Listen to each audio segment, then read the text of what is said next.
The first sensation was not one of cosmic rebirth or ethereal transcendence, but of a dull, throbbing ache behind the eyes.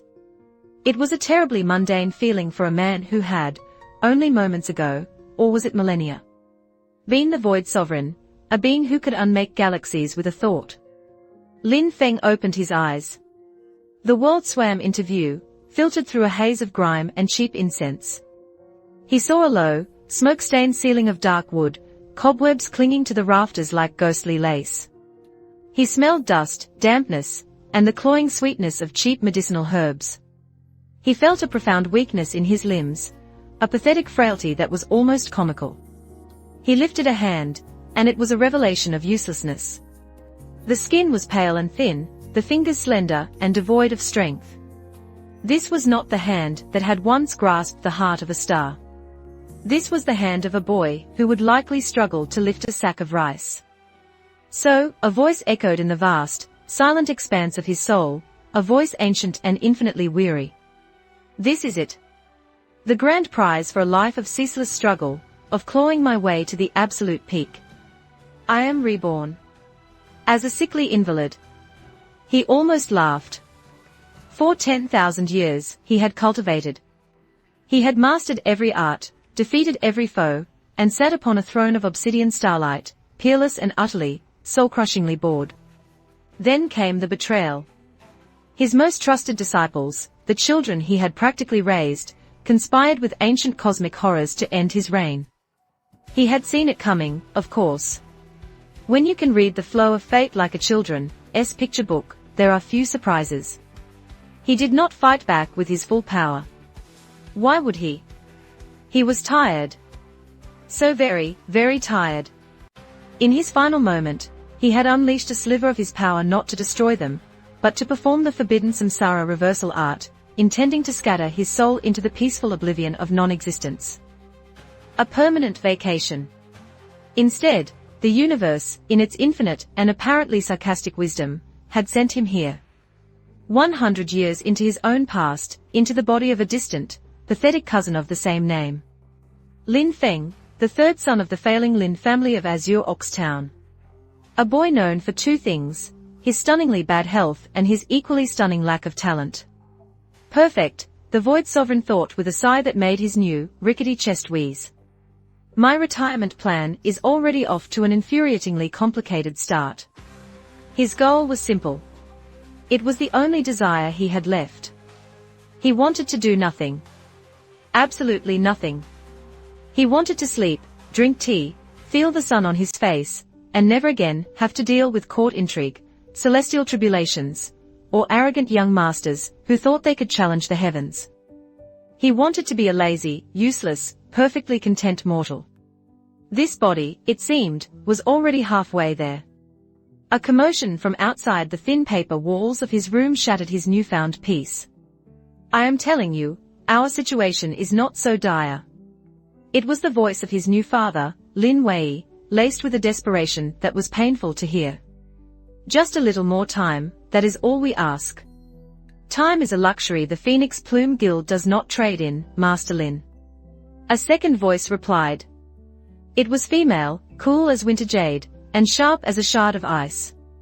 Every syllable was precise, professional, and utterly without pity. The contract was clear. The payment was due 7 days ago. My patience, unlike your debt, is finite. Lin Fan sat up, his joints protesting with a series of pitiful creaks. He swung his legs over the side of the bed. His simple linen robes were loose on his emaciated frame. He didn't care about the family's debt, but the woman's voice was disrupting the quiet ambience he was trying to cultivate. It was annoying. Annoying things had to be dealt with so he could return to the important business of napping. He shuffled to the door, pushing it open. The main hall of the Lin family estate, a grand term for the collection of modestly furnished, aging wooden buildings, was filled with tension. His father, a man with more worry lines than years, stood before a woman who seemed to have stepped out of another world. She was tall, poised, and dressed in robes the color of a fiery sunset, embroidered with the golden sigil of a phoenix. Her hair was a cascade of polished jet, held in place by an elegant golden pin. Her face was a mask of cold, stunning beauty, but her eyes held the sharp, assessing glint of a predator. This was Mai Ling, the local overseer for the obscenely powerful Phoenix Plume Merchant Guild. And she was, even to the jaded eyes of a former sovereign, quite breathtaking. Not that he cared. Beauty was a complication, and he was allergic to complications. Ah Feng, his father said, his face a mixture of relief and renewed anxiety. You are awake. Go back to your room, my son. This is business for the adults. Mai Ling's perfectly sculpted eyebrow rose a fraction of a millimeter. Her gaze swept over Lin Feng, taking in his pale face, his messy hair, and his vacant, sleepy expression. It was a look of casual dismissal, the kind one gives to a piece of unremarkable furniture. This is the infamous third son? She asked, her voice dripping with faint, mocking curiosity. The one whose medicinal expenses are half the reason your family is bankrupt. Lin Feng blinked slowly. He wasn't offended. He was just tired. He offered a small, polite nod. That would be me. You, being very loud. It's bad for the spleen. Mai Ling's lips, painted a delicate shade of crimson, tightened. My apologies for disturbing your recovery. However, I am here to collect a debt of 5,000 gold taels. Or, as per our contract, to take ownership of this ancestral estate as collateral. His father paled, and his younger sister, hiding behind a pillar, let out a soft whimper. It's about the whispering core, it. Lin Feng mumbled, rubbing his eyes. His gaze drifted to a small, ornate box sitting on the table beside Mai Ling. Inside, he knew, was a fist-sized rock, dark and strangely porous, that hummed with a faint energy. His family had bought it on a tip, hoping to resell it to the guild for a fortune. Mai Ling nodded, a flicker of irritation in her eyes. Your family presented it to my guild, appraisers, as a grade 4 earth spirit stone. We advanced you a loan against its value. Upon closer inspection, it was found to be a whispering core. A flawed, unstable variant worth less than 100 taels. Your family committed fraud, whether by ignorance or intent. Ignorance, definitely, Lin Feng thought. He looked at the box, and a memory from 7,000 years ago surfaced. He'd seen a rock just like it, coughed up by a dying star toad in a collapsing nebula. Everyone had thought it was trash. He had known better. A whispering core wasn't a flawed earth spirit stone. It was a cocoon. He yawned, a wide, jaw-cracking affair that earned him another sharp glare from Mai Ling. It's not a flawed stone. He said simply. His father rushed to his side. Feng, please, do not make things worse. Go back to bed. Mai Ling let out a soft, humorless laugh. Oh? And what is it, then, wise Master Lin? A petrified dragon's egg. The fossilized heart of a god. Lin Feng met her sarcastic gaze with one of utter placidity. It's sealed. The energy is turned inward. You have to open it. Open it? She scoffed. We tried. The guild's strongest formation masters and artifact smiths tried. It is inert. It resists all spiritual energy, all physical force. It is, for all intents and purposes, a very expensive paperweight. She tapped the box with a perfectly manicured nail. The discussion is over. Either you pay the debt, or I begin the seizure of assets. A heavy silence fell. The weight of his family's despair was a palpable thing in the air. Lin Feng found it dreary. All this drama was giving him a headache. He needed to fix this so he could go back to sleep. But how? He couldn't, just snap his fingers and crack the stone open. That would raise far too many questions. He needed a plausible, low-effort method. Something a sickly, talentless boy could conceivably do by accident. An idea, simple and elegant in its laziness, formed in his mind. I am thirsty, he announced to the room. And dusty. I think I'll take a bath. His father stared at him, as if he had just announced he could fly. A bath? Now? Feng, this is not the time. Mai Ling's cold composure finally cracked. A genuine look of disbelief colored her features. A bath? She repeated, her voice rising slightly. Your family home is on the verge of being seized, your father is begging for mercy, and you want to take a bath. Yes? Lin Feng said, with the simple conviction of a man stating an undeniable truth. Cleanliness is important. Helps with the thinking process.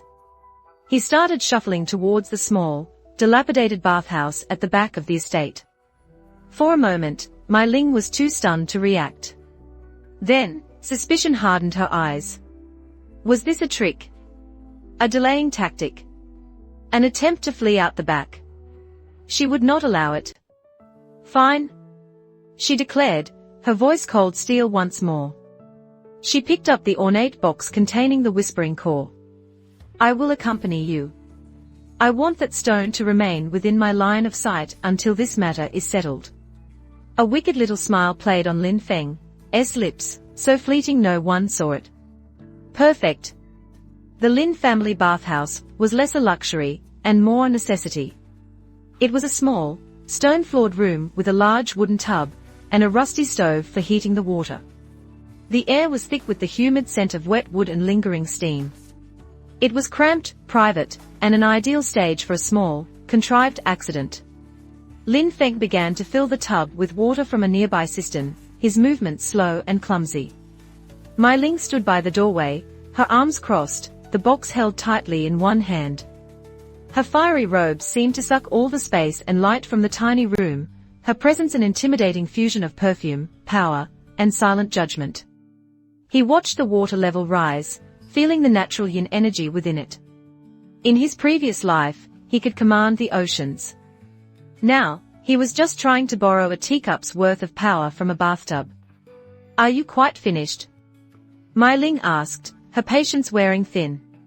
The steam was making the fine hairs on her neck curl, and the humidity was oppressive. Being trapped in this tiny, damp room, with this bewilderingly useless boy was an insult to her dignity. Almost? Lin Feng murmured. He had the water heated now, and the steam grew thicker, clinging to every surface. It veiled Mai Ling's sharp features, softening them in the hazy light. It was in this moment, as he turned, that his plan went into motion. His foot slipped on a wet stone. It wasn't a dramatic, flailing fall. It was the clumsy, awkward stumble of a weak-bodied youth. He pitched forward, directly towards her. Mai Ling's reflexes were sharp. She started to step back, but the floor was slicker than she anticipated. Her heel slid, and for a terrifying second, she lost her balance. A startled gasp, utterly unlike her usual composed self, escaped her lips. Lin Feng caught her. His arm, surprisingly steady, wrapped around her waist, stopping her fall. The other hand came up to brace against the wall behind her, effectively caging her in. For a long, silent moment, they were frozen. The world narrowed to the space between them. He was so close she could feel the surprising warmth radiating from his body, a stark contrast to his sickly pallor. She could see the flecks of gold in his dark, sleepy eyes, which, for the first time, didn't look vacant, but impossibly deep, like staring into a starless night sky. Her heart, a disciplined organ that never betrayed her, gave a loud, traitorous thud against her ribs. Careful, he whispered, his voice a low rumble that vibrated through her. It's wet. His words were innocent. The situation was not. His arm was a firm, possessive band around her waist. His body was flush against hers. The thin, steam-dampened fabric of her robes did little to obscure the contact. A blush, hot and furious, flooded her cheeks.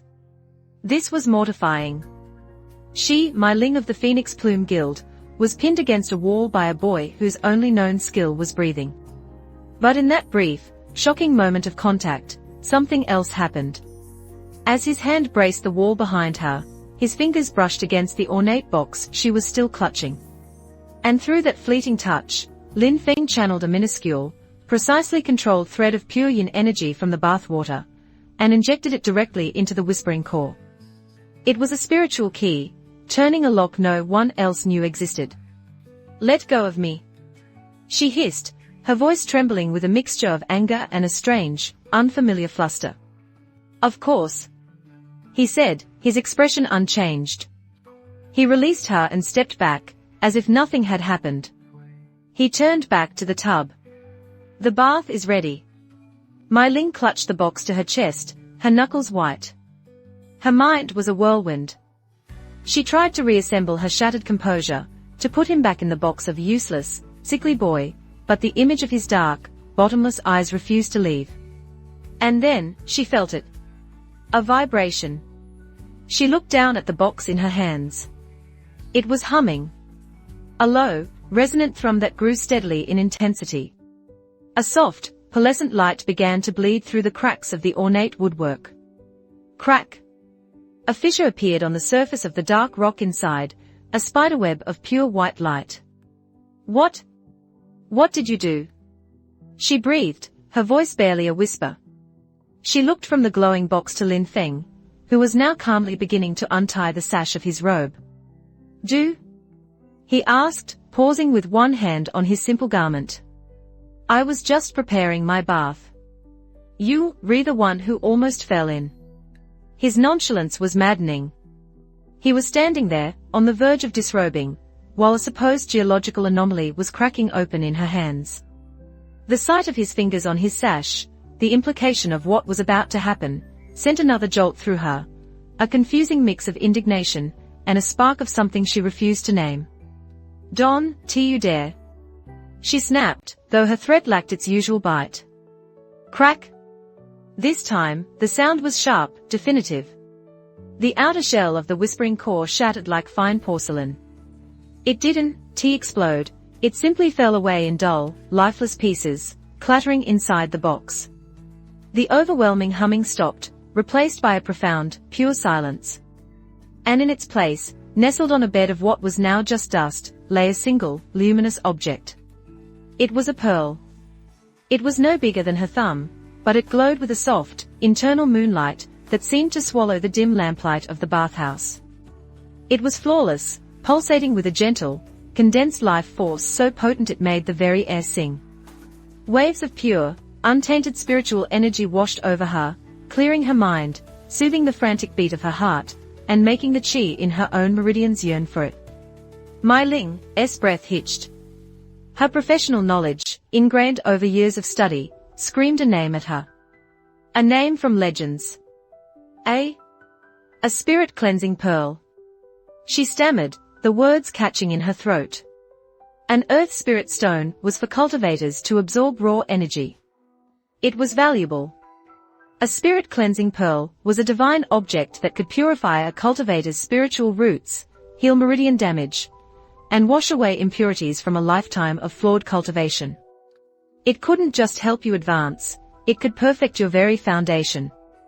For a major power like the Phoenix Plume Guild, with its host of powerful, but aging elders facing cultivation bottlenecks, such an item wasn't just valuable. It was priceless. Utterly, fundamentally, priceless. An artifact one might go to war over. Her guild hadn't been cheated. They had made the single greatest appraisal error in their 100-year history. They had mistaken a dragon for a lizard. Her mind reeled, trying to connect the dots. The rock was inert. Her guild's masters couldn't open it. This boy, this sickly, lazy, infuriating boy, takes one look at it, decides to take a bath, accidentally. Stumbles into her, and suddenly, the priceless treasure reveals itself. It was impossible. It was absurd. It was undeniable. She slowly lifted her gaze from the glowing pearl to the young man standing before her. Lin Fan had stopped untying his sash. He was watching her, his head tilted slightly. The sleepy, vacant look was gone from his eyes. In its place was a glint of something ancient and amused, a silent look that said, "See? I told you so." He had known. All along, he had known. In that instant, her entire perception of him shattered and rearranged itself into a terrifying, new mosaic. The clumsy stumble. The too close embrace. The nonchalant words. They weren't accidents or insults. They were the deliberate, calculated actions of a master puppeteer who had just played her guild, and a fortune worth more than a small kingdom, all without breaking a sweat. What was he? The cold, professional mask of Mai Ling was gone, burned away by the light of the pearl. The confident guild overseer had vanished. In her place was just a woman, staring at a boy who was not a boy, holding a treasure that should not exist, her world tilted entirely on its axis. The debt of 5,000 gold taels. Lin Feng said softly, his voice cutting through her shock. He gestured towards the pearl in her hand with a lazy flick of his wrist. I think you'll find that more than covers it. Now, if you don't mind closing the door on your way out. My bathwater is getting cold. The world seemed to hang suspended in the steam of the bathhouse. For Mai Ling, time had frozen. Before her was the impossible, glowing pearl. Beside her was the infuriating, enigmatic young man, who had just demanded she close the door on a treasure that could reshape the political landscape of the entire province. Her mind, usually a fortress of cold logic and swift calculations, was in complete disarray. One half screamed at her professional duty, secure the pearl. At any cost. This is the find of a lifetime. The other, more primal and flustered half, was still reeling from the feeling of his arm around her waist, his body pressed against hers, and the bottomless depth in his dark eyes. And now he stood there, his hand resting casually on the sash of his robes, a silent, infuriating question in his posture.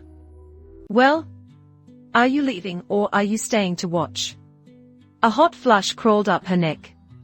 She, Mai Ling, a woman who could make seasoned merchants tremble with a single word, was being non-verbally propositioned by a sickly boy in a dilapidated bathhouse.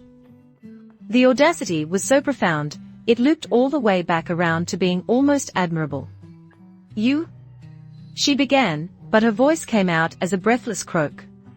She cleared her throat, forcing the overseer of the Phoenix Plume Guild back into existence. You are not taking a bath. Not now. Lin Feng's eyebrow twitched in a perfect picture of sleepy disappointment.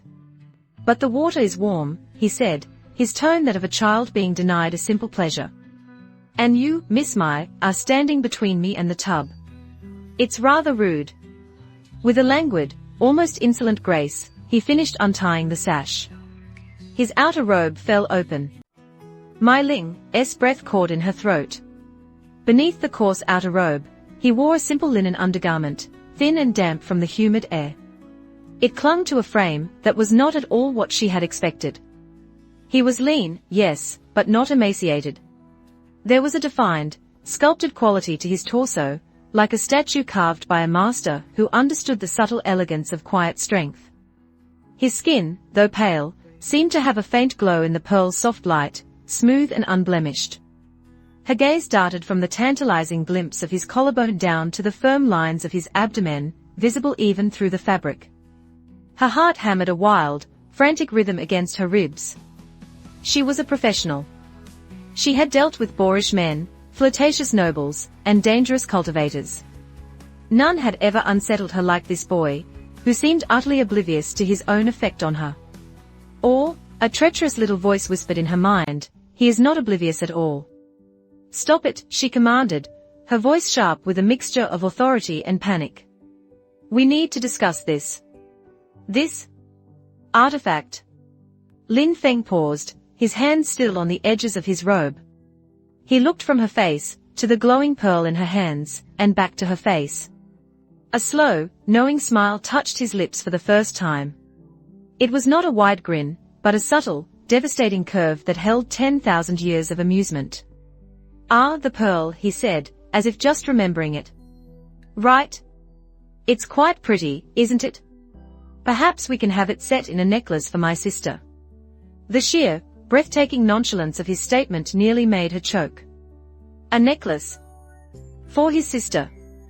Did he have any concept of what she was holding? This was an object kings would trade their kingdoms for, this is a spirit-cleansing pearl. She snapped, the frustration finally bubbling over. Its value cannot be measured in gold. It can save our guild's grand elders from cultivation deviation. It can create a peerless genius out of a mediocre talent. It belongs in a sacred vault, not on a child's neck. And yet, it appeared in my family's bathhouse, he countered, his voice soft and reasonable. Therefore, it's mine. Or rather, it's a solution to the tedious problem of my family's debt. So, the debt is paid, correct? He was right, and it was infuriating. She had no claim to it. He held all the cards. Her mission had been to collect 5,000 gold taels. By any standard, that mission was now complete. She could, in theory, leave. But leaving meant abandoning the greatest opportunity of her career. And leaving meant turning her back on the single greatest mystery she had ever encountered. She couldn't do either. She had to stay. She had to understand. Swallowing her pride, which tasted like ash and bitter herbs, Mai Ling made a decision. She slowly, deliberately, reached out and pushed the wooden door closed. It slid shut with a soft thud, plunging the bathhouse into a more intimate dimness, illuminated only by the faint lamplight and the ethereal glow of the pearl. The air grew heavy. The sound of water dripping from the ceiling seemed to echo in the sudden quiet. She had accepted his silent challenge. She wasn't leaving. She was staying. Lin Fan's smile widened slightly. Interesting. This woman was more than just a cold-faced debt collector. She had ambition. Good. Ambitious people were predictable. So, he began, finally letting his robe slip from his shoulders. It pulled around his feet in a soft heap. He stood before her now only in his thin, white undertrousers. The sight was arresting. He was all lean muscle and pale skin, a picture of languid, masculine grace that felt both incredibly vulnerable and supremely confident. Mai Ling forced her eyes to stay locked on his. She would not be intimidated. She would not be flustered.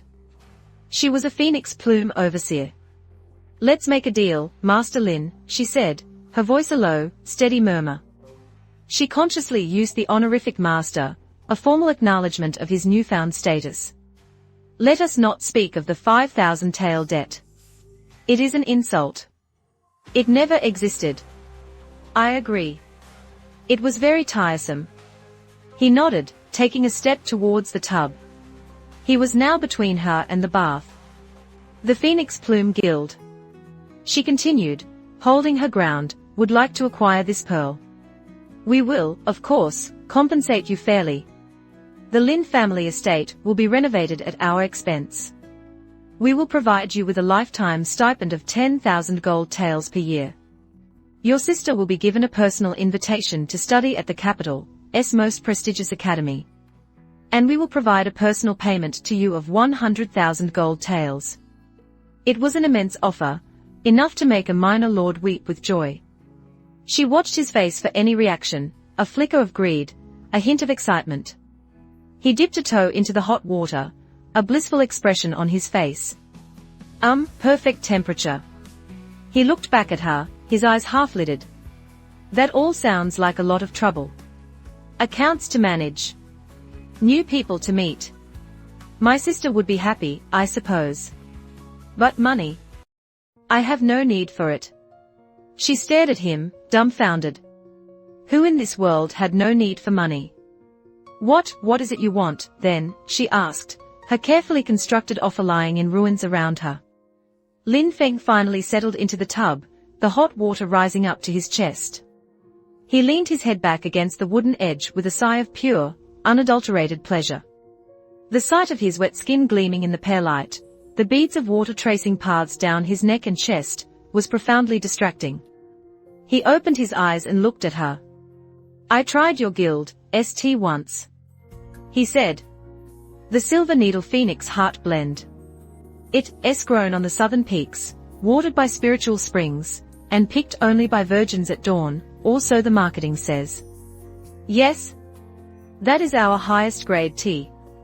She replied, completely lost. What did tea have to do with this? I want a lifetime supply of it. He stated simply. Freshly delivered every week. Cancel the debt, renovate the house as you said, a quiet garden would be nice, and send me the tea. You can have the pearl. Mai Ling was speechless. She had offered him a fortune that could build an army. He had countered with a request for tea. It was the most absurd, most ludicrous negotiation of her entire life. It was so outlandish, so far beyond the normal spectrum of human desire, that it only served to deepen the mystery surrounding him. This was not the logic of a mortal man. You want tea, she repeated, just to be sure she wasn't hallucinating. And a new pillow, he added, as an afterthought. This one is too lumpy. He patted the back of his neck. Now, if you'll excuse me, you're letting the cold air in. The suggestive undertone was back, a playful challenge in his voice. He was telling her to leave. Again. A reluctant smile tugged at her own lips. It was impossible to stay angry with him. He was a puzzle wrapped in an enigma, taking a bath in the middle of a national crisis he himself had created. Just as she was about to agree, to seal the most bizarre deal in guild history, the entire bathhouse door exploded inward. Boom! Wood, splinters, and dust erupted into the room. The door was ripped from its hinges and sent flying, crashing against the far wall. The sudden, violent intrusion shattered the strange, intimate atmosphere. In the gaping doorway stood a mountain of a young man. He was dressed in gaudy tigerskin furs, his face brutish and set in an arrogant sneer. Two hulking lackeys stood behind him, axes in hand. I smelled it from the street. The man boomed, his voice a gravelly roar. His piggish eyes scanned the room, ignoring the furious Mai Ling, ignoring the pathetic-looking father, who had just run in, and fixing on the glowing pearl. A celestial treasure. Hand it over, girlie. The Tiger Fang clan claims this prize. It was Zhong Wei, the notoriously arrogant and idiotic young master of the local Tiger Fang clan, a minor family known more for their bullying than their martial prowess. Mai Ling stepped forward, her body instinctively shielding Lin Feng from view. Her face had become a mask of ice. The brief moment of vulnerability was gone, replaced by the cold fury of the Phoenix Plume overseer. Zhong Wei, she said, her voice lethally soft. You dare trespass on a matter concerning my guild. Take your rabid dogs and get out of my sight before I have you skinned. Zhong Wei laughed, a thick, unpleasant sound. The Phoenix Plume Guild. You think you scare me? This is Azure Ox Town, my territory. And that treasure, his greedy eyes gleamed, will help my father break through to the spirit core realm. Now move aside. He shoved her. It wasn't a hard shove, but it was disrespectful and unexpected. Mai Ling stumbled back a step, her heel bumping against the edge of the tub. Lin Feng's eyes, which had been closed in blissful relaxation, slowly opened. His expression was one of profound and utter annoyance. His peace had been disturbed. His bath had been interrupted. And this loud, smelly brute had just put dust in his nice, clean bathwater. This would not stand. Zhong Wei loomed over the tub, his shadow falling across Lin Feng. Well, what is this? The sickly little trash of the Lin family, boiling himself like a stew. Get out of the way before I crush you. He reached a meaty hand for the pearl still clutched in Mai Ling's grasp. At that exact moment, a cloud of dust, dislodged from the rafters by the violent entrance, drifted down. A single speck tickled the inside of Lin Feng's nose. His face scrunched up. His brow furrowed. Ah? Mai Ling saw it coming. Her eyes widened. No, surely not. Ahchoo. It was not a normal sneeze. It was not even a loud sneeze. It was a cataclysmic event compressed into a single, explosive sound. An invisible shockwave of pure chi, born from the depths of a void sovereign's soul and disguised as a mundane bodily function, erupted from him. The gust of wind was a physical force. It slammed into Zhong Wei like a battering ram. The arrogant sneer on his face froze into a mask of pure shock. His eyes bulged. He didn't just fly backward, he was launched, an ungraceful cannonball of muscle and tiger skins. He sailed through the ruined doorway, across the entire courtyard, and slammed into the outer estate wall with a sickening crunch. The thick stone wall cracked and bulged, with the young master embedded several inches deep, his limbs dangling like a broken puppet. A faint cloud of brick dust settled around his unconscious form. His two lackeys stared, their axes limp in their hands. They looked at their master, stuck in the wall. They looked at Mai Ling, whose beautiful face was a perfect portrait of disbelief. Then they looked at the boy in the bathtub. Lin Feng sniffed, rubbing his nose with a wet finger. He looked at the dust floating in his bath water with distaste. Now look what you've done. He complained to the open air. You've gotten my bath dirty. Absolute silence reigned. Even the crickets had stopped chirping. Lin Feng's father stared, his mouth agape, looking back and forth between his limp son and the ruined wall. His sister, peeking from the main hall, had her hands over her mouth, her eyes wide with terror and awe. Mai Ling slowly turned her head back to the man in the tub. She saw it all now. It was no accident. The slip in the bathhouse, the sneeze. They were a form of martial arts so advanced, so incomprehensible, it masqueraded as sheer, dumb luck. He hadn't just defeated Zhong Wei. He had humiliated him in the most ridiculous, indefensible way possible. How could the Tiger Fang clan seek revenge? For a sneeze. He hadn't moved a muscle. He had just laid there, relaxed, and with a single, involuntary breath, dismantled the town's biggest bully. She clutched the spirit-cleansing pearl to her chest, its gentle warmth a stark contrast to the cold fear and exhilarating excitement coiling in her stomach. The mystery of Lin Feng was no longer just a puzzle. It was a terrifying, beautiful abyss, and she was standing right at the edge. Finally, she found her voice. I accept your terms, Master Lin, she said, her tone laced with a newfound, profound respect. She gave him a deep, formal bow. The debt is cancelled. The tea and a new pillow will be arranged. I will handle the trash. She gestured for her own guards, who had been standing frozen in shock, to come forward and deal with the unconscious Zhong Wei and his petrified lackeys. Lin Feng merely nodded, settling back into the now tepid, dusty water with a martyred sigh. Good. And please, for the last time, close the door. There's a draft. Mai Ling turned to leave, her mind racing faster than it ever had.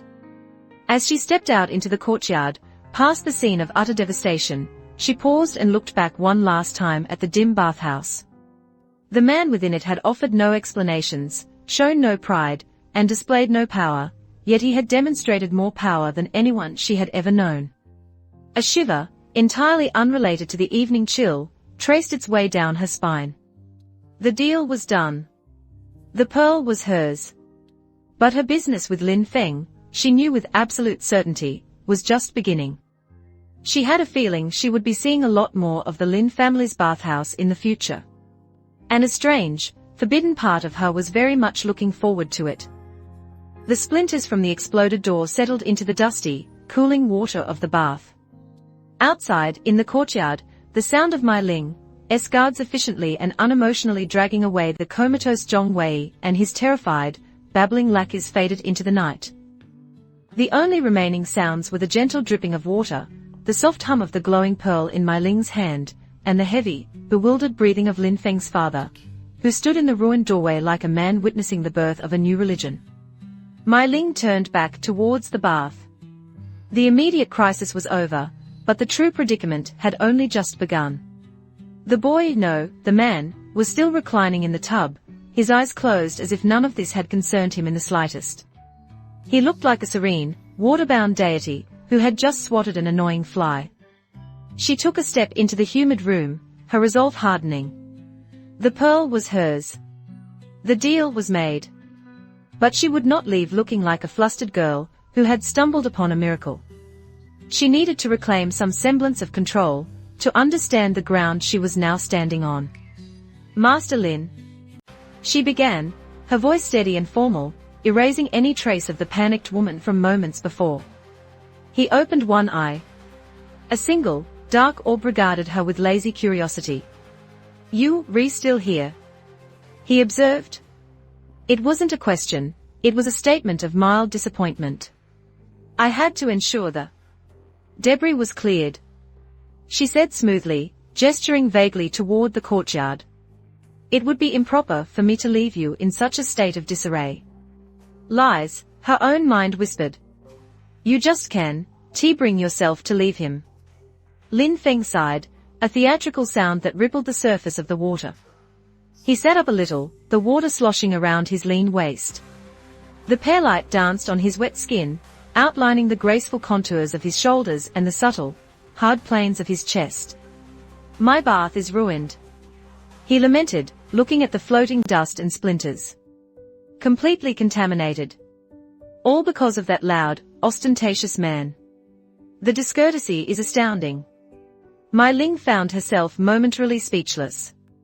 He was the one who had launched the man through a solid stone wall with a sneeze, and his primary complaint was a bit of dust in his tub. The sheer, colossal scale of his priorities was breathtaking. Perhaps I can be of assistance, she offered, the words leaving her lips before she had fully considered their implication. Her mind raced to justify them. It is a gesture of goodwill. To solidify our new partnership. Her heart knew it was an excuse to stay. Lin Fan's other eye opened. Now his full, unnervingly perceptive gaze was on her. A slow, deeply mischievous smile played on his lips. It was a predator's smile, gentle and terrifying all at once. Oh? He purred, the sound a low vibration in the small room. And how do you propose to assist, Miss Mai? The water is quite soiled. He gestured with a flick of his wrist. Perhaps you could fetch a clean towel. Or would you prefer to help me scrub the hard-to-reach places? The air crackled with unspoken meaning. Her mind instantly conjured an image, her, with her fine silk robes, kneeling beside the tub, a scrubbing cloth in her hand, the steam fogging the space between them. The picture was so vivid, so scandalously intimate, that a furious blush torched her cheeks. This was not the verbal sparring of a business negotiation. This was flirtation, pure and outrageously bold. She drew herself up to her full height, her expression turning to ice to hide her turmoil. I am an overseer of the Phoenix Plume Guild, Master Lin, not a bath attendant. He chuckled, a soft, rich sound that seemed to warm the air. A pity. I am certain your attention to detail would be exquisite. He stood up. The movement was fluid, effortless, and utterly without self-consciousness. Water cascaded from his body in silvery streams, every drop clinging to him for a moment before falling away. He was revealed in the perlite, tall and elegantly sculpted, a perfect fusion of languid grace and hidden power. Mai Ling's mouth went dry. Her gaze, despite every ounce of her willpower, swept down his form, taking in the tapered line of his waist, the strong column of his thighs, the sheer, undeniable beauty of the male physique displayed before her. It was not the bulky, brutish power of a warrior like Zhong Wei.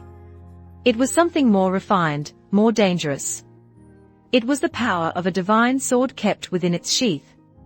Lin Fan reached for a thin, worn towel hanging on a nearby peg. As he turned, he gave her a casual, appraising look.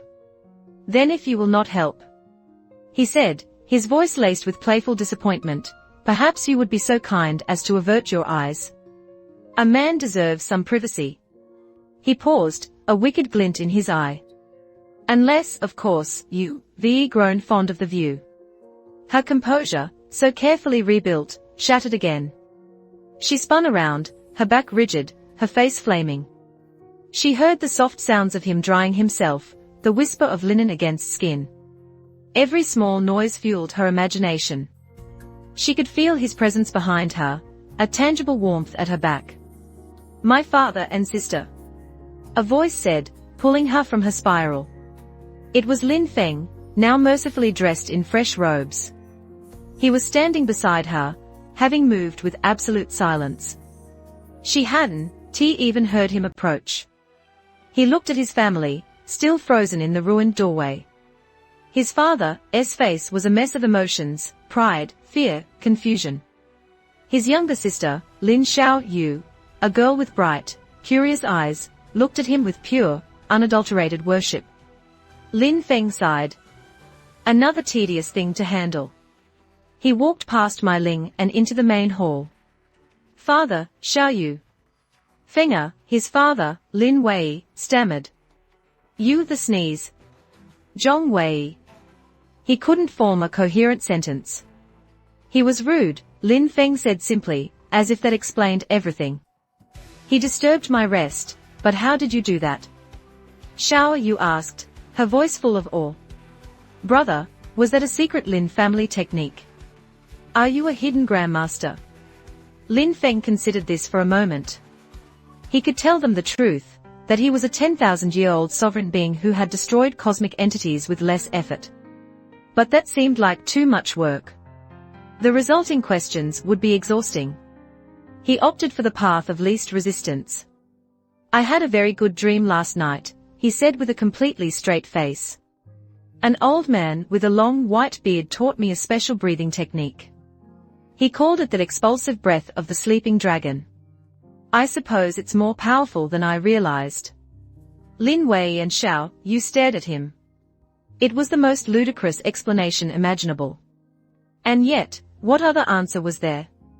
It was more believable than their sickly, bedridden son spontaneously developing the power to embed a man in a wall. Mai Ling, listening from the edge of the courtyard, almost laughed out loud. Expulsive breath of the sleeping dragon. He wasn't even trying to be convincing. He was actively mocking their ability to comprehend him, and they had no choice but to accept it. The dramatic irony was so thick she could taste it. Satisfied with his ridiculous explanation, Lin Feng's gaze drifted towards the courtyard. The air is getting chilly. All because that brute broke my door. An unfortunate draft. He then turned his attention to Mai Ling, his expression becoming serious for the first time. Miss Mai, this Zhong family. They will not let this go, will they? That sounds like another annoyance. Mai Ling's professional demeanor clicked back into place. No, they will not, she confirmed. Zhong Wei is a fool, but his father, Zhong Bao, is the clan leader. He is a former legionary captain, a ruthless man at the peak of the body-tempering realm. He is known for his cunning and his cruelty. He will seek vengeance, how troublesome. Lin Feng murmured. Retaliation is so exhausting. Can people just agree to be quiet? Before Mai Ling could respond, her gaze sharpened. Her hand went to the hilt of the thin rapier at her waist. Speaking of which, she whispered, her voice deadly serious. It seems the trash has returned for collection. Lin Feng didn't seem to react, but Mai Ling, now hyper-aware of him, saw his eyes narrow for a fraction of a second. The night had grown too quiet. The chirping of insects had ceased. Suddenly, from the shadows of the garden and the rooftops, a dozen figures clad in black shot forward. They moved with silent, fluid grace, not the clumsy thuggery of Zhong Wei, but the trained lethality of true assassins. Whoosh! Whoosh! Whoosh! A volley of tiny, needle-thin darts sliced through the air, aimed not just at Lin Feng and Mai Ling, but at his father and sister as well. A faint, dark vapor trailed behind each dart. Poison! Mai Ling hissed, drawing her rapier. A flash of silver light created a curtain of steel in front of her, deflecting the darts meant for her. Her guards moved to protect Lin Feng's family, but they wouldn't be able to stop them all. The assassins. True target, however, was clearly Lin Feng. Half the darts were aimed directly at him. He stood there, seemingly frozen, looking at the incoming projectiles with an expression of mild curiosity. Just then, a servant from the Phoenix Plume Guild, acting on Mai Ling's earlier, forgotten command, rushed into the courtyard carrying a large, ridiculously plush silk pillow. Overseer Mai. As requested, one premium goose down pillow for Master Lin. The timing was so absurdly perfect it felt like a scene from a play. The servant saw the assassins and screamed, dropping the pillow. It fell right at Lin Feng's feet. Lin Feng, seeing the rain of poison darts coming at him, did something completely unexpected. He yawned. And as he yawned, he bent over, not in a martial stance, but in a lazy, languid stretch, as if trying to pop his back.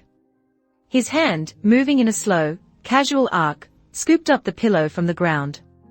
He straightened up, holding the pillow in front of him, and gave it a soft, experimental pat. Puff!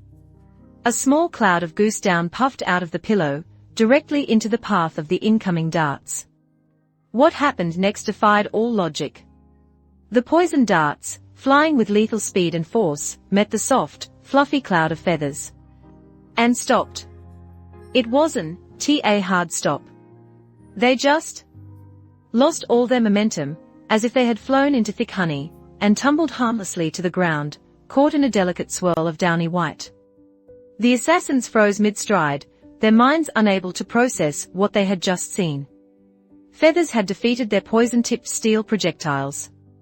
Lin Feng looked at the pillow in his hands, then at the fallen darts, and frowned.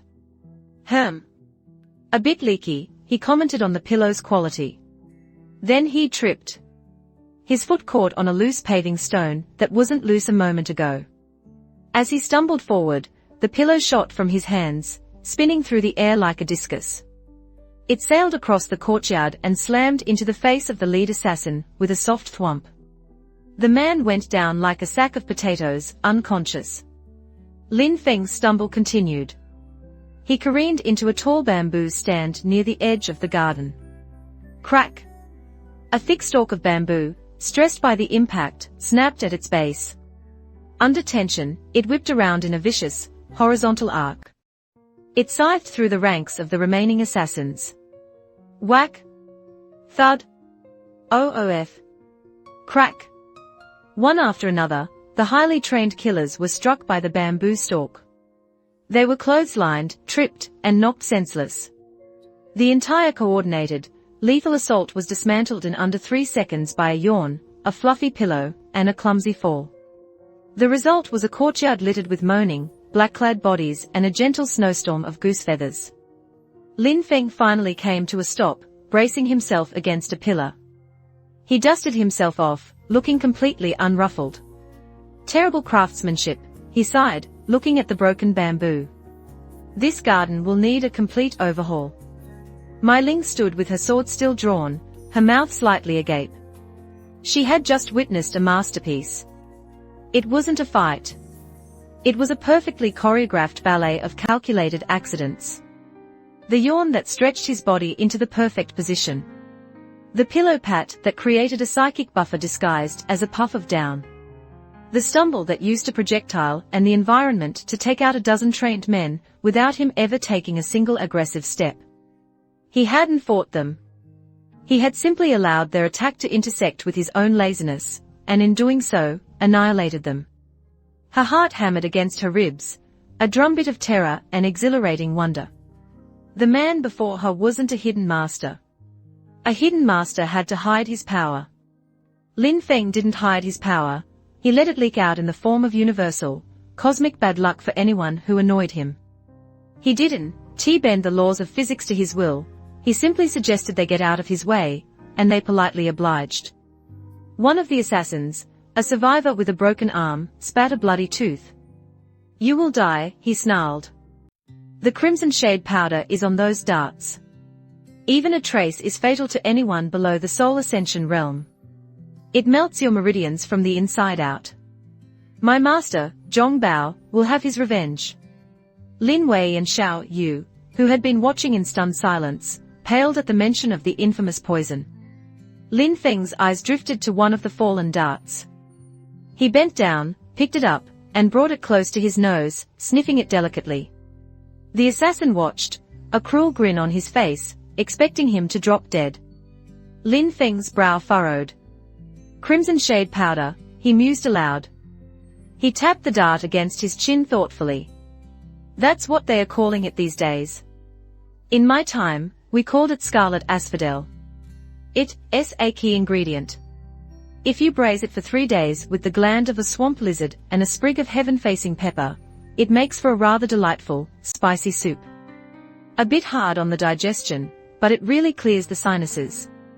He tossed the deadly dart aside, as if it were a used toothpick.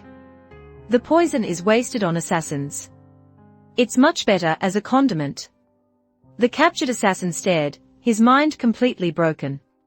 The others, groaning on the ground, looked at him as if he were the god of death himself, casually critiquing the flavor profile of their ultimate weapon. The game was over. The night's second, more serious, assault had failed even more spectacularly than the first. Mai Ling finally sheathed her sword. She had a priceless treasure to deliver, a deal to uphold, and a report to write that no one in her guild would ever believe. It was time to leave. She walked over to Lin Feng, her steps sure and steady. The time for being flustered was over. She was now in the presence of something far beyond her comprehension, and the only logical response was respect. "Master Lin," she said, her voice a low, melodic hum. "The night has been illuminating." He agreed, picking up his new pillow and hugging it to his chest. "Noisy, though. I hope the rest of my evening will be quieter. I must depart for guild headquarters immediately," she continued. "The pearl cannot remain here. It is too great a prize. But I promise you, I will personally oversee the renovations. I will return." The unspoken promise hung in the air between them. This is not over. He simply nodded, his eyes already half closed. "Good. See that you do. And Don, let my tea delivery be late." He patted the pillow. "I plan to get a lot of sleep. Don't let my new pillow get cold before you return." The line was delivered with sleepy innocence, but the undercurrent was unmistakable. A teasing, intimate invitation that sent a shiver straight down her spine. She gave him one last, long look, then turned and strode out of the courtyard, her posture a mask of perfect poise. As she mounted her horse outside the estate, the pearl safely secured in a special container, she allowed herself a small, secret smile. She had walked into that house a debt collector. She was leaving as a co-conspirator to a god. Back in the garden, Lin Feng found a quiet stone bench, lay down, and placed his new, wonderfully soft pillow under his head. The chaos was over. The assassins were being dealt with. His family was safe. Finally, there was peace. He closed his eyes, ready to drift into the blissful sleep he so richly deserved. But as he relaxed his mind, something unexpected brushed against his consciousness. It was a faint, distant feeling. A subtle awareness. He could sense the pearl. Not its physical location, but a ghostly echo of its potent energy. And more than that, he could feel a flickering presence connected to it. A mixture of fierce determination, bewildered excitement, and a strange, newfound warmth. Mai Ling.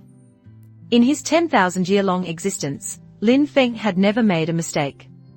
He was precision incarnate.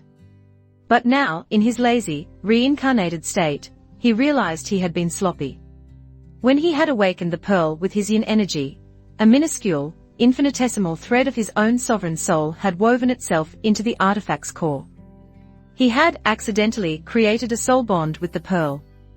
And by extension, with its new keeper. He could feel her, miles away now, galloping through the night. He could feel the thrum of her heart. A deep, profound groan escaped Lin Feng's lips.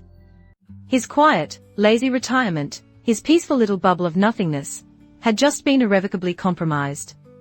He couldn't get rid of her even if he wanted to. She was now a permanent, and very distracting, presence tethered directly to his soul. He flopped over, burying his face in his new pillow. "This," the Void Sovereign muttered to himself, his voice muffled by goose down, "is going to be an absolute nightmare." For a being who had once meditated for 1,000 years in the silent heart of a black hole, this was a new and deeply vexing experience. Lin Feng lay on his stone bench, the finest goose down pillow in Azure Ox Town cradling his head, and stared up at the uncaring moon. The courtyard was finally quiet, The assassins had been bundled away like sacks of grain by my Ling's efficient guards, and his family had, after a period of shell-shocked whispering, retired to their rooms. All the ingredients for a perfect, well-deserved nap were present. Yet his mind was a storm. It was the pearl. Or rather, the irritating little psychic tether it had created between him and its new bearer. He could feel my Ling. Not as words or images, but as a persistent, background hum in the symphony of his soul. It was like having a single, captivatingly beautiful, and incredibly distracting, firefly buzzing around the periphery of his consciousness. He could feel the rhythmic drumming of her horse's hooves against the packed earth of the road. He could feel the cold night wind whipping at her face, and her own strange, chaotic mix of emotions, the exhilarating triumph of her discovery, the lingering fear from the assassin's attack, and a warm, glowing thread of something that pulsed every time her thoughts drifted to him. Annoying, he thought, turning over and trying to bury the sensation in his new pillow. Profoundly annoying. In his previous life, he had command over countless legions, control over the fabric of reality itself. Severing a minor soul bond should have been as simple as swatting a gnat. But in this weak, pitiful body, with its clogged meridians and pathetically low chi reserves, attempting such a delicate operation would be like trying to perform surgery with a battle axe. He would probably end up shattering his own nascent soul. So, he was stuck with her.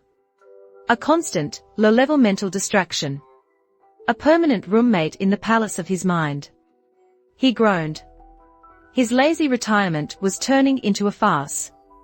It was clear that to achieve his goal of ultimate indolence, a certain amount of initial, tiresome effort would be required. He needed to strengthen this body. Not to fight battles or conquer kingdoms, the very thought was exhausting, but simply to reach a state where he could comfortably sever the psychic link, erect a do not disturb sign on his soul, and get some proper rest. His thoughts turned to cultivation. The spiritual energy of this world was thin and diluted, like watered-down wine. He couldn't just absorb it. His sovereign soul was too refined for such crude fuel. He needed pure, concentrated energy. He needed resources. He needed money. The irony was not lost on him. Just hours ago, he had scoffed at my Ling's offer of wealth. Now, he needed it. Not for power or prestige, but for the fundamental right to be left alone. A plan began to form in his mind, lazy and elegant in its simplicity. He wouldn't start a business. He wouldn't go hunting for treasures. That was all far too much work. No, he would use what was already available. He would exploit the most powerful and motivated force he had yet encountered in this new life, my Ling. He smiled into his pillow. Oh yes, this could be fun. She wanted access to his miracles. He would give her access. For a price. A price that would be paid in high-grade cultivation materials delivered directly to his door, so he wouldn't have to get up. His mood considerably improved. The psychic buzz from his new soul tenant now felt less like an annoyance and more like a tool. Finally, as the first hint of dawn painted the eastern sky in shades of pearl and rose, Lin Fan drifted off to sleep, dreaming of a quiet garden and endless cups of perfectly brewed tea. 3 days passed. Azure Ox Town was buzzing with rumors. The young master of the Tiger Fang clan, Zhong Wei, was in a full-body cast, reportedly suffering from a sudden and aggressive form of atmospheric pressure sickness. Simultaneously, the town's most notorious criminal element, the Crimson Shade Assassins, had vanished without a trace overnight. Whispers connected the events to the reclusive Lin family, but the stories were so outlandish, involving sneezes, pillows, and clumsy falls, that no one of sense believed them. The Lin family, for their part, were living in a state of suspended disbelief. They treated Lin Fan with a strange mixture of awe, reverence, and the kind of cautious affection one might show a beloved, but potentially unstable, pet tiger. His father stopped pestering him about medicinal soups, and his sister, Xiao Yu, now followed him around, watching his every move with wide, hopeful eyes, convinced every nap was a profound form of meditative cultivation. On the morning of the 4th day, a procession arrived. It was not a hostile force, but a parade of unimaginable wealth. At its head was Mai Ling, astride a magnificent snow-white mare. She was not dressed in her usual fiery red robes, but in a more practical, yet incredibly chic, form-fitting riding outfit of dark blue silk that highlighted every curve of her stunning figure. Her hair was tied back in a high, elegant ponytail that swayed like a banner as she rode. She looked less like a merchant and more like a warrior princess. Behind her was a small army of workers, artisans, and carts laden with materials, fragrant cedarwood beams, polished jade tiles, exotic plants, and most importantly to Lin Fan, a small, exquisitely carved box emitting the faint, intoxicating aroma of silver needle phoenix heart tea. Lin Fan was sitting in the courtyard, supervising a sunbeam as it moved across the paving stones when she arrived. He watched her dismount with a fluid grace that was captivating to behold. She moved with purpose, her boots making soft, determined sounds on the gravel path. "Master Lin," she said, her voice a pleasant melody that did nothing to hide her excitement. Her eyes were bright, and her face, usually a mask of cool professionalism, was alive with a barely contained energy. "I have returned, as promised." He could feel it through their link, a vibrant thrum of accomplishment and anticipation. She had clearly succeeded at guild headquarters. "So I see," he replied, not getting up. "You brought the tea. Good." A flicker of amusement crossed her face. Of course, that was his primary concern. "I brought more than just tea. The renovations are to begin immediately. The finest architects from the capital are here to design a new garden, just to your liking. Silent, tranquil, with a pavilion perfect for napping." The way she said, napping, was laced with a knowing, teasing intimacy that made his sister, who was standing nearby, blush. "And?" Mai Ling continued, her voice dropping to a conspiratorial whisper, as she moved closer, "I have brought you a gift. A token of my guild's immense gratitude." She gestured, and a guard brought forward a heavy, iron-bound chest. He opened it with a key that hung from a chain around Mai Ling's neck. The chest lid swung open, revealing not gold or jewels, but a bed of crushed velvet upon which lay 3 objects. One was a jade box that emanated a cold, pure energy. Another was a shimmering, fist-sized crystal that pulsed with gentle warmth. The last was a single, withered black root that looked like a petrified claw. Lin Fan's sleepy eyes widened a fraction. Even he was slightly impressed. This woman did not mess around. "A 1,000-year-old glacial jade core," she said, pointing to the box. "For purifying the body and spirit. A sunstone crystal, to provide pure yang energy for cultivation. And..." She paused, her gaze locking with his, "a dragon's tooth root, a legendary herb said to be able to regrow severed meridians. Any one of these items would be a national treasure. The 3 together were a king's ransom." She had wagered her entire career on him, and clearly, the guild had decided to bet with her. She was watching him, gauging his reaction. Was he impressed? Was he pleased? She needed to know. Lin Fan merely grunted. "They will suffice," he said, with the air of a man accepting a mildly interesting appetizer. For a start, he knew exactly what she was doing. This wasn't just a gift. It was an investment. It was bait. She was feeding him resources, hoping he would perform another miracle that she and her guild could capitalize on. Perfect, he thought. Her ambition will be the engine of my leisure. "You're making a terrible mess," he noted, waving a hand at the small army of workers setting up in his courtyard. "All this noise. How is anyone supposed to rest?" Mai Ling's smile didn't falter. "It is a temporary inconvenience for a permanent paradise, Master Lin. But perhaps," she leaned in closer, her scent an intoxicating blend of fresh air, leather, and something uniquely her, "you would be willing to grace us with your presence elsewhere while the work is done. The Phoenix Plume Guild's local branch is quiet, comfortable, and has an extensive library." It was a blatant attempt to get him into her territory, to observe him more closely. "A library, you say?" he asked, a spark of genuine interest in his eyes. He loved libraries. They were warm, quiet, and perfect for napping. Are the chairs comfortable? The finest in the province.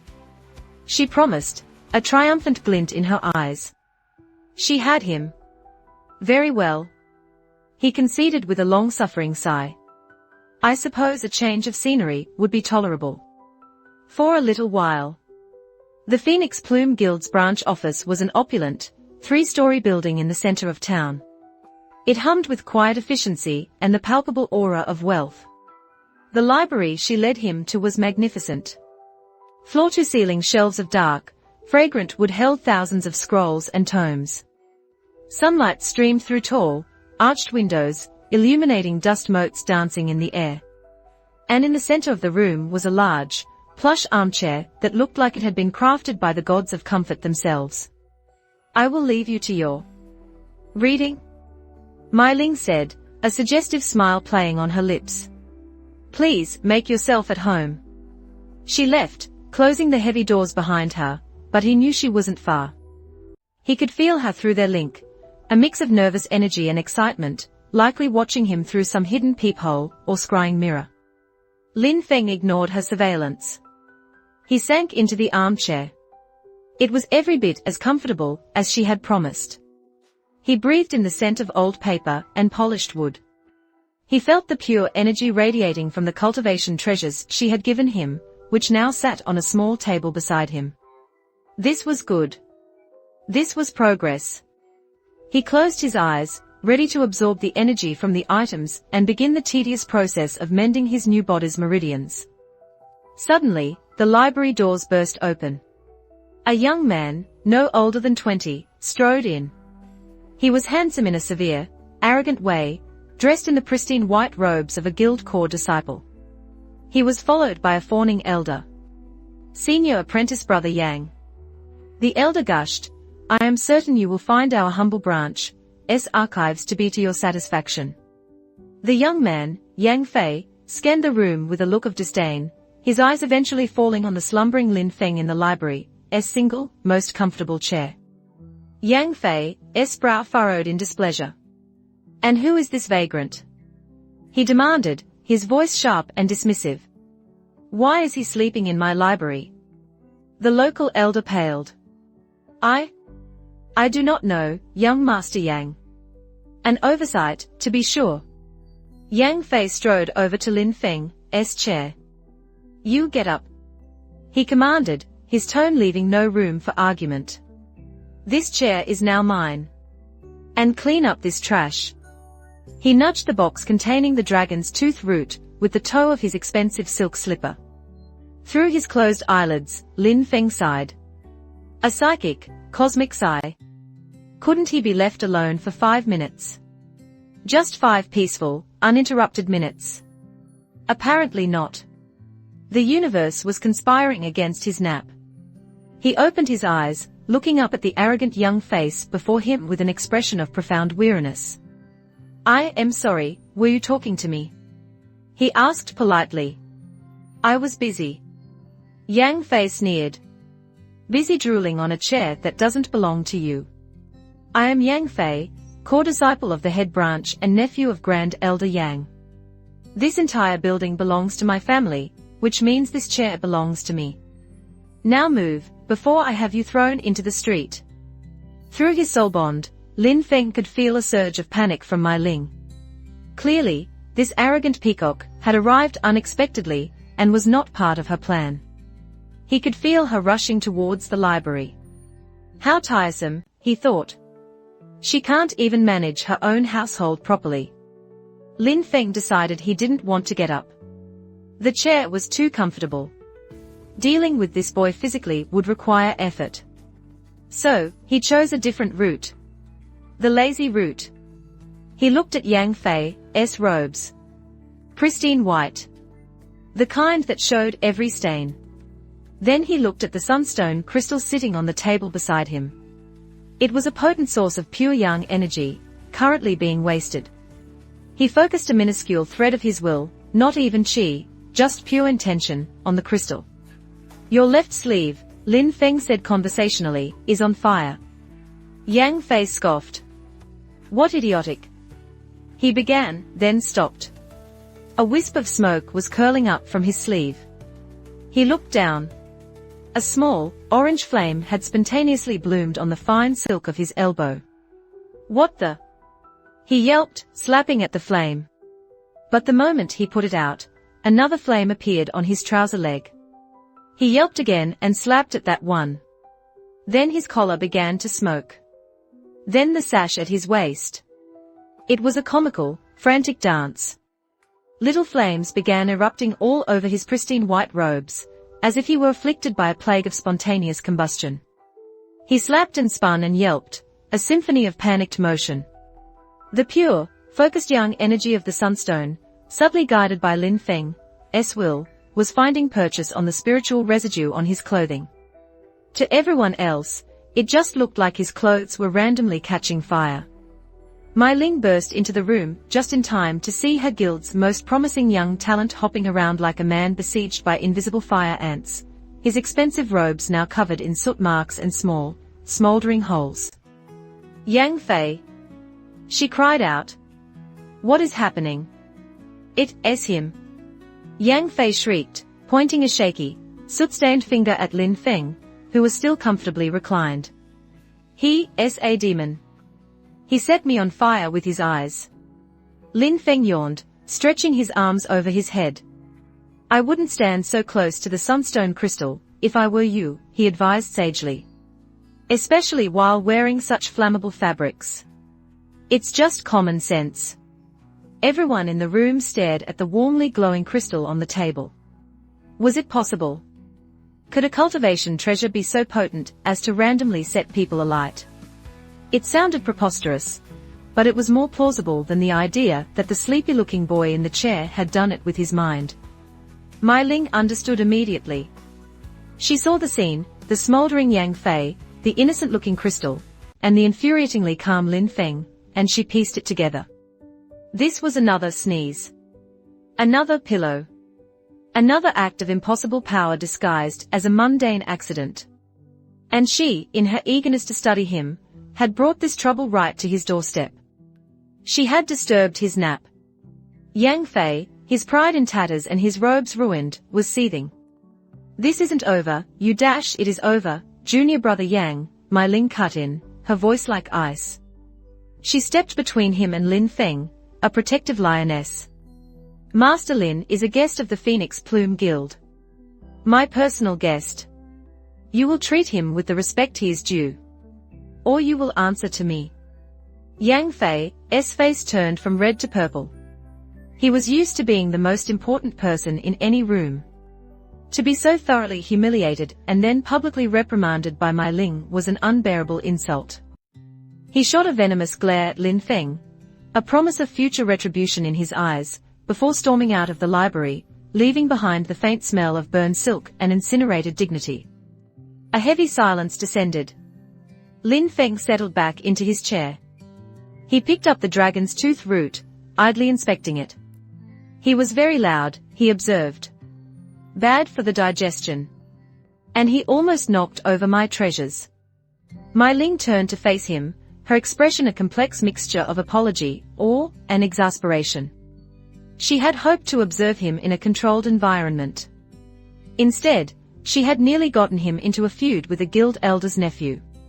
She had failed her first task as his self-appointed benefactor. My apologies, Master Lin, she said, offering a sincere, formal bow. I did not anticipate his arrival. It will not happen again. I will ensure your rest is undisturbed. Lin Feng cracked open one eye. He looked at her, truly looked at her. He saw the genuine remorse in her eyes, the fierce determination. And through their bond, he felt the sharp sting of her own self-reproach. Perhaps she's not entirely useless, he conceded. He grunted. This room now has a bad aura. Unpleasant memories. The feng shui is ruined. He paused. My family's estate is probably less chaotic by now. I wish to return. Mai Ling's face fell slightly. She had lost her chance to keep him here. Of course, Master Lin. I will escort you personally. As they walked through the now bustling streets of Azure Ox Town back towards his home, Mai Ling felt a new kind of tension between them. She had tried to be his handler, to be the one in control. The universe had quickly, and comically, reminded her who was really in charge. She was not his master, nor even his partner. At best, she was a privileged observer, desperately trying to keep the mortal world from annoying a sleeping god. When they arrived, the estate was transformed. The old, rickety gate was gone, replaced by a magnificent new one of dark iron and polished wood. The courtyard was cleared, the ground leveled, and young, exotic-looking trees were already being planted. It was on its way to becoming the tranquil sanctuary he had desired. He nodded, a flicker of genuine, if fleeting, satisfaction on his face. This is acceptable. Mai Ling bowed once more. I will take my leave, Master Lin. I trust you will find everything you need to recover your strength. Her words were heavy with meaning. She was leaving him with the treasures, hoping he would make good use of them. He just gave a dismissive wave and wandered over to his favorite sunning spot, the treasures cradled in his arms. As Mai Ling turned to leave, her gaze fell upon her personal guard captain, a stoic, hard-bitten man named Kale. He was staring at the space Lin Feng had just vacated, his hand resting on the hilt of his sword, a look of profound, soul-shaking terror on his face. Captain? Mai Ling asked, concerned. What is it? Kale swallowed hard, his eyes wide. My lady, just now, when Master Lin walked past. He shuddered. For just a second, his shadow. It didn't match. Mai Ling frowned. What do you mean? The sun is behind him, his shadow should be in front, Kale whispered, his voice trembling. But I saw it. Just for an instant. The shadow wasn't that of a boy. It was a throne. A massive, obsidian throne sitting amongst shattered stars. And there was a figure on it, a king of darkness wearing a crown of dying galaxies. It was just for a blink, but I saw it. Mai Ling felt a bolt of ice shoot through her veins. She looked back at Lin Feng.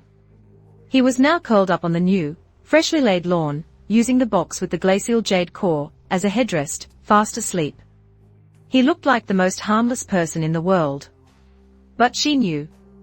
She knew Kale hadn't been hallucinating. He had seen a glimpse. A tiny, accidental flicker of the truth behind the lazy, sleepy facade. A terrifying, cosmic truth that she was now inextricably bound to. She had thought her goal was to manage a hidden master. She realized now, with chilling certainty, that her real job was to make sure no one else discovered that the being napping in her new garden was not just a king, but a god of slumbering, apocalyptic power. And he was very, very grumpy when woken up. The vision of the obsidian throne haunted Mai Ling. It clung to her thoughts like a phantom, coloring every interaction, every decision. She would find herself staring into space during guild meetings, the image of a galaxy-crowned king superimposing itself over the face of whichever merchant was droning on about silk tariffs. Captain Kale had been granted a week of paid leave to calm his nerves. But both he and Mai Ling knew it was to give him time to forget what he had seen. Forgetting, however, was not an option for her. The soul bond she shared with Lin Feng was a constant, intimate reminder. It was a subtle, background presence, like the hum of a distant waterfall. Most of the time, it was a peaceful, slumbering warmth. But sometimes, when she was deeply focused, she could feel faint echoes of his state. The profound satisfaction of a particularly good nap. The mild irritation of a bird chirping too loudly near his window. The subtle, methodical pulse of immense energy being drawn from the treasures she had given him, absorbed not with a cultivator's desperate gulp, but with the slow, deliberate sip of a connoisseur tasting fine wine. He was using her gifts. He was cultivating. For the first time in his 10,000 years, the Void Sovereign was actively trying to improve his physical vessel. Not for power, but for peace. A fact Mai Ling found endlessly, frighteningly ironic. 2 weeks passed. The Lin estate was transformed. Under my Ling's meticulous, and frankly excessive, direction, it became a jewel of tranquility. A whispering bamboo grove replaced the crumbling walls. A gentle, meandering stream, fed by a diverted spiritual spring, now flowed through a garden filled with rare, silent blooming flowers.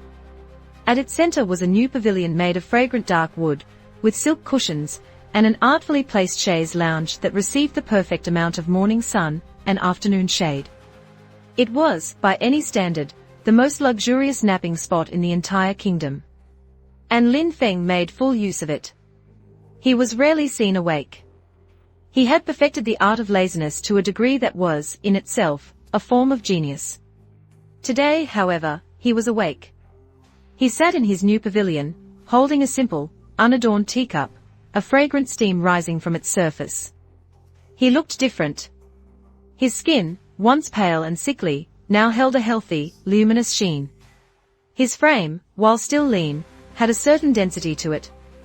The pervasive aura of weakness was gone, replaced by a deep, placid vitality. The treasures had worked.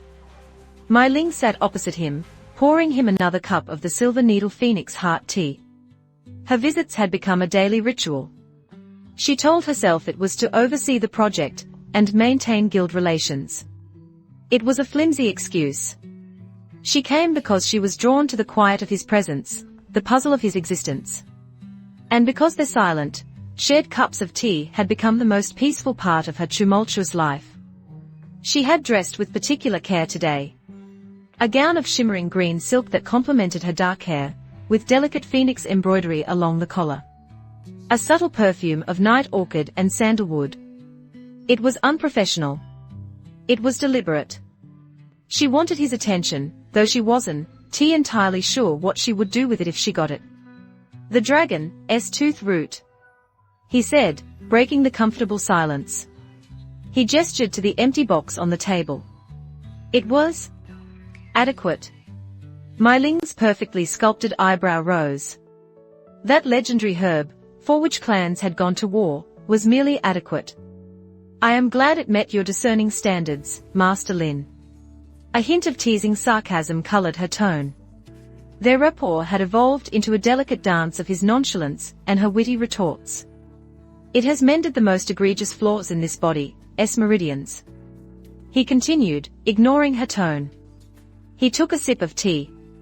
However, they are still narrow, constricted, like trying to pour a river through a garden hose. To truly achieve a state of unbothered equilibrium, I require something more. My Ling's heart gave a little flutter of excitement. This was it. This was the moment she had been waiting for. He needed something. Name it, she said, her voice a low, eager whisper. The guild's resources are at your disposal. Lin Fan looked at her, his dark eyes holding a hint of ancient, calculating light. Your guild has a treasure vault, does it not? A deep, hidden one. In your headquarters in the provincial capital. My Ling froze, the teapot still in her hand. The Azure Phoenix Vault.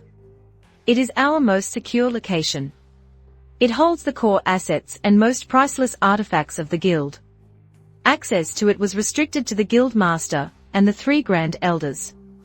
I have heard a rumor, Lin Fan said casually, that somewhere in its depths, it holds a single vial of 9 orifice ambrosia.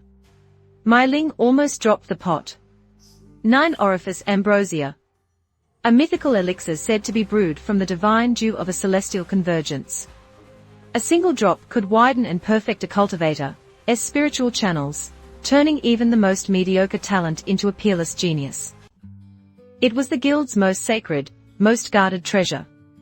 A foundational pillar of their power. There was only one vial in existence. How could you possibly know of its existence? She breathed. That secret was known to less than 5 people on the entire continent.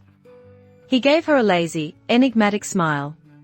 I dream of many things. She stared at him, her mind reeling. He was asking for the impossible. The guildmaster would sooner hand over his own head than give away the ambrosia. And yet, if he could create a spirit-cleansing pearl from a common rock, What might he be able to do with a legendary elixir? The potential returns were astronomical. That, she said, choosing her words carefully, is not a request I can fulfill. Not even I am permitted to enter the deep vault. A pity, Lin Fan sighed, setting his cup down. The quiet here is quite nice, but I find that my sleep is still not as deep as it could be. My dreams are active. Sometimes they leak.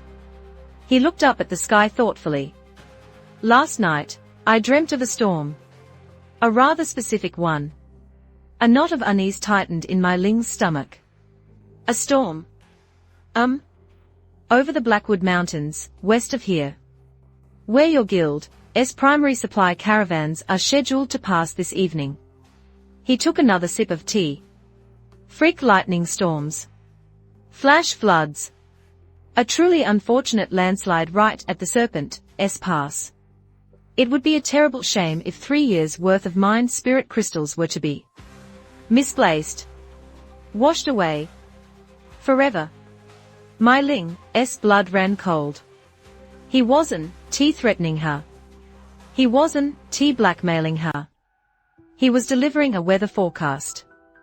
A psychic, pinpoint-accurate weather forecast for a disaster that would cripple her guild's finances for a decade. He was showing her the price of him not getting a good night's sleep. His restless dreams had tangible, catastrophic consequences for the world around him. The dramatic irony was staggering. He wasn't the storm. The storm was simply a side effect of his annoyance. This is... She began, trying to find the words. It was coercion of the most elegant, deniable kind. An unfortunate coincidence, I am sure. He finished for her, his eyes twinkling with ancient amusement. Now, this chair.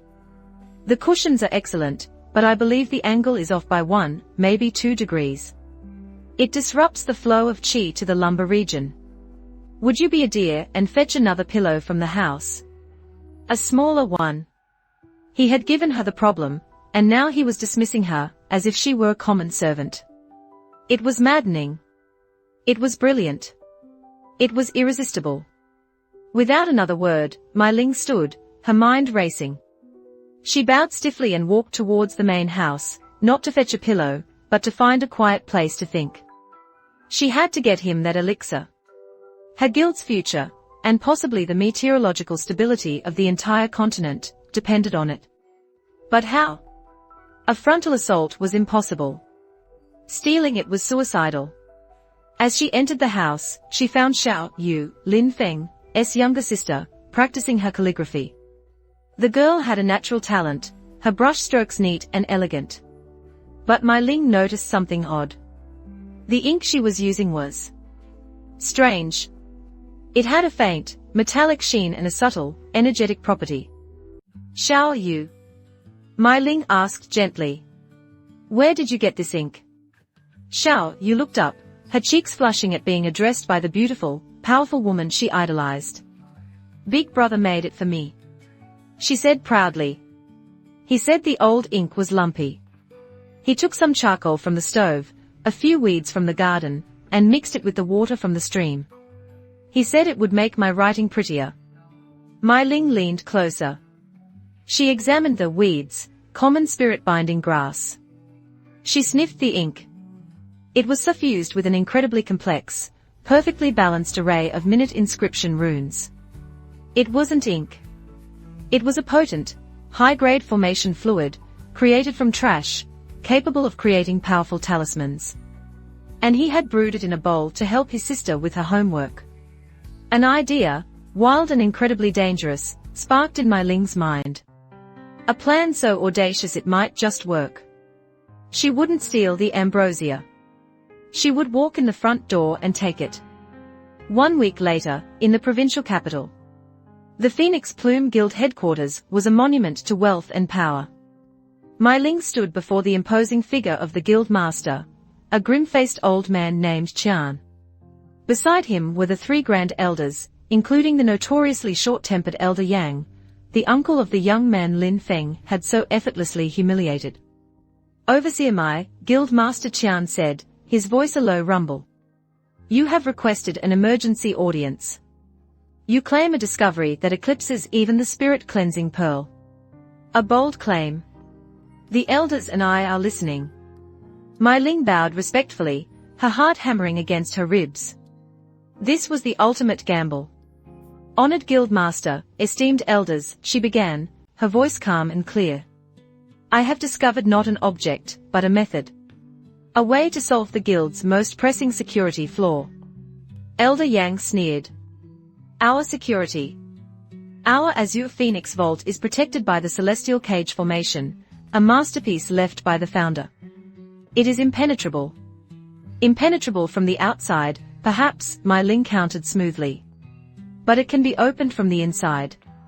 With the correct master keys. Keys which, should they be stolen or copied, would render our defenses useless. It is a single point of failure. The Guildmaster's eyes narrowed. This is true. What is your point? My point, Mai Ling declared, placing a simple piece of paper on the table before them, is that I have a way to upgrade the Celestial Cage Formation. A way to make it so secure that it can only be opened by the four of you, acting in unison, with no physical keys required. A perfect, flawless security system. On the paper was a diagram. It was a complex, beautiful, terrifyingly intricate series of interlocking runes. It was an improved design for their ancestral formation. It was a single page of Use calligraphy practice.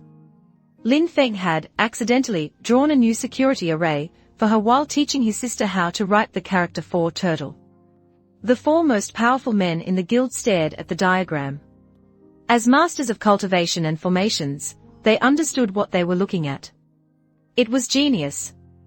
It was revolutionary. It incorporated principles they had never even conceived of. Impossible, Elder Yang breathed, tracing a line of the diagram with a trembling finger. Who? Who designed this? Mai Ling played her trump card. It was revealed to me. By the same hidden master who revealed the nature of the spirit-cleansing pearl. She let the words hang in the air, allowing their imaginations to run wild. The guild master stared at her, his eyes blazing with intense greed and ambition. This is a miracle. A gift from the heavens. What does this master ask for in return for such a blessing? Mai Ling took a deep breath. He asks for very little. He considers this but a minor trifle. A bauble. The lie was so large it felt solid in her mouth. As a token of our sincerity, to show that we are worthy of his future revelations, he has requested a single, symbolic gift. Name it, the guild master boomed. A vial of the 9-orifice ambrosia, Mai Ling said softly. The room went deathly silent. Elder Yang looked like he was about to have an aneurysm. But the guild master, Qian, began to laugh. A deep, booming laugh that echoed in the grand hall. The ambrosia, he roared. He asks for our most sacred treasure, as a mere trifle. The arrogance. The magnificent, divine arrogance. I love it. This is a master who understands his own worth. Qian looked at the formation diagram, then at the faces of his elders. Consider it. With this new formation, the ambrosia, and everything else in our vault, will be 100 times more secure. And this is just the first gift he has offered us. What might he offer next? An alchemy formula. A divine sword art. For the price of a single elixir, we gain the favor of a god. It is the greatest bargain in the history of this guild. He slammed his hand on the table. Granted. Overseer Mai, you have done the guild a service beyond measure. You will personally escort the ambrosia to this hidden master. You will be our sole envoy. Our high priestess. Mai Ling kept her face a mask of serene humility, but inside, she was screaming in triumph. She had done it. She had manipulated the most powerful men in the province, using nothing but their own greed and a page of a child's calligraphy practice. She bowed deeply. I will not fail the guild's trust. The journey back was a blur of elation and terror.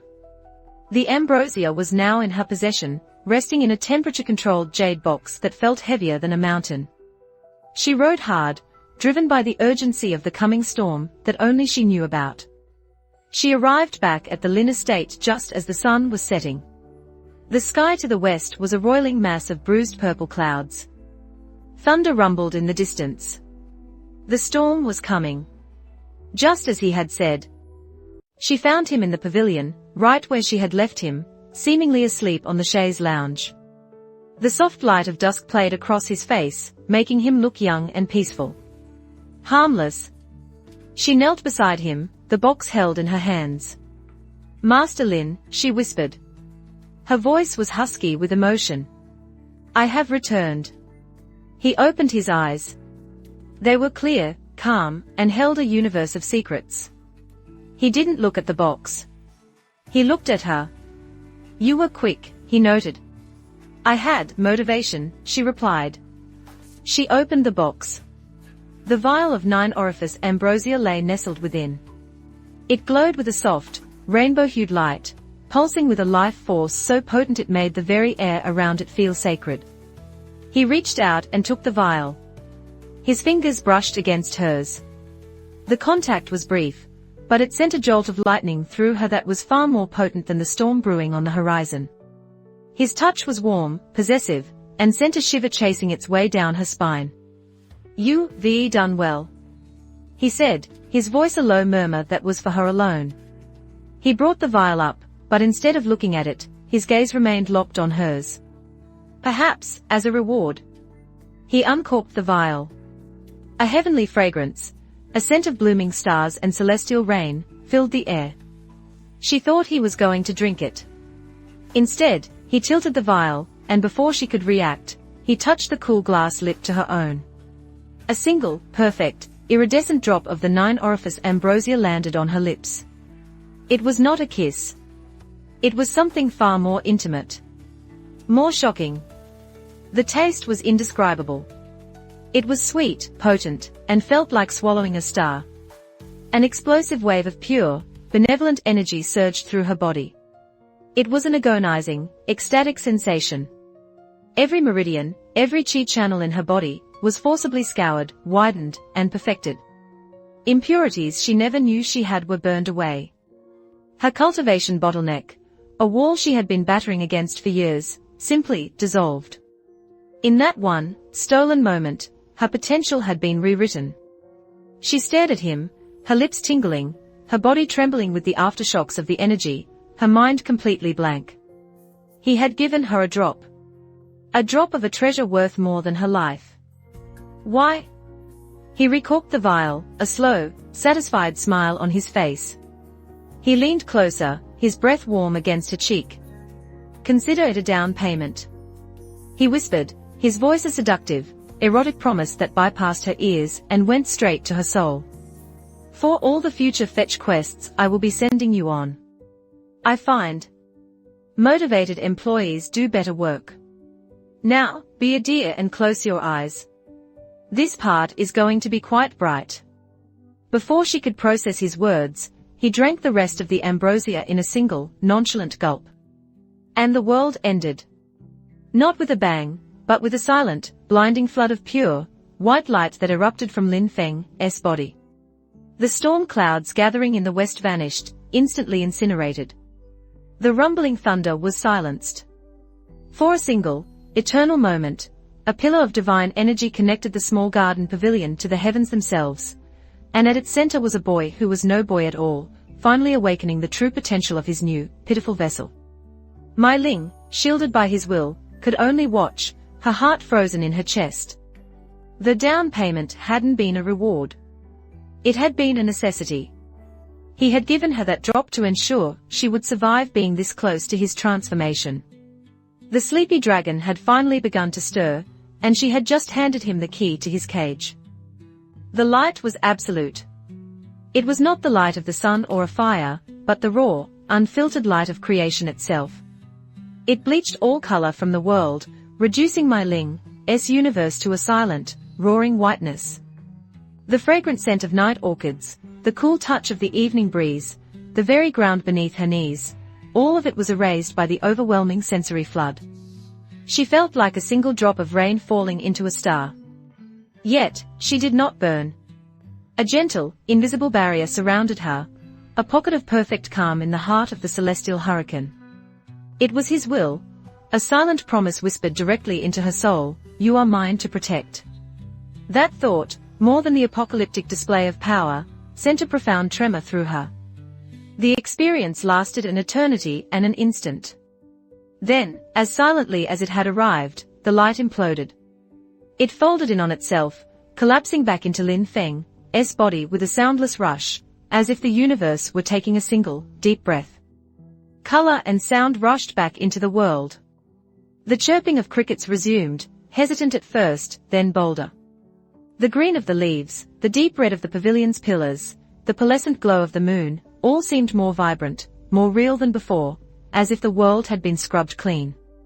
The ominous storm clouds in the west were simply gone, leaving a sky of impossible clarity, dusted with a trillion glittering stars. And there, in the center of it all, stood Lin Fan. He had not changed, and yet, he was entirely transformed. He still wore the simple robes of a scholar, his hair was still slightly mussed from his nap. But the very air around him had changed. It was charged, potent, humming with a latent power that made the hairs on my Ling's arms stand on end. His skin seemed to possess a soft, internal luminescence, like moonlight captured beneath flawless jade. The last vestiges of mortal frailty had been scoured from him. He turned his head and looked at her. His eyes, once deep, dark pools, now held swirling galaxies. They were ancient, powerful, and utterly serene. And they were focused entirely on her. My Ling's own body was a war zone of sensation. The single drop of ambrosia was still working its magic, a gentle, bubbling river of energy recarving her spiritual pathways. It felt incredible. Aches she hadn't known she possessed were gone. A clarity of mind she had never experienced had settled over her. She could feel the intricate flow of chi in a blade of grass 10 feet away. It was a rebirth. That, she began, her voice hoarse, was bright. It was the most colossal understatement she had ever uttered. A slow smile graced Lin Fan's lips. It was a smile of pure, unadulterated satisfaction. Not the smugness of a victor, but the deep contentment of a man who had just fixed a creaky, uncomfortable chair. "The plumbing is cleared," he announced, stretching his arms with a groan of profound pleasure. The movement was no longer that of a lazy boy, it was fluid, graceful, and contained an echo of cosmic power. "I believe I shall sleep very well tonight." He had just averted a regional disaster, displayed power that could shatter mountains, and fundamentally altered her physical being, and his primary thought was of his sleep quality. My Ling found herself torn between terror, awe, and an insane desire to laugh. She shakily got to her feet, her legs feeling stronger than ever before. You gave me a drop," she said, her voice trembling slightly. It was the one part of the last 5 minutes that truly defied her understanding. "I did," he confirmed, turning to face her fully. The new proximity was dizzying. Standing this close to him was like standing near a furnace of pure, refined energy. An investment, as I said. A valuable employee is a productive employee. And besides, he added, his voice dropping to a low, intimate murmur that vibrated through her very bones, "It would have been a shame to have you dissolve. You are, after all, quite pleasant to look at. It would have ruined the garden's aesthetic." Her breath hitched. He was teasing her, complimenting and insulting her in the same breath. It was his signature move, and it was devastatingly effective. Her mind knew he was a 10,000-year-old celestial being in a boy's body. Her heart, however, was just a foolish, hammering drum reacting to a dangerously handsome man paying her a compliment. A very strange, backhanded compliment. He took a step closer. The space between them became charged, electric. "And there is the matter of our connection." He tilted his head, a gesture of thoughtful curiosity. "I find your emotional state to be rather distracting. All that ambition and worry. It's very noisy. I am hoping that a strengthened cultivation base will lead to a more serene mental landscape. For my own peace of mind, you understand. So that was it. The ultimate selfish reason. He hadn't given her the drop out of kindness, or even as a simple reward. He'd done it to make her a less annoying mental roommate. The sheer, god-tier level of self-interest was so pure, it was almost beautiful. My apologies for being so noisy, she retorted, a spark of her old fire returning. She wouldn't let him see how his proximity was affecting her. I will try to be a more tranquil distraction. He chuckled, a soft, rumbling sound. I would appreciate it. He reached out, his fingers tracing a line along her jaw, not quite touching her skin, but close enough for her to feel the radiant warmth. But I confess, your noise is not entirely unpleasant. It's lively. Her entire body went rigid. His touch, not a touch, was more electrifying than the ambrosia had been. Her mind screamed danger, while her skin sang with a traitorous desire for him to close the infinitesimal gap. The romantic tension was a palpable, crushing force, more intense than the celestial light show moments before. Then, just as the moment was about to break, a voice, choked with terror, echoed from the front gate. Master! Elder brother! An emergency! It was Xiao Yu's voice, high and panicked. The moment shattered. Lin Fan dropped his hand with a sigh of profound annoyance.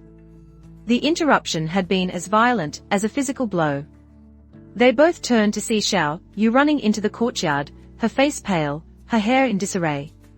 Behind her was Lin Wei, his father, leaning heavily on a guild guard, his expression grim. What is it? Lin Fan asked, his voice flat. The transition from amorous celestial being to irritated landlord was instantaneous. It's the annual Azure Spire tournament. Xiao Yu cried out, gasping for breath. The invitations have just been delivered. The Zhong family, they used their influence. They've invoked the blood feud mandate against us. Mai Ling's eyes widened in alarm. She knew of this archaic rule. It was a brutal relic of a bygone era, allowing feuding families to settle their grudges in the tournament arena, where the usual rules of non-lethal combat were suspended. It was a sanctioned death match. Zhongbao knows he cannot attack us directly because of the guild's protection, Lin Wei explained, his voice weak. So he means to kill you in the ring, legally, in front of the entire province. Lin Fan just stared at them. He blinked slowly. A tournament, he repeated, as if the word were a foreign concept. People will be fighting.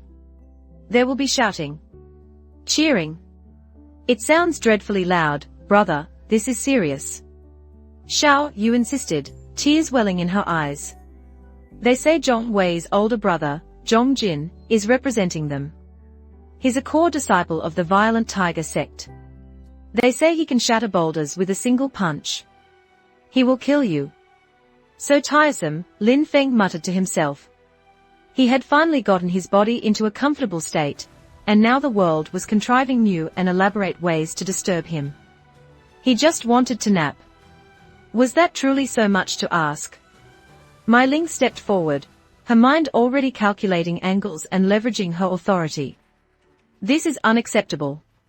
The Phoenix Plume Guild will formally protest. We can have the mandate revoked. No, Lin Fan said softly. Everyone froze and looked at him. No? Mai Ling repeated, confused. But this is a direct threat to your life. He will not hold back. Lin Fan's gaze drifted towards the list of prizes for the tournament, which Xiao Yu was clutching in her trembling hand. His eyes, now capable of seeing the flow of energy in all things, noticed a particular item listed as the third-place prize.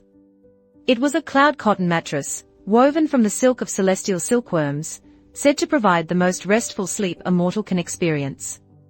A flicker of genuine interest sparked in Lin Fan's eyes. A new mattress. The bed in his room was still the original, lumpy one. He had a divine pillow, a divine garden, but a mediocre mattress. The thought was offensive. This Zhong Jin, he asked casually. He is very strong.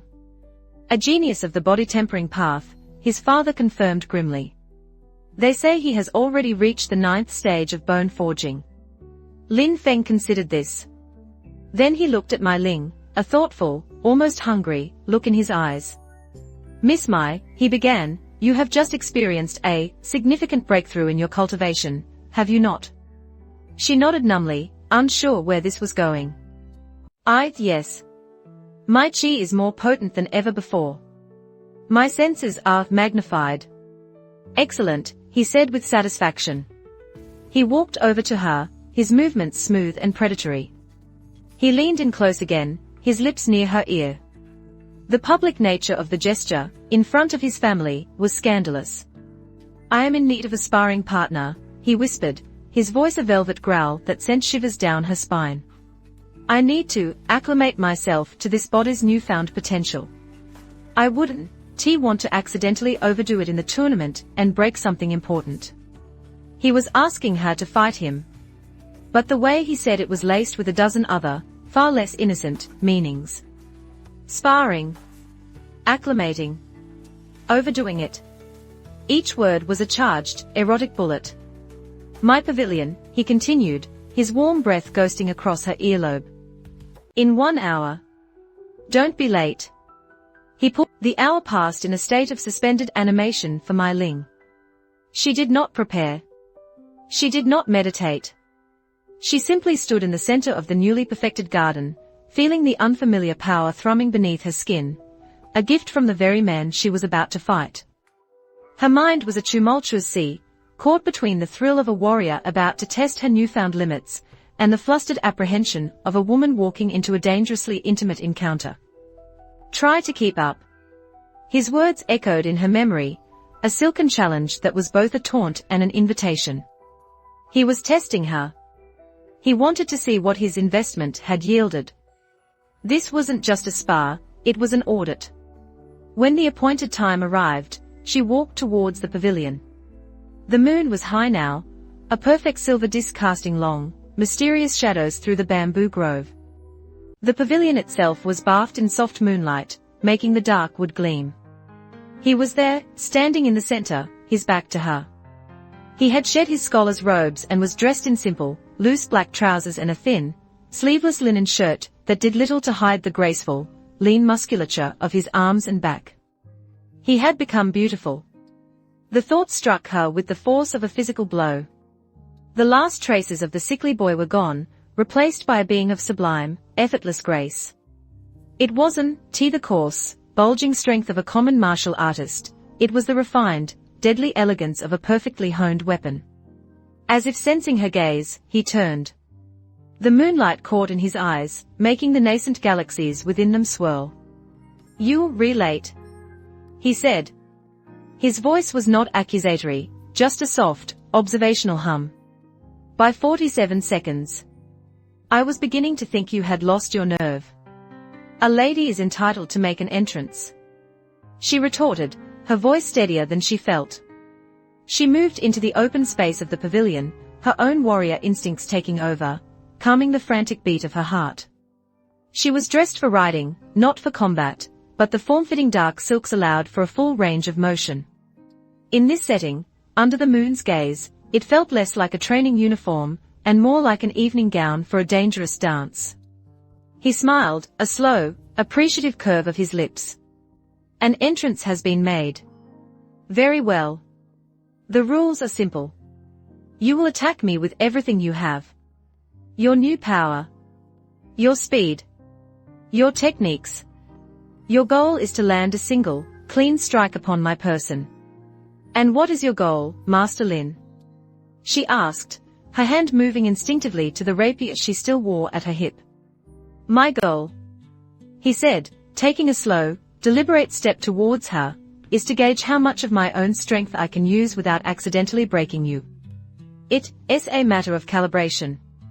His words were clinical, but his gaze was a hot, molten thing that swept over her, making her skin tingle. It felt as though he were calibrating far more than just his power levels. She drew her sword.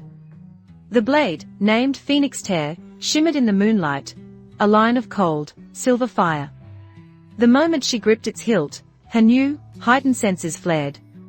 The sword felt like an extension of her own arm, its weight, its balance, its edge all perfectly known to her. "And what happens when I land this strike?" she asked, her voice a low challenge. His smile widened, turning predatory. "Why don't we find out? Begin when you are ready." He didn't take a stance. He just stood there, his hands clasped loosely behind his back, a picture of absolute, arrogant vulnerability. He was inviting her, daring her, to attack. Mai Ling did not hesitate. An insult like that could not be ignored. She exploded into motion.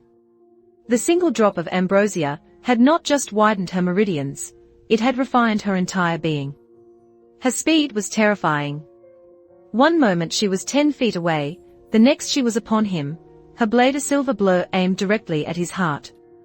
It was the fastest, most perfect lunge she had ever executed in her life. He didn't move. He simply tilted his head, a gesture of mild curiosity. The point of her rapier, traveling at impossible speed, missed his chest by a hair's breadth. It passed through the space where his heart should have been, meeting only empty air. She hadn't missed. He had, with a movement too subtle for her eyes to track, shifted his entire body just enough to let the blade pass harmlessly by. It was like trying to stab a phantom. She twisted her wrist, the blade carving a vicious arc back towards his throat. Again, he shifted. A slight incline of his shoulders, a minute adjustment of his stance. The blade whispered past his skin, not even disturbing the air. Frustration mingled with awe. He wasn't dodging. Dodging was a reaction. He was simply not where her blade was. He was anticipating her every move, her every intention, before she had even fully formed it in her own mind. It was like fighting a man who could read her soul. He probably can, she realized with a jolt.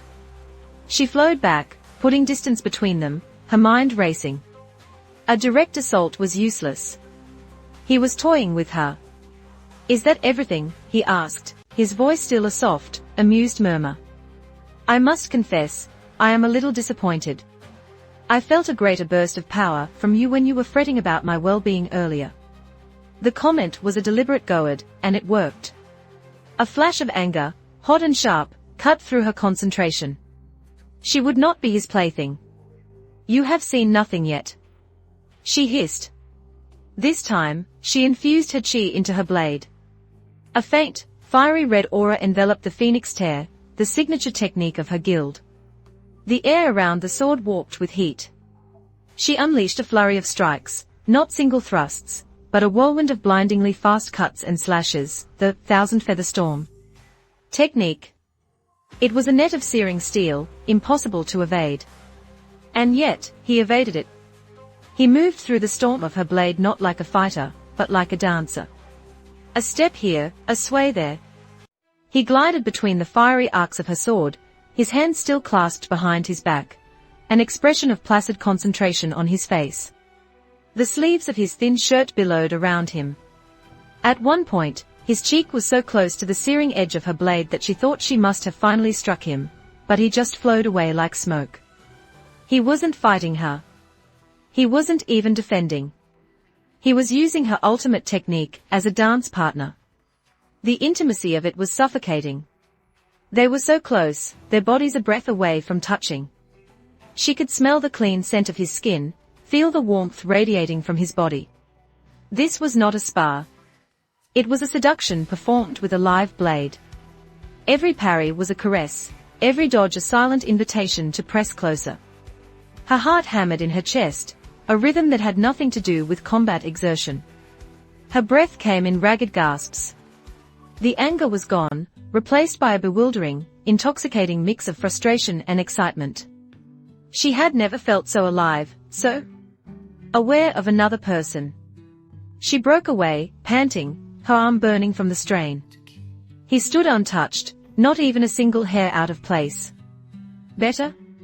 he conceded, a glint of approval in his galaxy-filled eyes. "You managed to raise the ambient temperature of the pavilion by 3 degrees. An impressive, if rather inefficient, use of energy. He took another step closer, entering her personal space. But your technique lacks focus. Your heart is not calm. Your emotions are a storm. They are powerful, yes. But they make you sloppy. He was so close now she had to tilt her head back to look up at him. And what do you suggest, O great master of calm hearts?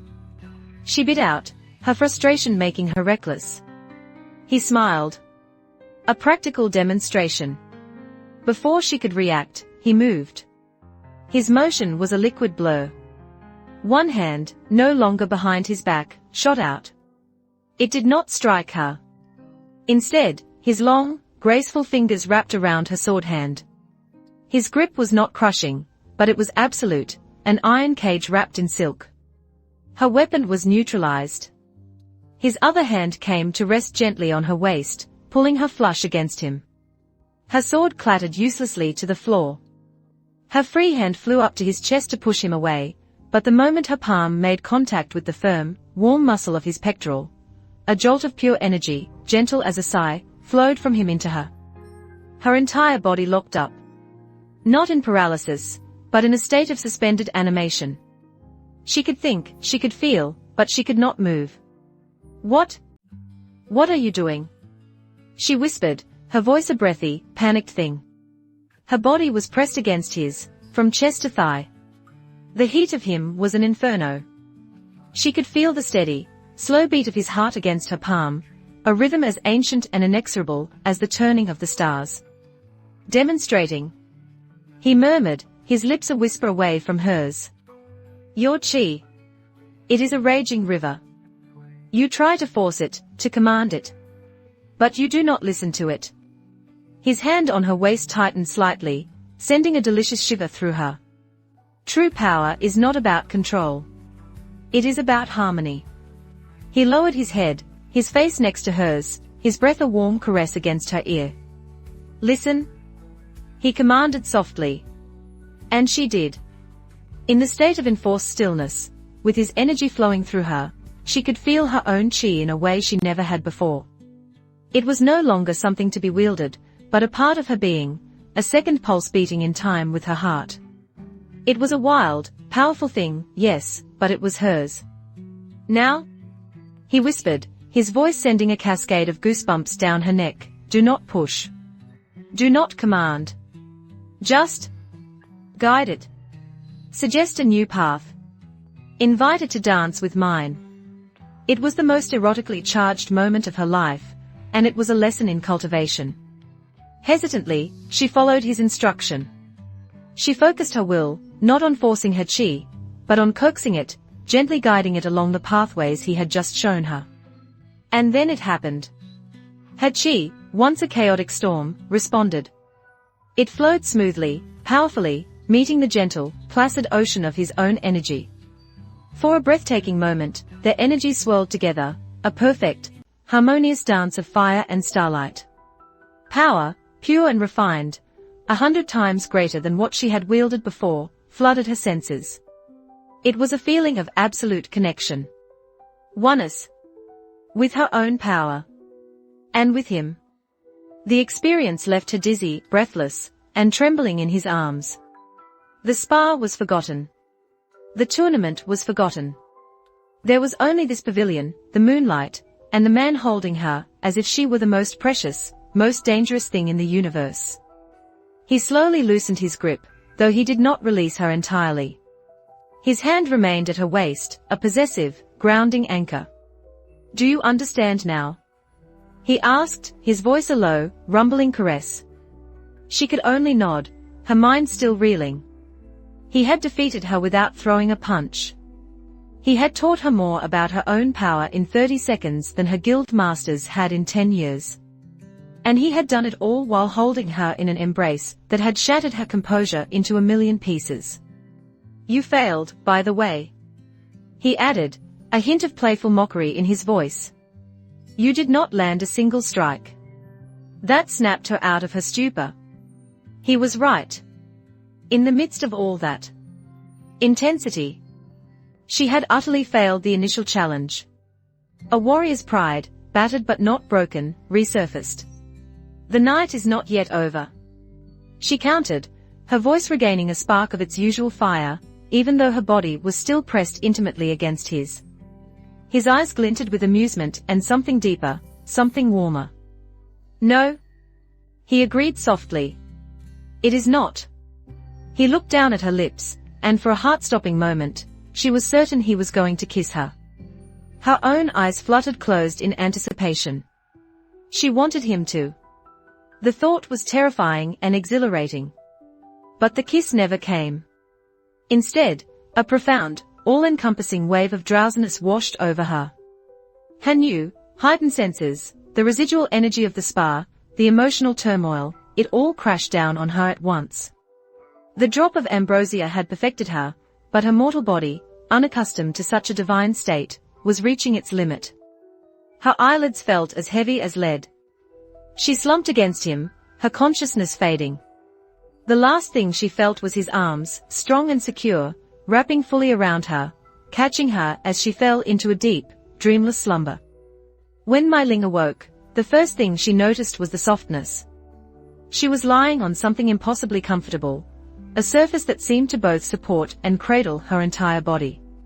The second thing she noticed was the scent. A clean, masculine scent, mixed with the faint, pleasant aroma of sandalwood. His scent. She opened her eyes. She was in his personal bedchamber. And she was lying on his bed. The sheets were cool silk, the blanket a soft, light wool. She was still fully dressed in her riding leathers. He was sitting in a simple wooden chair beside the bed, watching her, a book open in his lap. A single candle flickered, casting a warm, gentle glow on his features. Her mind went into overdrive. She had fallen asleep in his arms. He had carried her to his bed. The implications were scandalous, earth-shattering. You? What happened? She asked, her voice raspy. You fainted. He stated simply, not looking up from his book. Exhaustion. Your body has accepted the gift of the ambrosia, but your mind has not yet caught up. You needed rest, and you brought me. Here. My pavilion has a lovely chaise lounge, but it is exposed to the night air. You would have caught a chill. My bed was the most logical, comfortable, and convenient alternative. He explained, with the irrefutable logic of a man who prioritizes comfort above all else. I could not very well let a valuable asset like you fall ill due to poor sleeping arrangements. He made it sound like a purely practical decision. A logistical choice. But the heat in her cheeks told her it was much more than that. The tournament, she began, remembering the impending crisis, is in 3 days. He said calmly. Ample time for a few more calibration sessions. He finally closed his book and looked at her, a deeply suggestive gleam in his eyes. That is, if you feel you are up to the challenge. She stared at him, this impossible being who had humbled her, taught her, and then tucked her into his own bed. She knew he was a 10,000-year-old god. She knew he was toying with her. But as she lay there, on the most comfortable mattress she had ever felt, looking at him in the soft candlelight, he had never seemed more like a man. A dangerous, desirable, infuriating man. A slow smile spread across her own lips.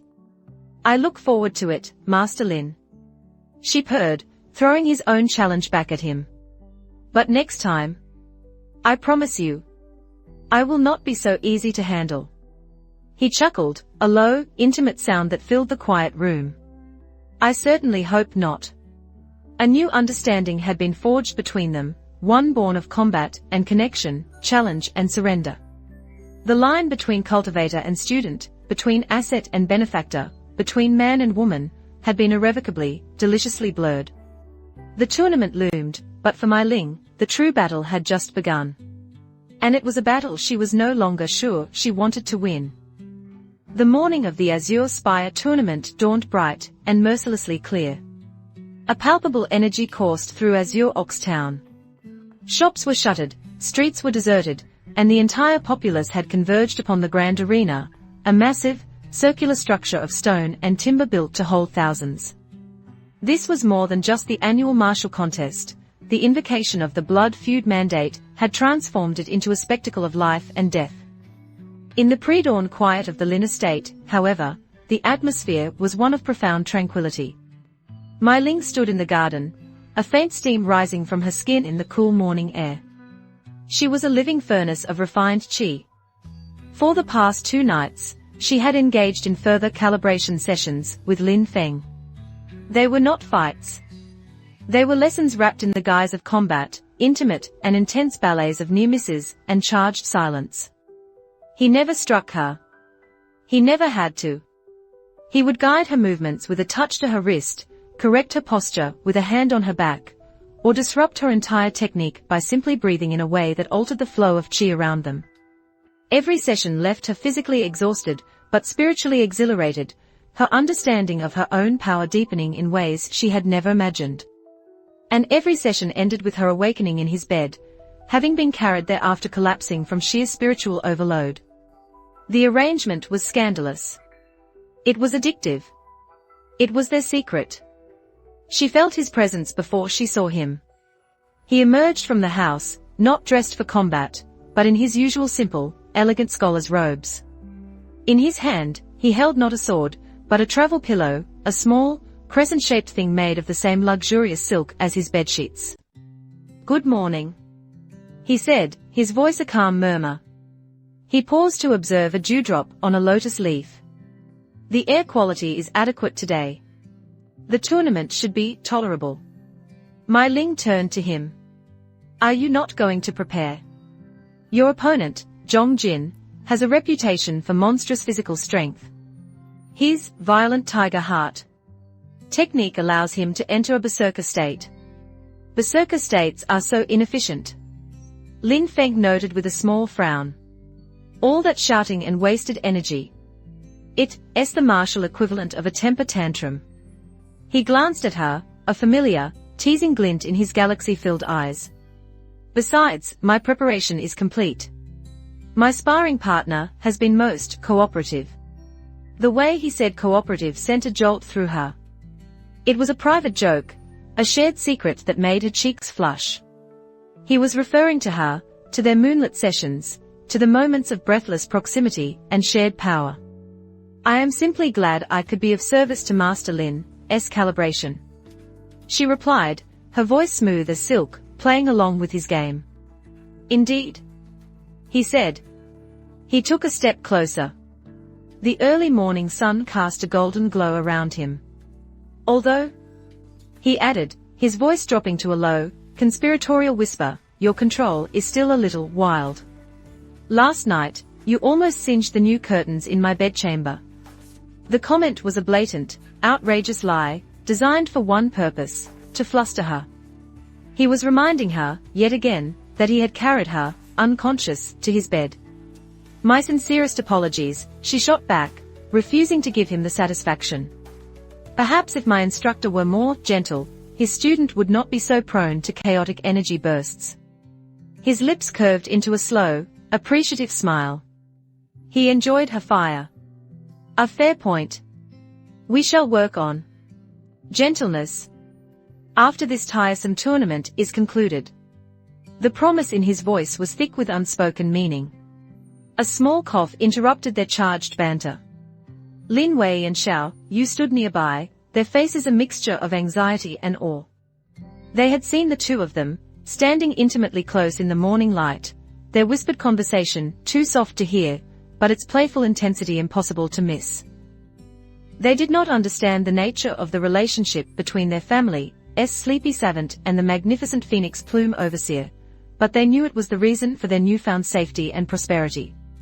"Fenga," his father said, "it is time." The grand arena was a cacophony of sound. Thousands of spectators, from common merchants to visiting nobles, filled the stands. The air was thick with the smells of roasted nuts, sweat, and nervous anticipation. The central fighting stage, a wide circle of packed earth, was scorched with the marks of past battles. The arrival of the Lin family contingent caused a stir. It wasn't their newfound wealth, or their mysterious revival that drew the eyes of the crowd, but their champion. Lin Feng walked with a slow, unhurried gait, his hands tucked into his sleeves, looking less like a warrior headed for a death match, and more like a scholar on his way to a poetry reading. From across the arena, a roar went up from the section housing the Tiger Fang clan. At its center stood Zhong Jin. He was a perfect counterpoint to Lin Feng. Where Lin Feng was slender and graceful, Zhong Jin was a mountain of muscle, his bare arms covered in thick, corded veins. His face was a mask of brutal intensity, and a cruel, jagged scar ran across one eye. He radiated an aura of raw, violent power. So that is the Lin family's trash. Zhong Jin sneered, his voice a low growl that carried across the arena. He looks like a breeze would knock him over. I will crush every bone in his body to avenge my little brother. The crowd murmured. On the surface, this was a comical mismatch. A sickly-looking scholar versus a hulking martial sect disciple. The odds were laughably stacked. Mai Ling sat in the VIP pavilion, a seat of honor reserved for the Phoenix Plume Guild. Next to her, by pure coincidence of status, sat the smirking, arrogant Yang Fei, the guild elder's nephew. Well, Overseer Mai, Yang Fei said, his voice dripping with condescending amusement. This is your chosen champion. I knew he was strange, but I did not realize he was suicidal. Zhong Jin will turn him into paste. Mai Ling did not even spare him a glance. She simply watched Lin Feng, her heart a calm, steady rhythm. She felt no fear for him. How could you fear for a slumbering god? Instead, she felt a profound sense of pity for his opponent. Zhong Jin had no idea what he was about to face. This was not a tiger pouncing on a sheep. This was a tiger gleefully pouncing on what it thought was a sheep, but was in fact, the quiet, unassuming trigger of a continental landslide. The tournament master, a stern old man with a long grey beard, struck a massive bronze gong. The sound reverberated through the arena, silencing the crowd. By the ancient and honored tradition of the Azure Spire tournament, the master boomed, the blood feud mandate between the Tiger Fang clan and the Lin clan is hereby invoked. This will be a battle to submission. Or to the death. Let the bout begin. A savage grin split Zhong Jin's face. He cracked his knuckles, the sound like rocks grinding together. He took a heavy, thudding step onto the stage. Lin Feng, in contrast, sighed. A long, weary sigh of a man being forced to participate in strenuous activity before noon. He turned to his sister. Xiao Yu, hold this for me, he said, handing her his silk travel pillow. Try not to get it dusty. He then ambled onto the stage, finding a spot that was currently bathed in warm, pleasant sunlight. He stopped, tilted his head back, and closed his eyes, soaking in the rays. The entire arena stared in stunned silence. He was sunbathing. In the middle of his own deathmatch. Zhong Jin's face turned from confidence to rage. This was the ultimate insult. You dare disrespect me, you walking corpse, he roared. I will show you the meaning of pain. Violent tiger heart. A visible wave of crimson chi exploded from Zhong Jin's body. His muscles swelled, his veins bulged, and his skin took on a reddish hue. The ground beneath his feet cracked under the sheer pressure. He had activated his berserker technique from the very start. He wasn't just going to defeat Lin Feng, he was going to obliterate him. With a roar that shook the very foundations of the arena, Zhong Jin charged. He was a speeding bull, an unstoppable force of nature, his fist cocked back, glowing with malevolent red energy. The crushing mountain fist. The crowd gasped. The attack was too fast, too powerful. The sickly boy didn't even have his eyes open. In the VIP box, Yang Fei laughed aloud. It's over. What an idiot. Mai Ling just watched, her gaze fixed, her heart calm.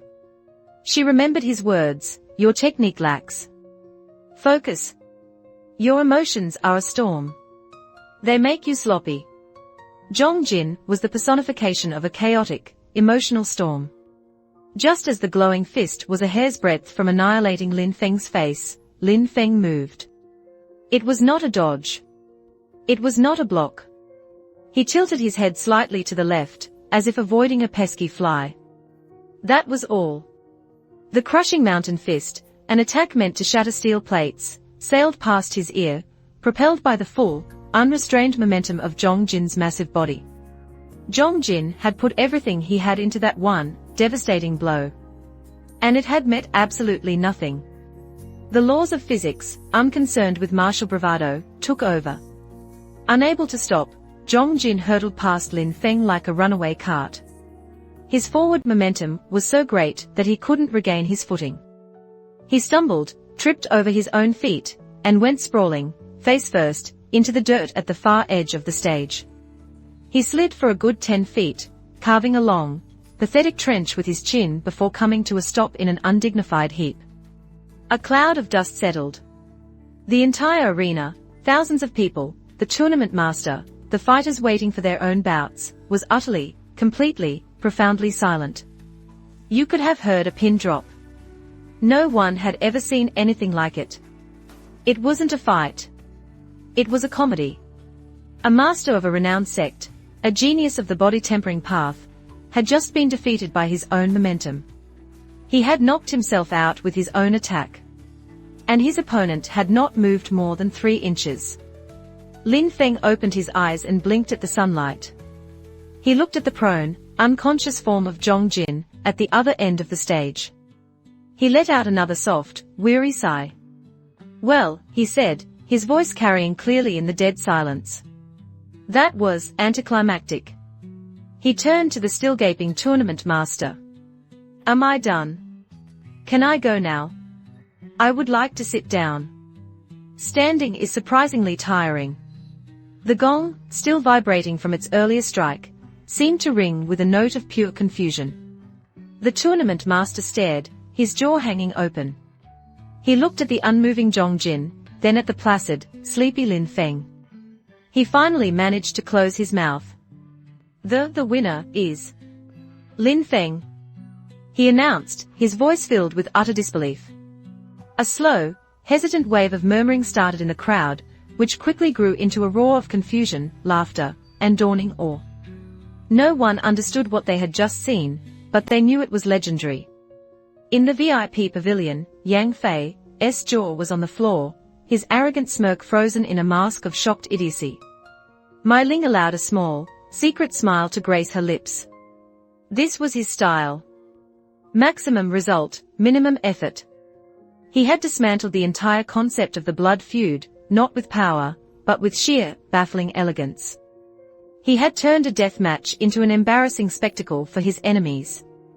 The Tiger Fang clan would not recover from this humiliation for 100 years. Lin Feng, ignoring the pandemonium he had created, simply walked off the stage, retrieved his pillow from his sister, and made his way to the competitor's rest area. He found a comfortable-looking bench, lay down, put his head on his pillow, and promptly fell asleep. The rest of the tournament proceeded in a haze. Competitors fought with valor and skill, but their battles all seemed pale and foolish in comparison to the bout that had started the day. The crowd was no longer focused on the fights. They were focused on the strange young man napping on a bench, who had won the most anticipated fight of the century by letting his opponent punch the air. Hours later, the final match concluded. The tournament master, looking deeply weary, announced the victors. And in third place, by virtue of reaching the semifinals.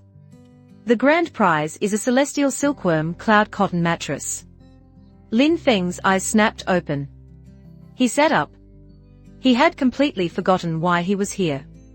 He ambled onto the stage to receive his prize, accepting the rolled-up, incredibly soft mattress with a nod of satisfaction. This made the whole tiresome day worthwhile. He turned to leave, but the guildmaster, who had a vested interest in all things related to Lin Feng, stopped him. Master Lin. Guildmaster Qian boomed, approaching him with Mai Ling in tow. A magnificent victory. Though unusual in its execution. The guild is proud. Lin Feng just nodded, hugging his new mattress. Thank you. Is that all? The first place victor has the right to challenge any willing master for a prize bout, an exhibition match. The guild master explained. Young champion Feng, I humbly request that you allow my humble niece, Overseer Mai, to be your opponent. A demonstration of the guild's strength. To show the world the power of our methods. He looked meaningfully at Mai Ling. He wanted another miracle. He wanted to see her use her new, godlike powers. Mai Ling froze. A public spar. With him. The thought sent a jolt of panic and excitement through her. All eyes were on them. Lin Feng looked at her. He saw the flicker of apprehension in her eyes. Then he looked at his new mattress. An idea, lazy and brilliant, came to him. I am rather tired, he announced to the guild master. However, he looked at Mai Ling, a wicked, challenging glint in his eyes that only she could see. I am always willing to help a junior improve her skills. He turned to the crowd. We will have our exhibition match. But I have a condition, name it. The guild master said eagerly. The stage is too hard. Lin Feng declared. It is terrible for one's posture. We will conduct our spar. On my new mattress. The crowd blinked. The guild master blinked. Mai Ling's entire face flushed a deep, incandescent shade of crimson. A public spar. On a bed. The softness of the mattress. Lin Feng continued with a perfectly straight face, will require greater balance and core strength from my opponent. It is an excellent training tool for stability. It is for her own good. He unrolled the massive, plush mattress in the center of the fighting stage. It looked absurd, a bed of celestial softness in a brutal arena. He sat on it, patting the space beside him. He looked directly at Mai Ling, his voice a low, teasing murmur that carried to her and her alone. Well, Overseer Mai, he purred. Don't be shy. Come. Let's show them how we calibrate. The invitation hung in the air, a public dare wrapped in 1,000 layers of private meaning. He was inviting her to a fight. He was inviting her to their dance. He was inviting her to his bed, in front of thousands of people. Mai Ling stood there, the eyes of the world on her heart a runaway train. She could refuse and seem a coward.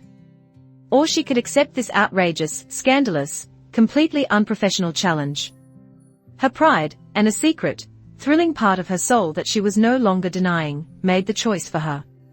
With a deep breath and the graceful, predatory poise of a phoenix, she stepped onto the mattress. The world, and all its rules, seemed to melt away. There was only the soft surface beneath her feet, the roar of a baffled crowd, and the slumbering god sitting on a bed, waiting for his partner to begin their next, very public, dance. The celestial silkworm cloud cotton mattress was, if anything, undersold.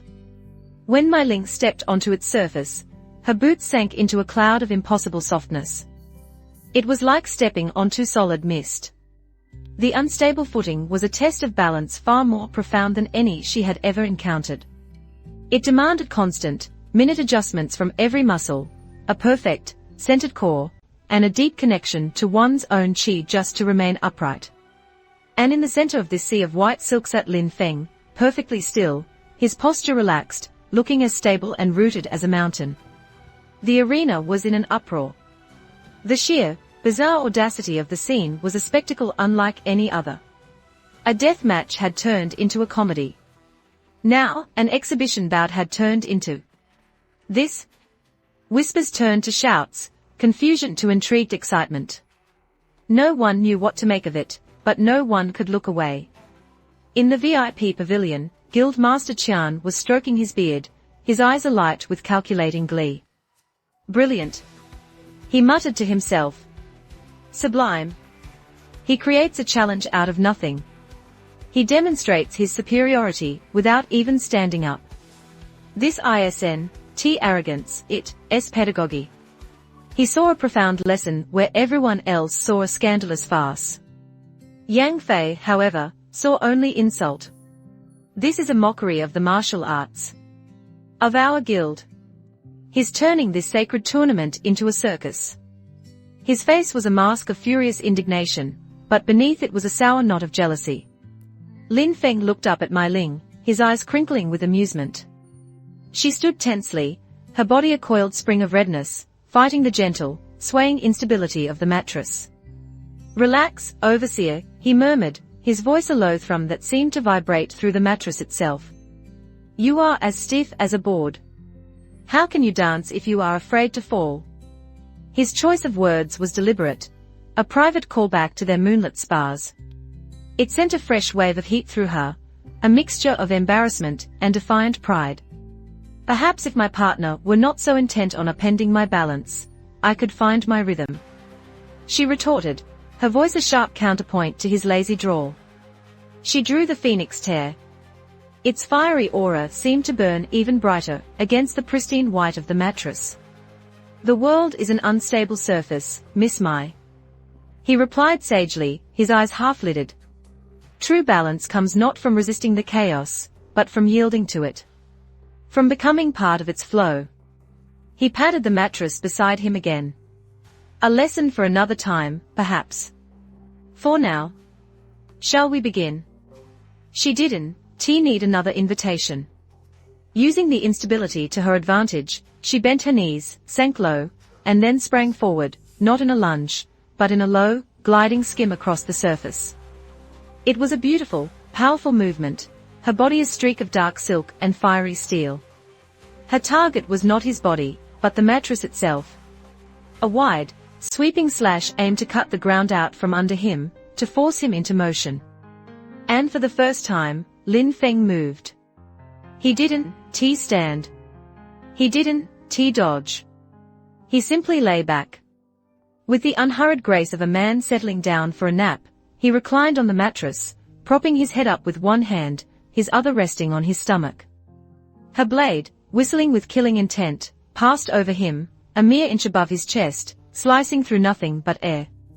His new position was one of utter, contemptuous relaxation. It was also, infuriatingly, a perfect defensive posture. He was a smaller target, his vitals shielded by the plushness of the mattress, his casual recline daring her to come closer, to enter the intimate space directly above him. The crowd gasped. Mai Ling landed gracefully at the far end of the mattress, her heart pounding with a fresh wave of frustration. He was making a mockery of her. Of her power. Of her. "Your form is improving," he commented conversationally, as if they were alone in their private pavilion. "Your control of the initial burst of chi was much cleaner. Less emotional." He was critiquing her in the middle of their fight. In the middle of this bizarre, public boudoir. "Stand up and fight me, you lazy dash," she began, her temper flaring. "Why?" he interrupted, a genuine note of curiosity in his voice. "Standing is so much effort.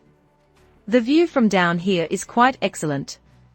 His gaze swept over her, a slow, appreciative journey from her heeled boots, up the long lines of her legs, to the fire in her eyes. It was a look that was both clinical and deeply, scandalously personal. Her face burned. Thousands of people were watching, but in that moment, she felt as if they were the only two people in the world, caught in a deeply inappropriate, and very public, private moment. She would not be his toy. She was the overseer of the Phoenix Plume Guild, a warrior reborn. She took a deep breath, recalling the lessons of his touch, the memory of their chi dancing in harmony. Do not force it. Guide it. Invite it. Closing her eyes, she sank into a low stance, the unstable mattress forcing her to find her true center. She extended her sword, no longer a weapon of aggression, but a conductor's baton. And she began to guide her chi, not into a single, furious attack, a thousand-feather storm, but into 100 tiny, precise, individual manifestations. The air around her shimmered. Small motes of fiery red energy coalesced, each one taking the form of a miniature, razor-sharp phoenix feather. They hovered around her, a swirling cloud of deadly, beautiful energy. This wasn't a technique from any manual. This was her own creation, born from his instruction. Lin Fan's eyes, which had been half-closed, opened fully. A flicker of genuine interest, of true surprise, registered on his face. This was new. This was unexpected. This was progress. Go. Mai Ling whispered, a single, sharp command. The 100 feathers shot forward, not in a chaotic swarm, but in a perfectly coordinated, pincer-like formation. They did not target his body. They targeted the mattress around him. 100 precise acupuncture needles of fiery energy designed to pin him, to hem him in, to leave him with nowhere to go. Thwip. Thwip. Thwip. The feathers struck the celestial silkworm silk and bounced off harmlessly. They dissipated in faint, disappointed puffs of red smoke against the mattress's surface, which seemed to hum with an imperceptible, defensive energy of its own. Mai Ling stared, her perfect attack rendered utterly useless. Lin Fan chuckled. A soft, rumbling sound from his reclined position. An exquisite technique. He praised, his tone sincere. Truly. Your control is magnificent. A wonderful idea. He patted the mattress. But did you really think the bed of a celestial silkworm would be so fragile? This silk is a natural spiritual conduit. It absorbs and dissipates unfocused energy. It's so restful. He had known. He had chosen this battlefield knowing that her fiercest, most refined elemental attacks would be useless against it. The sheer, layered genius of his laziness was an art form. He hadn't just brought a bed to a fight, he had brought a defensive artifact that perfectly countered his opponent's primary strength. Mai Ling was at an impasse. Her speed was negated by the surface.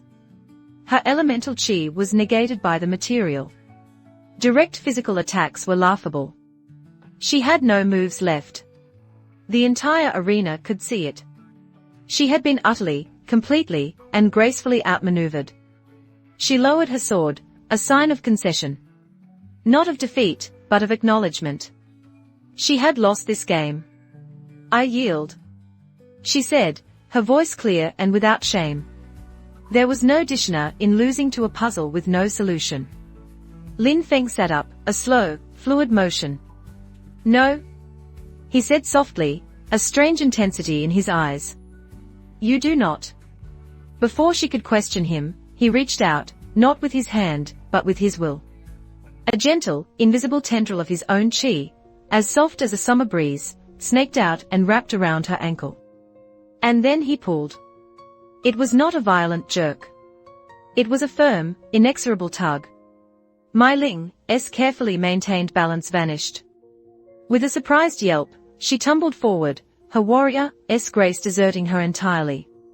She landed not with a thud, but with a soft whoomph, sprawled on her stomach across the impossibly soft mattress. Directly in front of him. Her face was inches from his knees. The position was undignified, embarrassing, and shockingly intimate. The crowd let out a collective gasp. In the VIP box, Yang Fei shot to his feet, his face purple with rage. Insolence. He's humiliating her. Humiliating the guild. But Guildmaster Qian simply held up a hand, a slow, contemplative smile on his face. Patience, nephew. The lesson is not yet over. Mai Ling tried to push herself up, but the mattress seemed to drink her strength, her limbs sinking into its plush depths. You have mastered control of your own chi, Lin Fan's voice murmured from above her. An excellent first step. But you rely on it too much. You have forgotten the most fundamental rule of combat. His hand came down, not on her back or her shoulder, but on her head. His fingers gently, possessively, threaded through her dark, silken hair, sending a jolt of pure shock through her entire nervous system. It was not a violent act. It was an act of shocking, proprietary intimacy. You have forgotten how to use the power of your opponent. He whispered, his voice a low vibration she felt in her very skull. His fingers tightened slightly in her hair, and he began to channel. Not his own power into her, but her power, back into her. The refined, potent chi that he had helped her master, he now drew out, circulated through his own being as a purifying filter, and poured back into her meridians. If the drop of ambrosia had been like clearing a river, this was like turning that river into a tidal wave. An explosive, ecstatic agony seized her. The world dissolved into a blinding kaleidoscope of light and sensation. Her own power, magnified and perfected by his touch, roared through her. It was a forced breakthrough, a brutal, intimate gift of ascension. The entire arena felt it. A wave of pure, condensed spiritual pressure washed out from the mattress. A palpable aura of fire and starlight so potent that weaker cultivators in the stands fainted. The phoenix tear rapier, lying forgotten on the mattress, began to glow with a brilliant, crimson light, humming a song of pure power. When the wave subsided, Mai Ling was still sprawled on the mattress, trembling, her mind shattered and reborn. She could feel the new power, a vast, calm ocean where there had once been a raging river. She had ascended. Again. Right here, in the middle of the arena, while lying face down on a bed with his hand in her hair. She lifted her head, her eyes wide with a mixture of awe, terror, and something else, something she dared not name. She looked at him. He was watching her, his face serene, his galaxy eyes holding an expression of profound satisfaction, the look of a master craftsman pleased with his finished work. But then she saw it. For the first time. A tiny bead of sweat on his temple. A slight, almost imperceptible tremor in the hand that was not entangled in her hair. The effort had cost him something. The realization struck her with the force of a thunderbolt. He was not omnipotent. Not in this body. His displays of effortless power, his calibrations, they had a price. A small one, perhaps, but a price nonetheless. And he had just paid it, for her. To elevate her. To what? Perfect his asset. Refine his new plaything. Or was it something more? In that moment of shared vulnerability, she saw past the god. She saw the being behind the lazy facade, a being making a deliberate, calculated effort on her behalf. The spell was broken by the sound of the tournament master, his voice shaking with awe. The exhibition is concluded. I declare. A draw. Lin Fan slowly removed his hand from her hair, the lingering sensation of his touch a brand on her scalp. He stood up, offering a hand to help her. His touch was warm and steady. As she took his hand and allowed him to pull her to her feet, she leaned in close, their faces inches apart, shielded from the crowd by the angle of their bodies. Thank you. She whispered, her voice husky, her meaning layered and deep. The mattress was lumpier on that side. He whispered back, his excuse for their proximity as flimsy as ever. I needed to smooth it out. Before she could reply, Yang Fei, unable to contain his rage a moment longer, leaped from the VIP pavilion. He landed on the edge of the stage, his face contorted in a mask of fury. This disgrace ends now. He roared, drawing his own elegant, long sword. As a core disciple, I challenge this charlatan, to a true duel. A duel for the honor of the guild. He pointed his sword at Lin Fan. No tricks. No beds. Just steel and chi. A hush fell over the crowd. Another challenge. Against a man who had not thrown a single punch all day. Lin Fan looked at Yang Fei. He then looked at the soft, inviting mattress. He looked back at Yang Fei. A deep, profound, soul-weary sigh escaped his lips. The kind of sigh one makes when you've just gotten comfortable on the couch, and someone asks you to get up and fetch something from the other room. You people, Lin Fan said, his voice quiet, but carrying across the silent arena, are absolutely determined to ruin my nap. He took a single step forward, off the mattress and onto the hard-packed earth of the stage. The moment his foot touched the ground, the lazy, languid aura around him vanished. It was replaced by something else. A stillness. A deep, terrifying quiet, like the airless void between stars. He didn't draw a weapon. He didn't take a stance. He just stood there. But something had changed. The slumbering god had been poked one too many times. And for the first time, he looked annoyed. Truly annoyed. A tiny flicker of the Void Sovereign's infinite irritation was about to be directed at the foolish young man who had dared to stand between him and his well-deserved rest. And the entire world was about to see what that looked like. The shift was imperceptible to most, yet cataclysmic for the few who could truly sense it. The playful, sleepy aura around Lin Fan evaporated, replaced by a pressure so immense it felt like the sky was falling. The boisterous noise of the arena died away, choked into silence. It wasn't just quiet, it was an absence of sound, a void that swallowed noise and courage alike. The sunlight seemed to dim, not because of a cloud, but as if it were afraid to shine too brightly upon him. Lin Fan stood on the hard earth of the stage, his hands hanging loosely at his sides. He was no longer a lazy scholar, or an enigmatic trickster. The mask was gone. In its place was something ancient, cold, and utterly, profoundly, weary of being disturbed. Mai Ling felt it most acutely. The playful, teasing warmth of their soul bond vanished, replaced by a terrifying, silent chill. It was like standing on the shore of a placid ocean, only to feel the tide recede unnaturally, a sign of the world-ending tsunami to come. She had felt his power, she had danced with it, she had been gifted it. But this was different. This was not power. This was sovereignty. Yang Fei, at the center of this suffocating pressure, felt it too, though he did not understand it.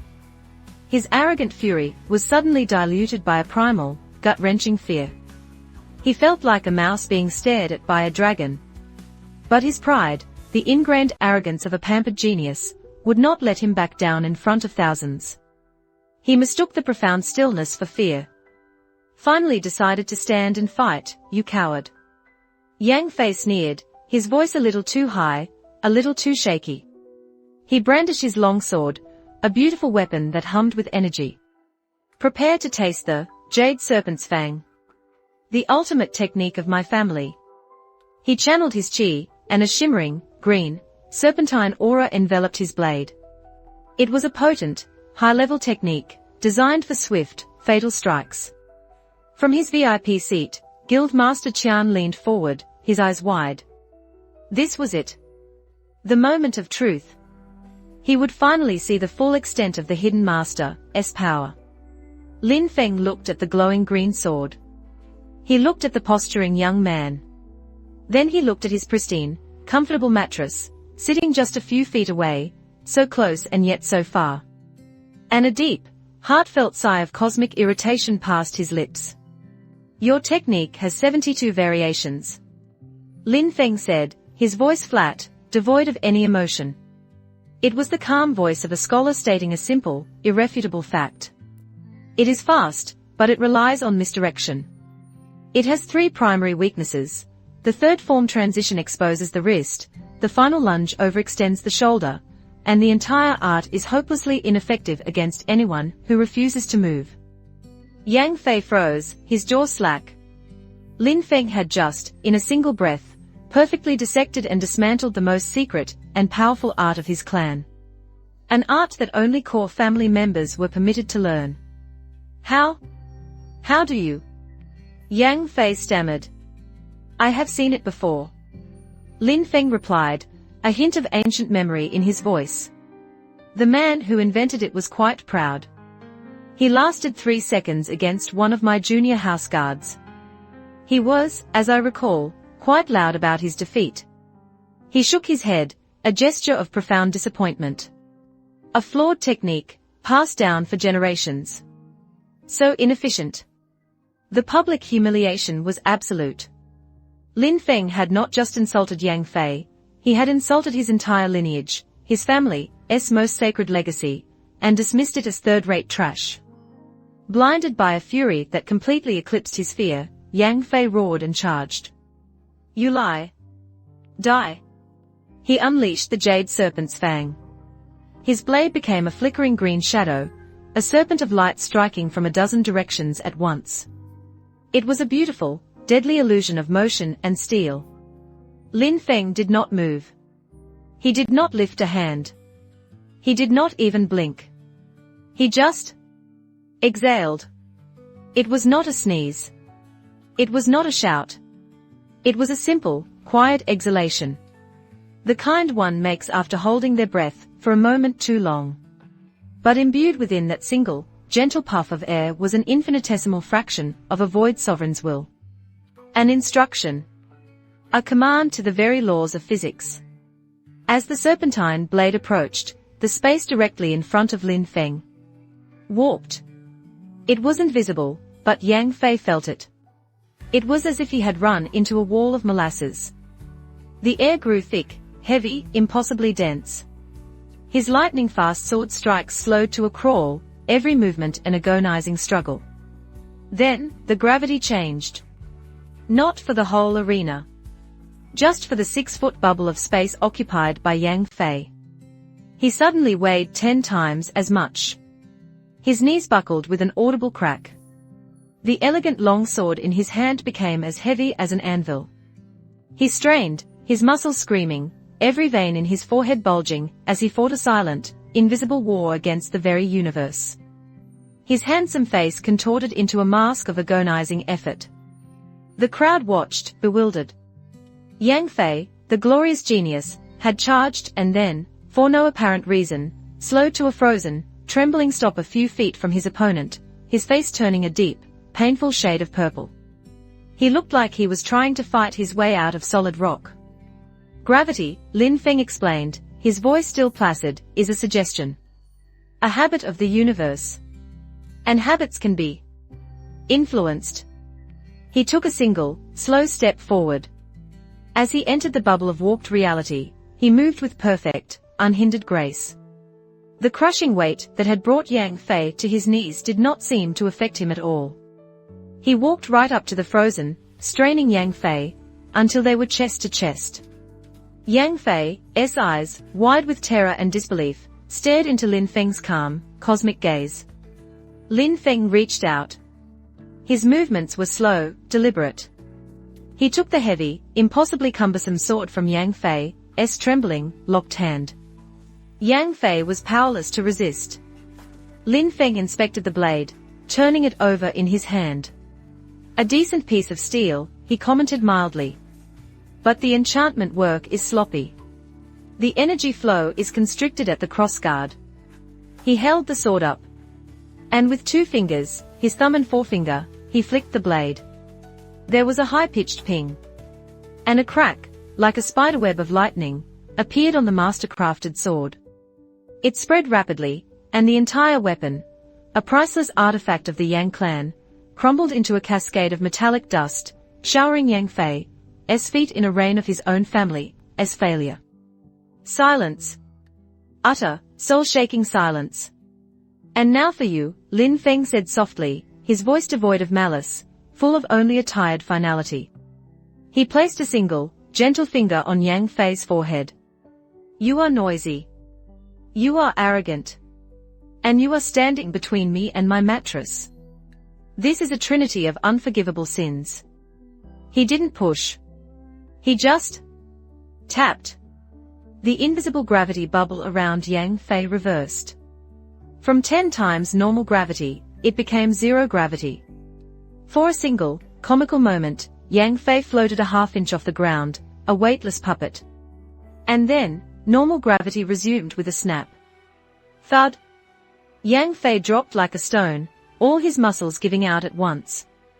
He collapsed into a boneless, unconscious heap at Lin Fan's feet. Defeated. Not by a punch, not by a sword strike, but by a tap, an exhale, and a quiet lecture on physics. Lin Fan looked down at the unconscious form, then turned to the VIP pavilion, his gaze finding the ashen face of Guildmaster Qian. My apologies, Lin Fan said, his voice carrying the distinct tone of a man filing a complaint about a faulty product. Your guild's core disciples appear to be defective. You should ask for a refund. He then turned his back on the entire scene, walked back to his mattress, lay down, and closed his eyes, his duty to public sanitation apparently complete. The silence of the arena was finally broken by a single, sharp sound. Guildmaster Qian, the ruler of the province's merchant empire, a man who had faced down kings and demonic beasts, began to clap. A slow, rhythmic, reverential clap. Mai Ling, standing nearby, felt the oppressive chill around her soul bond recede, replaced by the familiar, sleepy warmth. The god had returned to his slumber. She looked at Lin Feng, now peacefully napping on the mattress, as if he had just completed a mild household chore. Then she looked at the unconscious Yang Fei, defeated by forces he would never comprehend. She had been afraid of his power.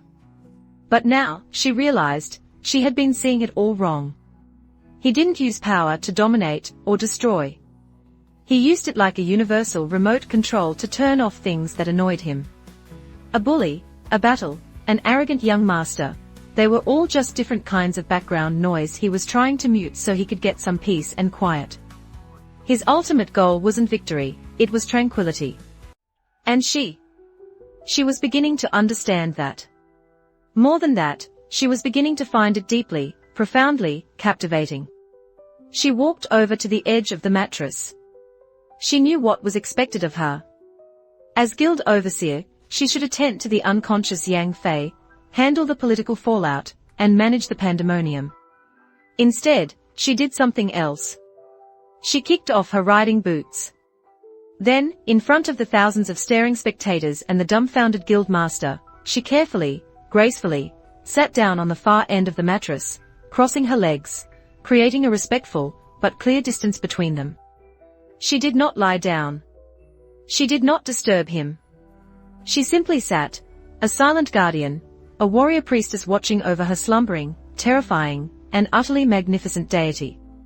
Her message to the world was clear, unspoken, but absolute: his rest is now under my protection. Disturb him, and you deal with me. From his seat, Guild Master Qian's clapping stopped.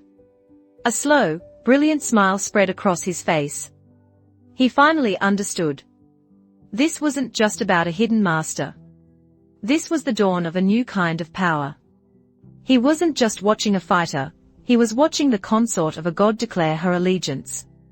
And he, and his guild, had the unimaginable good fortune to be on the right side of it. Unseen by anyone, on the soft mattress, Lin Feng, whose eyes were closed but whose senses were aware of everything, allowed the faintest of smiles to touch his lips. He had solved the problem of Yang Fei. He had secured his mattress. And now, he had acquired a very beautiful, very powerful, and very loyal guardian for his nap time. A motivated employee, indeed. The day had turned out to be surprisingly efficient after all. Later that evening, the aftermath of the tournament settled like dust. The Tiger Fang clan had withdrawn from public life, utterly broken. The Yang family had recalled their sickly son for urgent recuperation, a thin veil for their complete humiliation. And the legend of the sleeping sovereign of Azure Ox was born, a bizarre tale whispered in every teahouse and tavern. In the quiet of the Lin estate, My Ling found Lin Feng in his garden pavilion. He was not on the chaise lounge. He was lying on his new cloud cotton mattress, which had been installed in the center of the pavilion, looking for all the world like a king upon his throne. She approached, carrying a small tray. On it was a pot of his favorite tea and 2 cups. A gift for the victor, she said softly, setting the tray down. He opened his eyes, the starlight within them soft and peaceful. The mattress is quite comfortable, he noted. A worthy prize. Thank you for assisting. The honor was all mine, she said, her voice laced with a gentle, teasing irony. She poured the tea. Though I confess, you are the most trying sparring partner I have ever had. And you, he countered, are the most distracting one. He patted the mattress, not next to him, but a respectable distance away. Sit. The night air is good for a cultivator's spirit. Especially one who has recently undergone significant expansion. She sat, curling her legs beneath her. They drank their tea in a comfortable, charged silence, the events of the day hanging between them. Your finger, she began softly. On his forehead. What did you do to him? Lin Feng took a sip of tea. I did not harm him. I simply rearranged a few things. I untangled the knots in his meridians, which were a mess of arrogant, brute force cultivation. I severed his connection to the flawed jade serpent's fang art. In essence, I have reset his cultivation to 0. When he awakens, he will be immortal. but one with a perfectly clean slate. If he has a shred of humility, he might actually become a decent cultivator one day. A fresh start. It was a kindness, really. Mai Ling stared at him. A kindness. He had erased a man's life's work, stripped him of his power and status, and called it a kindness. The sheer, terrifying audacity of his perspective was, as always, breathtaking. He hadn't punished him, he had fixed him, whether he wanted it or not. She found herself smiling. You are truly a benevolent god, Master Lin. He shrugged. A well-ordered universe is more conducive to good sleep. He looked at her then, his gaze serious, the playfulness gone. Mai Ling. It was the first time he had said her name without a title. The single word was more intimate than any touch had been. Yes, she breathed. That power you felt today. My power. Is not without consequence. The more I exert myself, the more this world will notice. The attention of beings far older and less pleasant than the fools at the tournament will be drawn here. My goal is to remain unnoticed. This has become complicated. She understood. His dramatic display, necessary as it was, had lit a beacon. Then what is your plan? She asked. He looked at her, his galaxy eyes holding a deep, unreadable expression. My plan is to build a better fortress around my nap. He reached out, his fingers lightly brushing her cheek in a gesture of fleeting, shocking tenderness. And you, with your ambition, your intelligence, and your newfound power, are to be my gatekeeper. My sword and my shield. It was not a request. It was a statement of fact. A celestial appointment. The work, he continued, his voice a low, mesmerizing hum, will be dangerous. It will be tiresome. And it will require you to be by my side, very, very often. His eyes held hers. Is that a duty you are prepared to accept? Her heart hammered in her chest. He was offering her a role at the right hand of a god. He was offering her danger, intrigue, and a place at the very center of his world. He was offering her everything she had ever secretly wanted. She did not need to think. Yes, she said, her voice clear and unwavering. She leaned into his touch, a silent gesture of acceptance, of fealty, of something more. I accept. A slow, satisfied smile spread across his face. It was the smile of a king who had just found his queen. Good, he whispered. Now, pass the tea. All this talking has made me thirsty. Her acceptance hung in the air, a silent, binding oath made in the moonlight. The titles of overseer and master, benefactor and asset, had dissolved, replaced by a new, unspoken contract. She was his gatekeeper. His sword and shield. The days that followed the tournament were, for Lin Fan, a period of unparalleled bliss. The cloud cotton mattress was everything he had dreamed of. The Azure Spire tournament had, by a unanimous and terrified vote from its organizers, been relocated to a different province for the next decade. And most importantly, the world, for a brief, glorious moment, seemed to understand the fundamental principle that he was not to be disturbed. Mai Ling, true to her new role, became a fortress of efficiency and grace. She handled the world for him. Using the guild's immense resources, she silently crushed any brewing trouble before it could reach the Lin estate. A rival merchant clan planning a hostile takeover of a local mine. Suddenly, they were audited by the capital and buried in fines. A new bandit group preying on the roads. A detachment of elite guild enforcers just happened to be conducting training exercises in the area and wiped them out. She became a master of preemptive problem solving, her actions subtle, swift, and ruthlessly effective. Her official reason was always protecting guild interests. But they both knew the truth. She was ensuring the sanctity of his nap. Their private interactions, meanwhile, settled into a new, deliciously charged routine. He would instruct her, she would spar with him, and their power and intimacy would grow in tandem. The pretense of student and master was still there, but it was a thin, translucent veil over a deeper, more complicated reality.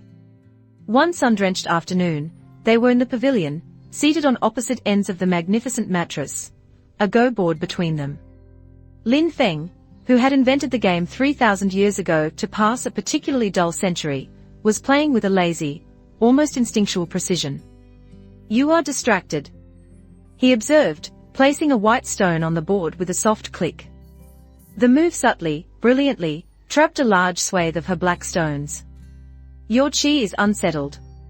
Your mind is in the capital, not here on the board." Mai Ling sighed, admitting defeat with a graceful incline of her head. He was right. For the past week, a summons had been sitting on her desk from Guildmaster Qian, demanding her presence in the provincial capital to give a full and detailed report on her methods. She had been putting it off. The thought of leaving the tranquil bubble of the Lin estate, of leaving him, filled her with a strange, unfamiliar reluctance. "The Guildmaster grows impatient," she admitted. "He wants to know more about his hidden master. He has dreams of cornering the market on divine revelations." "Predictable," Lin Fan murmured, admiring the elegant simplicity of his victory on the board. "Men like Qian see the universe as a resource to be exploited. A mountain is not a mountain, it is or to be mined. A miracle is not a miracle, it is a new product line." "And what do you see, Master Lin?" she asked, genuinely curious. He looked up from the board, his galaxy eyes meeting hers. "I see a comfortable place to lie down," he said with a completely straight face. He then patted the mattress. "Which reminds me." He flowed from a seated position to a reclined one in a single, fluid motion. "Your footwork during our last session was imprecise. Your connection to the ground is still too rigid. You rely on what you see, not what you feel." He patted the mattress near his feet. "Come. Another lesson is in order." Her heart gave a familiar flutter. "A lesson? On the mattress? Again? Right now?" she asked, a blush rising on her cheeks. "It is the middle of the day, the principles of balance are not constrained by the time of day," he replied, his tone one of mock solemnity. "Now, take off your boots." "My boots?" she echoed, taken aback.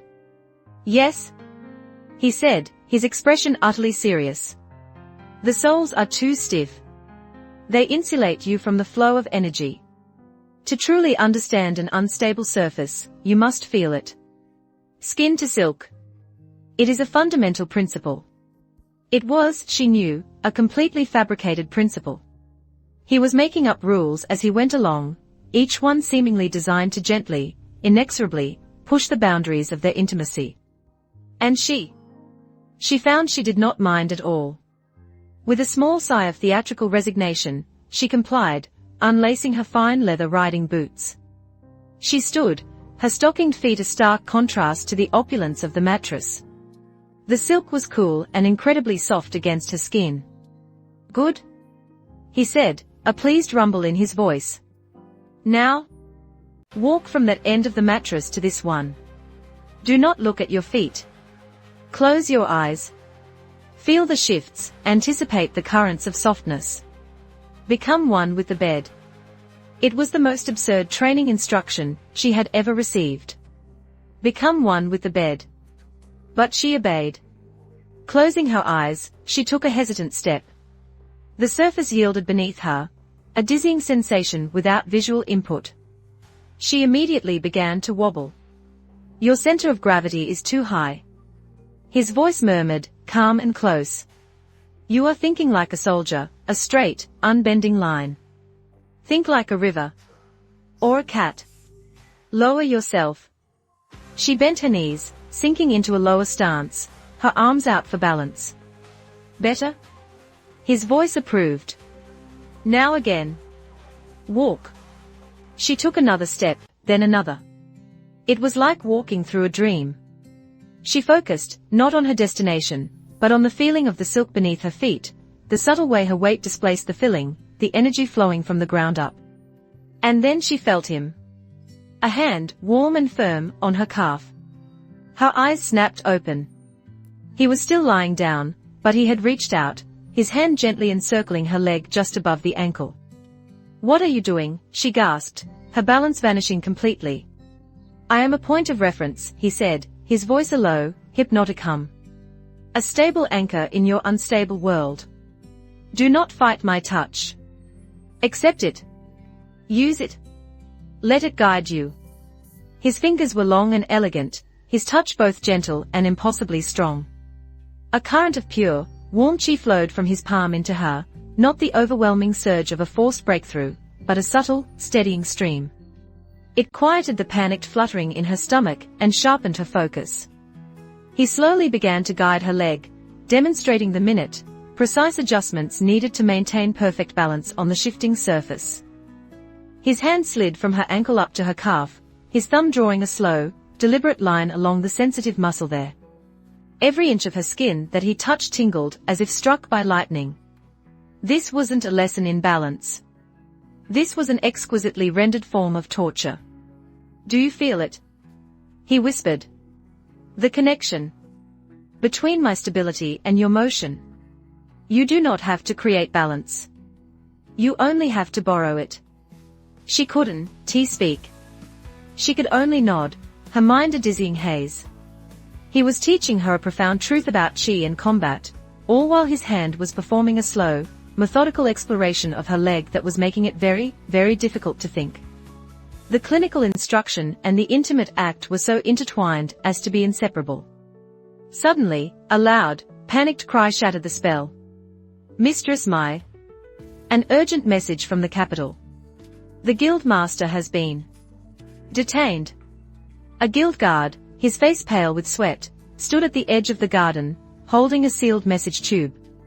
He dared not come closer to the pavilion, which everyone now knew was the personal sanctuary of the sleeping sovereign. Mai Ling stumbled back, pulling her leg from Lin Fan's grasp. The loss of his touch was like a physical shock. Reality, cold and unwelcome, came crashing back in. "Detained?" she demanded, her voice sharp. "By whom?" "By the Imperial Inquisition, mistress." The guard stammered. "Led by Lord Inquisitor Shen." A bolt of pure ice shot through Mai Ling's heart. Lord Inquisitor Shen. A name whispered in fear in the highest echelons of the Empire. He was the Emperor's personal hound, a man utterly incorruptible, terrifyingly intelligent, and with absolute authority to investigate any perceived threat to the throne. He was a creature of shadow and paranoia, and he answered only to the Emperor himself. Lin Fan sat up. The playful, seductive instructor was gone, replaced by a being of chilling stillness. The name Shen had registered. He had met a younger, more ambitious version of the man 100 years in the future, just before his first retirement. The man had been a key piece in the Traitor Prince's game. "Why?" Lin Fan asked, his voice flat. Mai Ling quickly read the message. Her face grew paler with every word. "The incident at the tournament. The official report said that Zhong Jin and Yang Fei were defeated by anomalous spiritual phenomena. Lord Shen does not believe in anomalies. He sees it as evidence of a rogue and sanctioned celestial power operating outside imperial control. A potential threat to the Empire. He has detained Guild Master Qian for questioning, to learn the source of this power." It had happened. The attention he had sought to avoid had finally arrived. And it was not some minor lord or ambitious clan, it was the direct, unwavering gaze of the imperial throne itself. This Lord Shen, Lin Fan mused, his fingers drumming a soft, silent rhythm on the mattress. He is known for his methods, is he not? They say his interrogation rooms have no windows and no clocks, Mai Ling whispered, a knot of dread in her stomach. They say no one has ever resisted his inquiries for long. Guildmaster Qian, for all his bluster, will break. He will tell Shen everything he knows, or everything he thinks he knows, about you. Lin Feng's eyes narrowed. This was an annoyance of the highest order. A direct threat to the sanctity of his quiet life. He had wanted a gatekeeper to handle outside troubles. But this was a problem that had gone straight to the top. A trip to the capital is in order, it seems, he said, a note of deep resignation in his voice. How utterly tedious. He stood up, moving off the mattress. The Inquisitor seeks the source of a celestial power. Very well. Let us give him one. A plan, simple and devastatingly effective, was already forming in his mind. He would not fight the Inquisition. That would be messy and loud. He would give them an answer so perfect, so plausible, that they would have no choice but to accept it and go away. Mai Ling looked at him, her heart pounding with a mixture of fear and adrenaline. What are you going to do? He turned to her, and for a moment, he wasn't a sleepy god. He was a sovereign, a strategist, a king moving his pieces on a board that spanned a continent. Inquisitor Shen is a man of logic and evidence, is he not? He seeks a tangible source. I will give him one. Lin Feng explained. I will give him a scapegoat. A perfect, beautiful, and incredibly powerful one. His gaze fell upon her, and his meaning was instantly clear. Me? She breathed, her mind reeling. You? He confirmed. You are the rising star of the Phoenix Plume Guild. Your power level has exploded in a very short time. You were present for every anomalous event. And, most importantly, a wicked, conspiratorial smile touched his lips. You are holding a legendary weapon. He pointed at the Phoenix tear rapier at her hip. That is a fine sword, he continued, but it is just a sword. We are going to upgrade it. We are going to awaken the dormant spirit within the blade, turning it into a semi-sentient, celestial-grade artifact. A weapon of immense power. A weapon that could, under the right stressful circumstances, produce anomalous spiritual phenomena to protect its chosen master. He was going to frame her sword. The plan was brilliant. It provided a neat, tidy explanation for everything. It elevated her status even further, making her the wielder of a divine weapon. And it kept him, the true source, completely hidden in the shadows. But awakening a weapon spirit requires a bond of blood and a massive infusion of pure, soul-resonant energy. She protested. It's a process that can take decades, even for a grandmaster. We do not have decades, he said calmly. We have the afternoon. He walked towards her, his presence intense and focused. And as for the energy and the blood, I have a few ideas. He stopped in front of her, his proximity stealing the air from her lungs. He reached out and took her hand, the one not holding the teacup. He brought it to his lips. She thought he was going to kiss it. Instead, he gently bit the tip of her index finger. It wasn't painful, just a sharp, shocking pressure. A single, perfect drop of her blood welled up, crimson against her pale skin. He looked from the drop of blood in her hand to her wide, startled eyes. To awaken a weapon spirit. He whispered, his voice a low, intimate growl, the bond must be sealed with lifeblood and spirit. A merging of essences. He lowered his head, and gently, reverently, licked the drop of blood from her fingertip. The act was so sudden, so shockingly intimate, that Mai Ling's mind went completely blank. Her entire body felt as if it had been struck by lightning. The sensation of his tongue, warm and soft against her skin, was a brand of possession far more potent than any of their previous encounters. It was a primal, possessive, deeply erotic act masquerading as a step in an arcane ritual.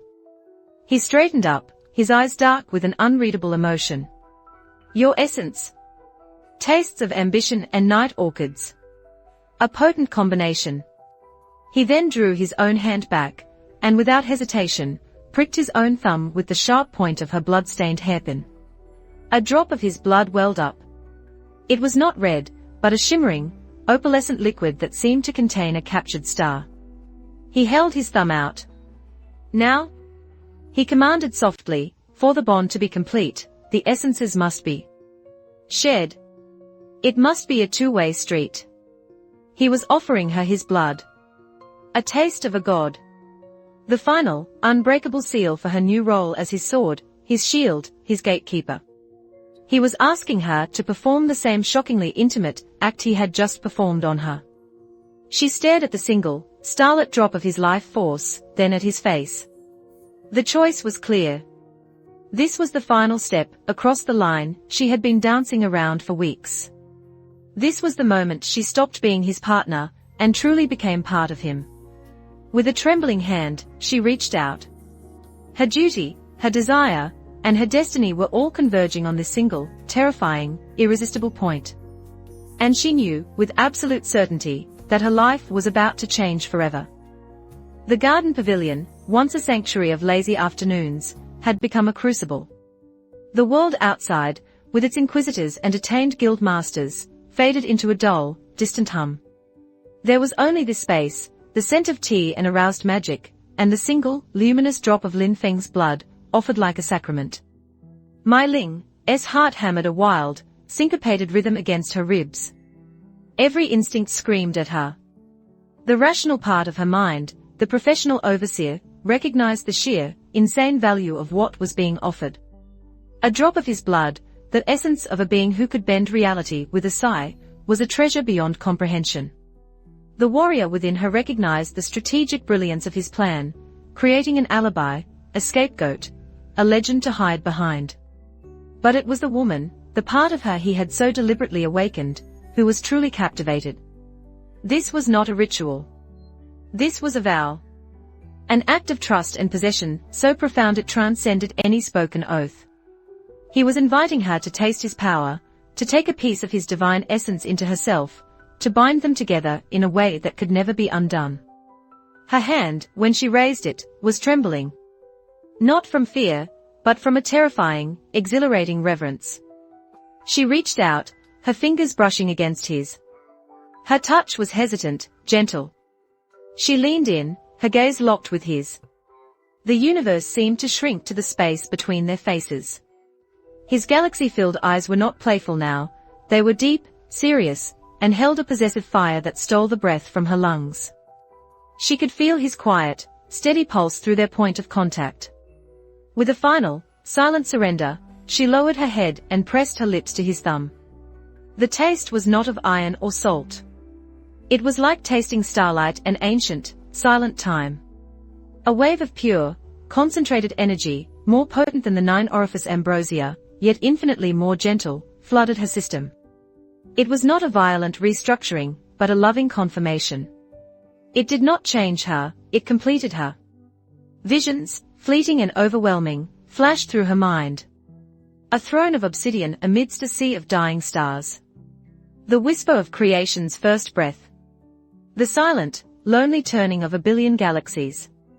She saw a flicker of his 10,000 years of solitude, a single, heartbreaking instant of the crushing ennui he was so desperately trying to escape. In that moment, she understood. His laziness was not a simple character flaw, it was a hard-won shield against an eternity of peerless, meaningless existence. His desire for peace was not a whim, it was a desperate search for something real in a universe he had long ago conquered. The experience lasted only a second, but it changed the very fabric of her soul. She drew back, her lips tingling, her mind reeling. She felt bonded to him, a golden thread now woven through the core of her being, far stronger and more profound than the link forged by the spirit-cleansing pearl. She was no longer just his gatekeeper. She was his anchor. A slow, deeply satisfied smile touched Lin Feng's lips. "Good," he whispered, his voice a low caress. "The bond is forged. Your essence is now attuned to mine. Now, for the final ingredient." He turned her to face him fully, his hands coming to rest on her shoulders. "I will provide the energy. You will provide the focus. Draw your sword, but do not think of it as a weapon. Think of it as a part of you that is missing. A limb you are about to regrow. Call to it." She nodded, her mind still swimming in the afterglow of their shared essence. She drew the phoenix tear. As her blooded finger touched the hilt, the sword seemed to hum in recognition. Following his command, she closed her eyes and reached out with her consciousness, not with aggression, but with a silent, yearning call. Come to me. Be mine. We are one. Now, Lin Fan commanded softly from behind her. He placed his hands over hers on the hilt of the sword, enveloping her smaller hands in his larger, warmer ones. His chest pressed against her back, his chin resting near her shoulder. He had effectively caged her in an embrace of focused power. I will pour the river, he murmured, his breath ghosting across her earlobe, sending a fresh wave of shivers down her spine. You will be the riverbed. You must guide the flow. Shape its path. If your will falters for even an instant, the blade will shatter, and the backlash of energy will likely turn this entire town into a rather large, glassy crater. No pressure, then. She felt it begin. A trickle of power, flowing from his body, through her arms, into her hands, and down into the hilt of the sword. It was his energy, but it was filtered through her, carrying her unique signature, her flavor of ambition and night orchids. The trickle became a stream, then a river, then a raging, celestial torrent. The sword in her hands grew hot, then incandescent. It began to vibrate, to keen a high, piercing note of agonizing transformation. The fiery aura of the phoenix that usually coated the blade intensified, no longer just a surface effect, but a solid, burning manifestation of an awakening spirit. Mai Ling grit her teeth, her entire body trembling with the strain. The sheer volume of energy was terrifying. It was trying to break free, to run wild. She felt Lin Fan's calm, steady presence behind her, his larger hands a cage of support around hers, his chin a solid point of contact near her neck. He was her anchor, her dam, holding back the floodgates while she frantically carved the river's new course. Focus, his voice commanded in her ear, a steady, hypnotic rhythm. Do not fight the power. Seduce it. Show it the beauty of the vessel you are offering. Convince it that your soul is the only home it will ever need. It was a preposterous instruction, yet she understood it instinctively. She poured her own will, her memories, her emotions, the triumph of the tournament, the fear of the Inquisitor, the bewildering, intoxicating feelings she held for the man embracing her, into the blade. She offered her very being to the awakening spirit. And the spirit answered. With a final, soul-shaking cry, the phoenix tear erupted in a column of pure, white-hot fire that shot into the afternoon sky. Within the pillar of flame, the spectral image of a magnificent phoenix unfurled its wings, its eyes opening for the first time in centuries. It looked down, its gaze falling on Mai Ling. It saw not a wielder, but a kindred spirit. It saw her fire, her ambition, and it saw the reflection of a star god holding her in his arms. And it bowed. The pillar of fire collapsed, flowing back into the blade, which was no longer just steel. It was alive. The blade itself was now a deep, shimmering crimson, with a single, elegant phoenix feather inscribed along its length in characters of pure, golden light.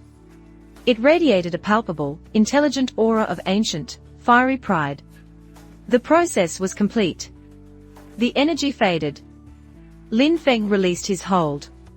Mai Ling stumbled forward, catching herself on a pavilion pillar, her body slick with sweat, every muscle aching. But she felt powerful. More powerful than ever before. She looked at the sword in her hand. It was no longer the phoenix tear. It was now her sword. It hummed in her hand, a living extension of her soul. Lin Fan, for his part, leaned against the go-board, a slight pallor on his face. He had poured an immense amount of energy into the process. Awakening a weapon spirit, a feat that would take a council of archmages a century to accomplish, he had done in less than 5 minutes. It had cost him. He looked, for the first time since she had met him, genuinely tired. The artifact is complete, he said, his voice a little strained. Its aura is now intrinsically tied to yours. Any large expenditure of your power will appear to originate from the blade. It now has a name, and a will. It is a perfect scapegoat. She turned the blade over in her hands, marveling at its transformation. And its name is... A small, weary smile touched his lips. Its name is the Gatekeeper, S. Flame. Fitting, no? Tears welled in Mai Ling, eyes. He had named it for her. For her new role. For them. It is perfect, she whispered. He pushed himself upright, his composure returning. Good. Now for the final detail of our story. Lord Inquisitor Shen will undoubtedly wish to examine the artifact. He will sense the divine, celestial-grade energy I used to awaken it. I cannot have him tracing that back to me. We must mask the flavor of its creation. He walked over to her. Give me the sword. She handed it to him. He held the blade, now thrumming with life, and studied it. A beautiful vessel. Now, to add a final, misleading layer. He closed his eyes, and a different kind of energy began to emanate from him. It was not the calm, sovereign power of a celestial being. It was chaotic, wild, and tinged with a bloody, demonic rage. It was the berserker aura of the violent tiger heart technique. He was perfectly mimicking the chi of Zhongjin, the brute he had defeated in the arena. He poured this borrowed berserker chi into the newly awakened blade. The gatekeeper's flame shuddered, its noble aura now contaminated with a layer of something violent and primal. There, Lin Fan said, handing the sword back to her. It felt different now, still powerful, but with a new, wild edge. Now, when the Inquisitor examines it, he will find two things. The awakening of a powerful spirit, and the lingering residue of a violent, almost demonic, external energy that was used to catalyze the process. Mai Ling's mind raced, putting the pieces of the narrative together. So the story we tell. The story the evidence tells. Is that during the blood feud match, Zhongjin's berserker attack, instead of harming me, was somehow absorbed by my sword, a 1 in a billion fluke that forcibly awakened its dormant spirit, precisely. Lin Fan confirmed, a satisfied glint in his tired eyes. An anomalous spiritual phenomenon. An uncontrolled, accidental awakening. It explains the massive energy surge. It explains your newfound power. It makes you a victim of miraculous circumstance, not the agent of a hidden power. It is a neat, tidy, and utterly unverifiable story. Lord Shen, a man of evidence, will find that all the evidence points to a conclusion that makes him look foolish if he pursues it further. It was perfect. A plan woven with such intricate, layered deception that it was more believable than the truth. It is time for you to go to the capital, my gatekeeper, he said softly. His gaze lingered on her face. Go, free your guild master. Or the Inquisitor. Put on a good show. And then? Come back. The unspoken addendum was, come back to me. And you? She asked, a knot of worry in her chest. He looked drained. He announced, walking with great deliberation back to his cloud cotton mattress, I'm going to take a very, very long nap. All this productive activity has been exhausting. He collapsed onto the mattress with a sigh of profound relief, pulling a silk blanket over himself. The journey to the capital was a blur. Mai Ling rode like the wind, the newly awakened gatekeeper's flame humming at her hip, a constant, warm presence. The bond she shared with Lin Fan was a quiet reassurance in the back of her mind, a steady hum that told her he was resting, recovering his strength. She arrived at the capital, a sprawling metropolis of political intrigue, and went straight to the formidable, windowless fortress of the Imperial Inquisition. She found Lord Inquisitor Shen in a stark, cold chamber, across a steel table from a pale and trembling Guild Master Qian. Shen was a thin man, unassuming in simple grey robes, but his eyes were like chips of obsidian, sharp and all-seeing. Overseer Mai. Lord Shen said, his voice a dry rustle of old parchment. You finally grace us with your presence. I have been having a fascinating, if somewhat repetitive, conversation with your guild master about anomalous phenomena. I am here to clarify the matter, Lord Inquisitor. Mai Ling said, her voice a calm, resonant bell. She radiated a quiet, unassailable confidence, born from the god sleeping miles away. Please do, Shen invited, a hint of predatory curiosity in his eyes. Mai Ling placed her sword on the table between them. Though anomaly has a name. The moment the gatekeeper's flame touched the table, the atmosphere in the room changed. Lord Shen's sharp eyes widened. As a man sensitive to the subtlest flows of energy, he felt it immediately. The barely contained power. The intelligent, sentient aura. The residue of a celestial grade awakening. And beneath it all, the foul, chaotic taint of a violent, berserker energy. This is... Shen began, leaning forward, his professional coldness cracking for the first time. A spirit-awakened weapon. The awakening was unexpected, Mai Ling explained calmly, weaving the narrative Lin Feng had crafted for her. An accident, during the blood feud match. My life was in danger. The blade reacted to protect its master, absorbing the berserker energy of my opponent and using it to complete itself. Lord Shen stood up, walking around the table. He did not touch the sword. He simply studied it, his keen senses parsing the layers of its energy. He saw the story she was telling written in the very fabric of the blade. The evidence was irrefutable. It was bizarre, a 1 in a trillion event, but it was there. His gaze shifted to her. He saw her own aura, blazing with newfound power, perfectly resonant with the blade she claimed as her own. She was not lying. Or rather, every piece of physical evidence corroborated her fantastic tale. To challenge it would be to challenge reality itself. He stood there for a long, silent minute. A lesser man might have pressed, clinging to his suspicion. But Lord Shen was a genius of deduction. And he knew when a case was closed. Pushing further would not uncover a conspiracy. It would only make him look like a fool for harassing a woman who had just been the beneficiary of a divine miracle. He finally returned to his seat. An accident, comma? He repeated slowly, a strange, thoughtful expression on his face. How? Fortunate for the Phoenix Plume Guild. He turned to the guild master.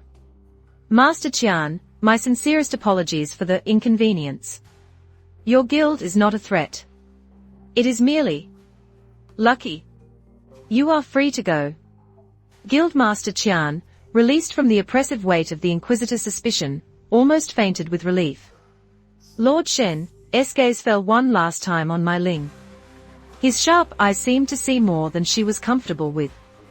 Overseer Mai, he said, his voice a soft, final note. Your destiny has clearly been touched by the heavens. I will be watching your career with great interest. The message was clear, you are on my radar. Do not let another accident like this happen again. Mai Ling simply bowed. The Empire can rest easy, Lord Inquisitor. As she walked out of that cold, grey fortress and into the sunlight, with her freed guild master babbling his eternal gratitude beside her, she felt a profound sense of victory. She had faced the Emperor's hound and walked away untouched. She had protected their secret. She had played her part as the gatekeeper. And through their bond, she felt a flicker from miles away. A warm, pleased pulse from a slumbering god, a silent, well done. Her duty was complete. Now, she could go home. Home to the garden, to the pavilion, and to the impossibly lazy, infuriatingly brilliant man who was waiting for her on his cloud cotton mattress. And she found herself urging her horse faster, driven by a new, undeniable longing. The longing to return to her master, her partner, her king. Mai Ling returned to Azure Ox Town not as a mere guild overseer, but as a living legend. The story, meticulously leaked by Guildmaster Qian to save his own face, was a masterpiece of sensationalism. It told of a virtuous warrior, a cherished ancestral sword, and a miraculous, battle-born awakening. Mai Ling was no longer just a powerful woman, she was the Phoenix Maiden, chosen by fate, wielder of the celestial blade, the gatekeeper's flame. The tale was designed to explain away her power and satisfy the Empire's curiosity. It succeeded beautifully. But it had an unforeseen side effect, it made her a celebrity. And celebrity, Lin Feng quickly discovered, was a dire enemy of peace and quiet. Suitors began to arrive. Not the loutish bullies of Azure Ox Town, but the shining sons of noble houses, handsome princes of merchant consortiums, and lauded geniuses from distant martial sects. They came bearing gifts of astonishing value, spirit jewels, rare beast pelts, 1,000-year-old ginseng, all with the singular goal of winning the hand of the legendary Phoenix Maiden. They did not dare approach the Lin estate directly. It had become a place of hushed reverence, the known lair of the sleeping sovereign, a mysterious figure no one wanted to provoke.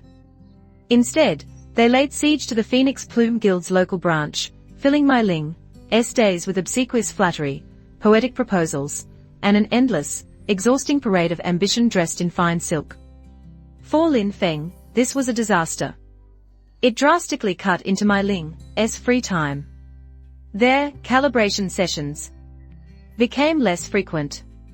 Their quiet afternoons of go and tea were constantly interrupted by urgent messages detailing yet another suitor of unparalleled virtue, an immense dowry, who required her attention.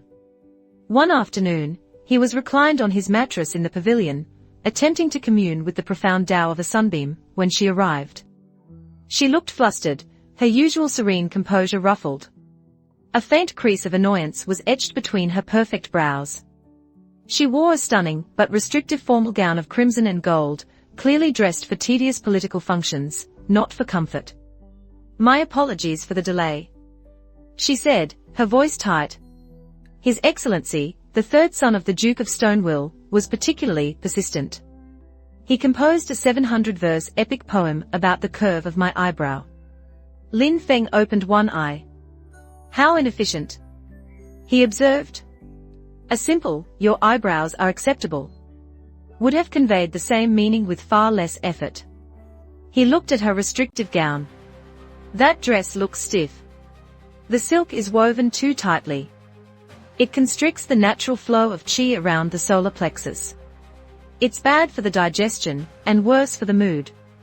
She sighed, pressing her fingers to her temples. "It is the required attire for receiving a ducal envoy. I feel less like a warrior and more like a decorated vase." "A very beautiful vase," he commented offhandedly, his gaze sweeping over her in a way that made the formal gown feel suddenly sheer. "But a vase nonetheless." He patted the mattress beside him. "Take off the dress." Her breath hitched. The command was so blunt, so matter-of-fact, that it short-circuited her weary mind. What, the dress?" he repeated, as if explaining a simple concept to a child. "It is an impediment. A cage of silk and protocol. You cannot be a proper gatekeeper, if you are trussed up like a festival goose. You cannot relax. And your agitated state is noisy." He tapped his own temple, indicating their psychic link. "It is giving me a headache." His logic was, as always, utterly self-serving and strangely irrefutable. He wasn't propositioning her, he was solving a problem. His problem. The problem of her stress disturbing his peace. A rebellious, liberating spark ignited in my Ling. She had spent all day playing the part of a graceful, unapproachable maiden. She was tired of it. With a decisive glint in her eyes, she reached behind her neck to the intricate clasps of the gown. "You have a point, Master Lin," she said, her voice taking on a low, daring tone. "The feng shui of this garment is subpar." The pavilion was shielded from view by the thick bamboo grove. They were alone. With nimble fingers, she undid the clasps. The heavy, ornate outer robe slipped from her shoulders, pooling around her feet in a whisper of crimson silk. She was left standing in a simpler, lighter underdress of pale gold chemise, a garment that was still modest, but clung to her form in a way the formal gown had not, hinting at the powerful, athletic body beneath. The act of shedding the restrictive layer was a profound, immediate relief. She could breathe again. "Better?" she asked, a challenge in her voice. Lin Feng's eyes, which had been watching her with lazy appraisal, darkened with a new intensity. "Marginally," he said, his voice a low purr. "The circulation should improve. Come. Sit. Your tale of woe has tired me out by proxy." She sat on the mattress, a respectable distance away, and began to recount the tedious details of her day. He listened, his eyes closed, occasionally offering a profoundly lazy, yet surprisingly insightful, piece of commentary. And then the young master of the Jade Sword sect swore he would cleave a mountain in half for a single smile. She finished, exasperated. So much collateral damage. Lin Fan mused. Mountains rarely do anything to offend anyone. A profoundly aggressive and wasteful courtship ritual. He should have just offered to weed the garden. Mai Ling laughed, a genuine, relaxed sound. Here, with him, the absurd pressures of the outside world melted away. I do not think the mighty geniuses of the Jade Sword sect are known for their horticultural skills. A serious deficiency in an otherwise reputable education, he concluded gravely. As they sat there, a comfortable silence settled between them. She felt the knot of tension in her shoulders finally unwind. His mere presence was a balm, an anchor that pulled her back to her true center. She found herself studying him as he rested. The way the afternoon light sculpted the strong lines of his jaw and throat. The slow, deep rhythm of his breathing. The absolute, unshakable peace he exuded. She had an insane urge to reach out, to brush a stray strand of hair from his forehead, to feel the reality of him. As if sensing her thoughts, he opened his eyes. This arrangement is suboptimal, he declared. Our seating arrangement, she asked, confused. No. This parade of preening suitors. He clarified. They are a recurring annoyance. A weed that must be pulled out by the root. We must make it clear, in a way that even the most arrogant and love-struck fool can understand, that you are unavailable. And how do you propose we do that? She asked. An arranged marriage, a public betrothal to a powerful but boring guild elder, was the standard political solution. The thought filled her with dread. He sat up, turning to face her. The playful glint was back in his eyes, but it was sharper now, more possessive. Simple. An alpha beast does not tolerate rivals in its territory. To end the courtship of lesser males, one must simply demonstrate the existence of a superior one. An alpha beast. She repeated, raising an eyebrow. Is that how you see yourself, Master Lin? I see myself as a being who wishes to nap in peace, he corrected. The methodology is merely a means to an end. He reached out, his hand covering hers where it rested on the mattress. His touch was warm and firm. We will give them a sign. An unmistakable claim. One that will curdle their romantic poems, and wilt their ostentatious bouquets.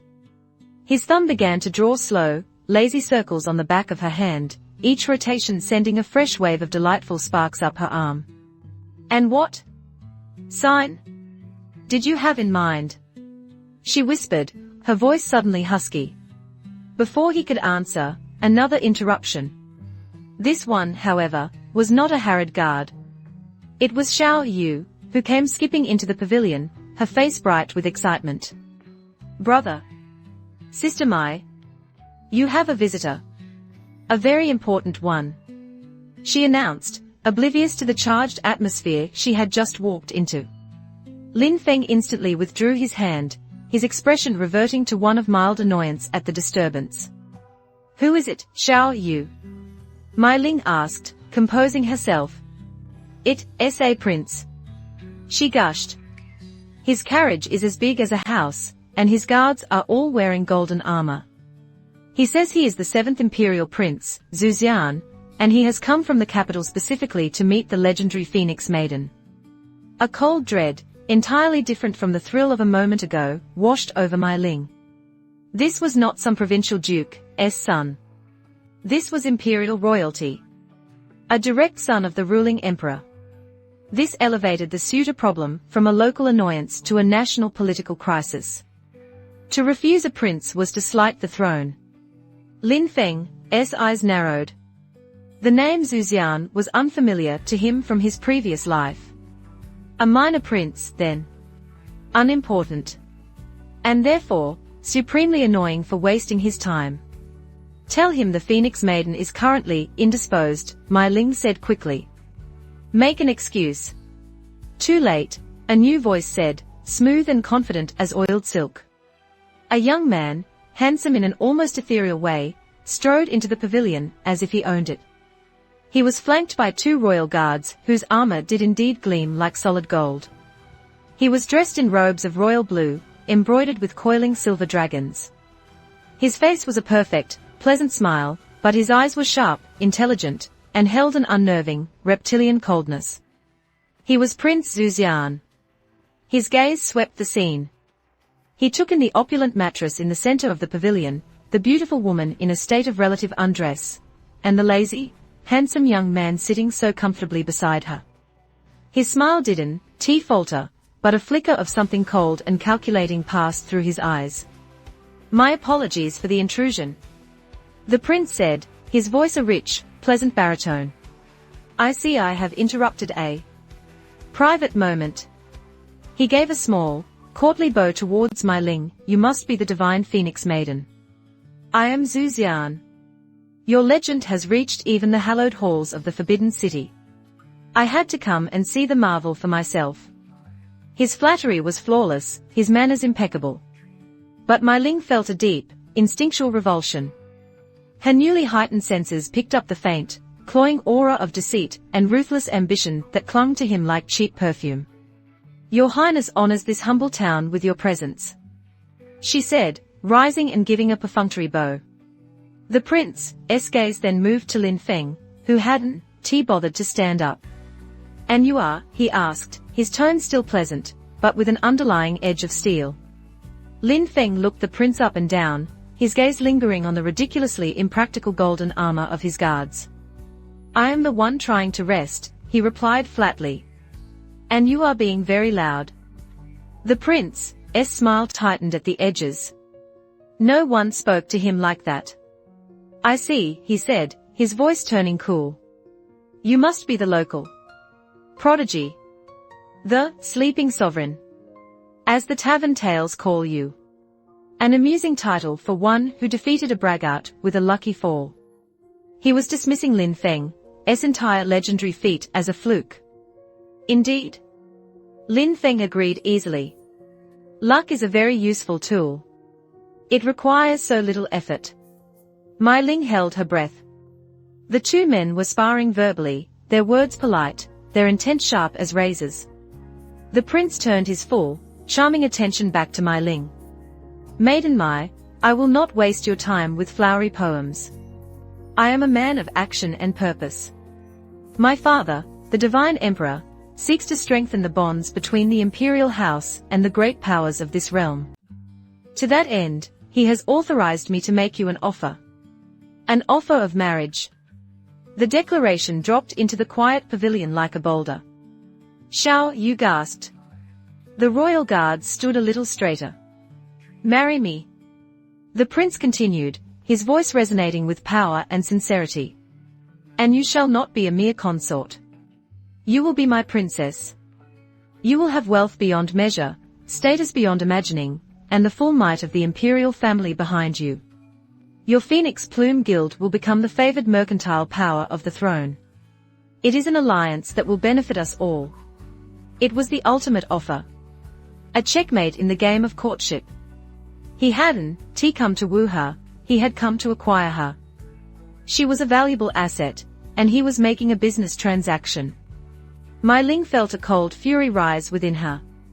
She opened her mouth to deliver a sharp, categorical refusal, but Lin Fan spoke first. "She declines," he said simply, his voice calm and utterly final. He didn't look at the prince. He was busy examining a loose thread on his blanket. Prince Zuzian's face finally lost its smile. "I believe," he said, his voice dropping to an icy whisper, "that I was addressing the maiden, not her bed warmer." The insult was vicious, ugly, and designed to provoke. Lin Fan paused in his examination of the thread. He looked up, and the air in the pavilion grew heavy and cold. The comfortable warmth vanished. The Void Sovereign looked at the prince, and the prince felt, for the first time in his pampered life, a terror so profound it froze the blood in his veins. He felt like he was being judged by a being older than mountains. "You have, in the span of 5 minutes," Lin Fan said, his voice a quiet, lethal hum, "insulted my peace, disparaged my reputation, attempted to poach my gatekeeper, and called me a bed warmer. You have also made my companion uncomfortable, which, by extension, makes me uncomfortable. Your continued presence is a tactical and aesthetic failure. He stood up. Therefore, he continued, taking a step toward the prince, I am going to give you a choice. You can leave now, under your own power. Or you can leave in a different configuration. I am feeling creative today. Perhaps I will braid you and your two shiny guards into a decorative knot. It might improve the garden's feng shui. He was not shouting. He was not threatening. He was calmly discussing a potential home decor project. The sheer, insane disconnect between his mild tone and his horrific words was more terrifying than any threat. The two royal guards, elite warriors of the empire, instinctively drew their golden swords, their training overriding their terror. You dare threaten a son of heaven, the prince hissed, regaining a sliver of his courage. Lin Fan completely ignored him. He looked past the prince, at the entrance to his estate. His gaze became distant, as if looking at something far away. Your arrival was not as subtle as you imagine, Your Highness, he said conversationally. It has attracted attention. He looked back at the prince. Tell me, are your golden armored guards proficient at dealing with a 100-year flood dragon? What? The prince scoffed. Don't be absurd, there are no dragons near. A sound from the sky cut him off. A sound like the world's largest sheet of silk being torn in two. Shriek. Everyone looked up. High above, circling the Lin estate, was a creature of myth. A colossal serpentine dragon, its scales the color of ancient jade, its head crowned with antlers of coral, its whiskers flowing like rivers in the wind. Its eyes burned with an intelligent, ancient light. It was the same flood dragon that Lin Fan had put back to sleep weeks ago, awakened once more by the powerful, alien aura of the prince and his entourage. The dragon's gaze fell upon the pavilion. It saw Lin Fan. Recognition, and a deep, instinctual terror, flashed in its massive eyes. Then it saw the prince, a being it did not know, standing in a confrontational posture, before the terrifying master, who had once subdued its progenitor. The dragon, in its simple, powerful mind, made a logical deduction: this shiny man was an enemy of its master. And enemies of its master needed to be removed. With another soul-shattering shriek, the ancient flood dragon tucked its wings and dived. It was not a fireball it breathed. It was a concentrated torrent of pure, high-pressure water, a jet capable of cutting through solid rock, aimed directly at the prince. The two royal guards, their faces white with terror, moved to protect their charge, raising their swords to form a golden shield. The torrent of water struck them. The force was unimaginable. The guards and their prince were not just knocked back, they were picked up, encapsulated in a bubble of churning water and rage, and launched into the sky like a cork shot from a bottle. They sailed in a high, comical arc over the town, disappearing into the distance with a final, faint, triple scream. The ancient flood dragon hovered for a moment, looking down at Lin Fan for approval. Lin Fan just shook his head, a gesture of profound disappointment. Too messy, he muttered. And you have gotten water all over my new lawn. The mighty dragon, a being that kings would sacrifice kingdoms to appease, flinched as if struck. It gave a low, apologetic whimper, then turned and vanished into the clouds with a speed that defied its size. Silence returned to the garden, broken only by the dripping of water from the leaves. Xiaoyu stood with her jaw on the floor. Mai Ling stared at the spot where the prince had been, then back at Lin Fan. He had solved the problem of the imperial suitor by having him washed away by a dragon. A dragon that acted like his chastised, overeager pet. Lin Fan sighed and returned to his mattress. He lay down, closed his eyes, and pulled the blanket back up. Mai Ling, he said, his voice muffled by the pillow. Yes, Master Lin, she replied, her own voice weak with shock and suppressed laughter. The next time royalty comes to call. He murmured, please lock the front gate. And with that, he was silent, seemingly asleep. Mai Ling looked at the peaceful, perfect garden, now slightly damp. She thought of the prince, currently sailing to an unknown, undignified landing miles away. He had wanted a sign, an unmistakable claim, to ward off suitors. It seemed he had gotten one, courtesy of the local wildlife. The legend of the sleeping sovereign, she suspected, was about to get a whole lot more complicated. And her job, as his gatekeeper, was going to be even more interesting than she had ever imagined. The impromptu aerial relocation of a prince of the empire, even a minor one, does not go unnoticed. Prince Zuzian and his two very damp, very traumatized royal guards were eventually found 20 miles away, entangled in the branches of an exceptionally large and unforgiving oak tree. They were, miraculously, alive. Their pride, however, had not survived the fall. The official story, meticulously crafted by the prince himself to avoid the galactic humiliation of admitting he was attacked by a mythical creature while trying to impress a woman, was a masterpiece of political fiction. He claimed his entourage had been struck by a sudden, violent, and highly localized waterspout, a freak weather event of unprecedented strangeness. He praised the valor of his guards, commended the sturdiness of oak trees, and then, with surprising speed, retreated back to the imperial capital to recover from his ordeal. No one believed the story. But no one dared to challenge it, either. The empire was abuzz. First, anomalous spiritual phenomena. Now, anomalous meteorological phenomena. All centered around the quiet, unremarkable azure ox town, and all, somehow, connected to the legendary Phoenix Maiden. Lord Inquisitor Shen, upon hearing the news, reportedly locked himself in his chambers for a full day, emerging with a new, permanent tick in his left eye and a quiet order for all Imperial agents to classify Azure Oxtown as a region of profound and inexplicable meteorological instability, to be avoided by all official travel. For Lin Feng, the outcome was perfect. The suitor problem had vanished overnight.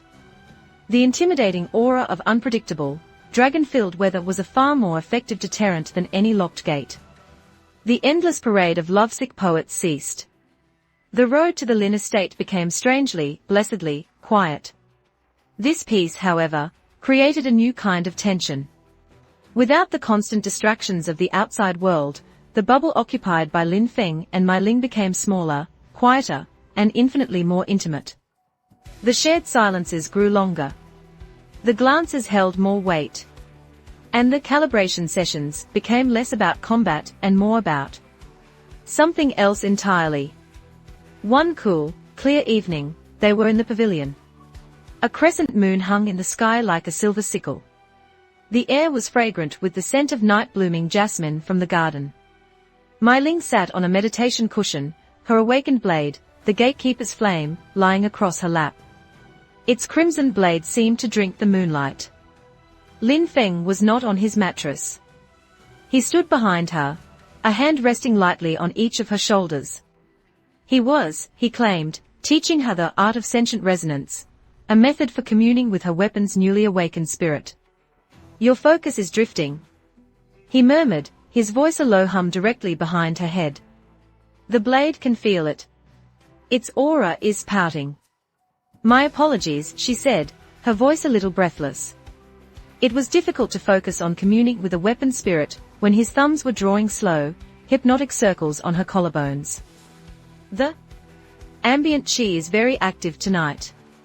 It was a feeble excuse. The only active chi she was aware of was the powerful, masculine aura radiating from the man standing behind her. "Indeed," he agreed, his voice laced with amusement. He knew exactly what he was doing to her. The spirit of the blade is fiery, proud. It is a phoenix. It does not respond to a scattered mind. It demands your full, undivided attention. It demands surrender. His hand slid from her shoulders down her arms, his touch electric against her skin. He guided her hands to rest on the hilt of the sword.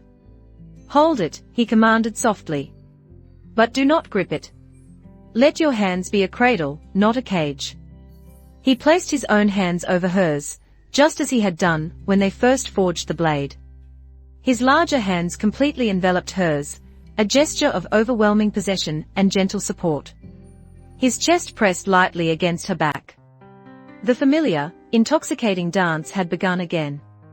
Now, he whispered, his lips so close to her ear she could feel the warmth of his breath. Don't just think. Feel. Reach out with the part of you that is mine. The words struck her like a physical blow. The part of you that is mine. He was referring to the essence she had taken from him, the divine spark that now lived within her. He was acknowledging the deepest truth of their bond. She obeyed, her mind sinking into a deep, meditative state. She reached inward, to that warm, starlit core within her, and then projected it outward, down her arms, through their joined hands, and into the blade. This time, there was no resistance. The sword did not keen or vibrate. It welcomed her. It sang. In her mind's eye, she saw it, a magnificent, proud phoenix of pure, golden fire, residing in a quiet space in the heart of the steel. The spirit looked at her, and she felt a wave of powerful emotions from it, fierce loyalty, burning pride, and a deep, resounding affection. She had a sudden, profound understanding of the blade. It was not her servant, it was her partner. Good, Lin Fan's voice rumbled against her back, pulling her from her trance. The connection is stable. The spirit accepts you as its equal. He did not, however, remove his hands. If anything, his embrace tightened, his arms a secure cage around her. There is another level to this, he continued, his voice dropping to a low, husky register that resonated deep within her chest. Sentient weapons, especially those born of fire and starlight, are temperamental. They feed on emotion. On passion. A warrior in a state of calm contemplation can only ever access a fraction of its true power. He leaned in closer, his chin coming to rest on the crown of her head, his cheek brushing against her hair. The gesture was shockingly tender. To unlock its full potential. He whispered, his voice a seductive, dangerous promise, the wielder must be in a state of heightened arousal. Of profound emotional release. In the heat of battle, this comes from rage, from desperation, from the will to survive. But in the quiet of the night. He paused, letting the implication hang in the air, thick and heavy. There are other ways. My Ling's entire body went rigid. The breath caught in her throat. The lesson had taken a sharp, undeniable turn into uncharted territory. He was no longer just teaching her to be a warrior. What other ways, she asked, her voice a barely audible whisper. Instead of answering, he moved one of his hands. It slid from her grip on the sword and moved to her stomach, his palm resting flat against the thin silk of her dress. The touch was not forceful, but it was possessive, absolute. Through the thin fabric, she could feel the heat of his palm, a searing brand against her skin. Her abdominal muscles fluttered involuntarily. A phoenix is a creature of life, of rebirth, he murmured, his lips now brushing against her temple. Its power is kindled by the spark of creation. The source of all life. The fire of desire. His hand began to move, a slow, deliberate circle on her stomach. It was not a sexual touch, not in a crude sense. It was far more insidious, far more potent than that. It was the touch of a master physician diagnosing a patient, of a strategist mapping a battlefield, of a god caressing his creation. But its effect on her was nothing short of devastating. A deep, coiling heat began to build low in her belly, a fire that had nothing to do with her chi. It was a purely mortal, purely feminine reaction, and it was overwhelming. Her mind, usually a fortress of cold logic, turned to molten silver. Her skin felt hypersensitive. The soft whisper of the night breeze against her cheek felt like a caress. Do you feel it? He breathed, his voice a dark, velvet song against her ear. Your chi is responding. The gatekeeper's flame. It sings for you now. It can taste your passion. She looked down. He was right. The sword lying across her lap was glowing, a soft, pulsating crimson light that matched the frantic, heavy beat of her own heart. Its spirit was resonating with the fire he was so expertly kindling within her. She had never felt so powerless, and yet so powerful, in her entire life. She was a puppet, and he was the master pulling her strings, but the dance was so beautiful she never wanted it to end. "Master Lin," she began, though what she meant to say, she didn't know. A protest? An encouragement? A plea? "Shush," he whispered. His other hand, still covering hers on the hilt of the sword, squeezed gently. "This is part of the lesson. A lesson in control. A lesson in release. You cannot be my shield if you are afraid of your own fire." His hand on her stomach drifted lower, tracing the delicate curve of her hip, his touch sending a fresh cascade of fire through her veins. He was mapping her body, learning her reactions, calibrating her responses, as if she were the finest of instruments. And she was letting him. Welcoming him. She leaned her head back against his shoulder, a silent, complete surrender. She closed her eyes, giving herself over to the sensations, to the masterclass in desire he was so calmly, so expertly, conducting. This was madness. This was unprofessional. This was everything. And it was in this moment of absolute, intimate connection, this silent, shared ritual of kindled passion, that the outside world chose, once again, to intrude. A flare of brilliant gold light erupted high in the sky above the town, bursting like a silent, daytime star. Lin Feng went still. His hands froze. The sensual, intoxicating spell shattered instantly. He lifted his head from her shoulder, his gaze fixed on the lingering golden motes in the sky. The sleepy, seductive instructor vanished, replaced by the cold, analytical sovereign. "An imperial edict flare," Mai Ling said, her voice shaky as she pulled herself back from the brink. "The highest level of summons. It cannot be ignored." "I know what it is," Lin Feng said, his voice flat and edged with a familiar, deep annoyance. He stepped back, breaking their contact entirely. The sudden loss of his heat and presence left Mai Ling feeling bereft and cold. "It is not a summons for report," he continued, his eyes narrowed. "That is not how Lord Shen operates. This is something else. Something public." As if on cue, the sound of a ceremonial horn, deep and sonorous, echoed from the center of town. It was followed by the voice of the town crier, amplified by a magical artifact, reading a proclamation in a booming voice that carried all the way to the estate. "By the grace of the Son of Heaven, the divine Dragon Emperor. Hear ye, hear ye. In recognition of miraculous events and the revealing of a heavenly mandate, a royal decree is issued. The Phoenix Maiden, Mai Ling, wielder of the Spirit Blade, is hereby elevated in status.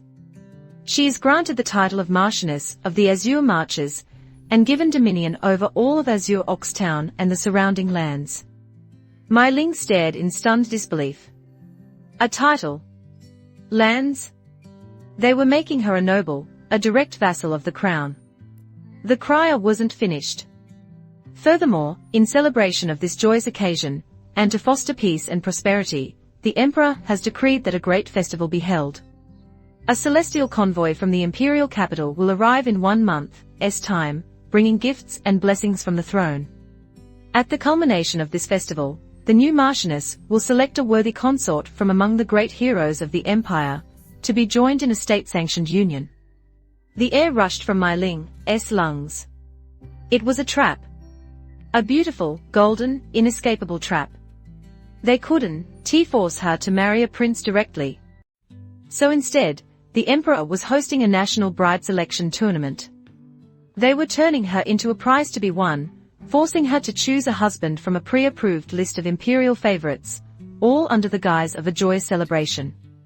It was a political masterstroke, and she had no way to refuse it without committing treason. But it was the crier's final sentence that made her blood run cold. By personal decree of the Emperor, and with the enthusiastic endorsement of the recovering 7th Prince, the esteemed Lord Inquisitor Shen has been appointed as the official imperial arbiter of this grand contest, to ensure all proceedings are conducted with utmost fairness and scrutiny. Shen, the one man in the Empire who still held a sliver of suspicion. The one man sharp enough to see through a ruse. He was coming back. And he would be watching everything. Every move she made. Every person she interacted with. Lin Feng listened to the proclamation, his face a mask of stone. The muscles in his jaw were tight. The universe was not just poking him anymore, it was actively, maliciously, conspiring to dismantle his peace, piece by painstaking piece. They were trying to take his gatekeeper. He turned to look at Mai Ling. Her face was pale, her eyes wide with a mixture of fury and despair. This was a cage she could not escape. A checkmate. But Lin Feng had never played a game he could not win. Especially not one he had invented. An interesting development, he said, his voice deceptively calm. Interesting, she cried, her composure finally breaking. It is a disaster. They are forcing my hand. I will be compelled to marry some strutting political puppet, and Shen will be there to dissect my every word. Our entire deception will be undone. Yes, Lin Feng agreed. As a plan, it is quite well designed. They leave you with no honorable way out. He paused, a slow, dangerous smile beginning to form on his lips.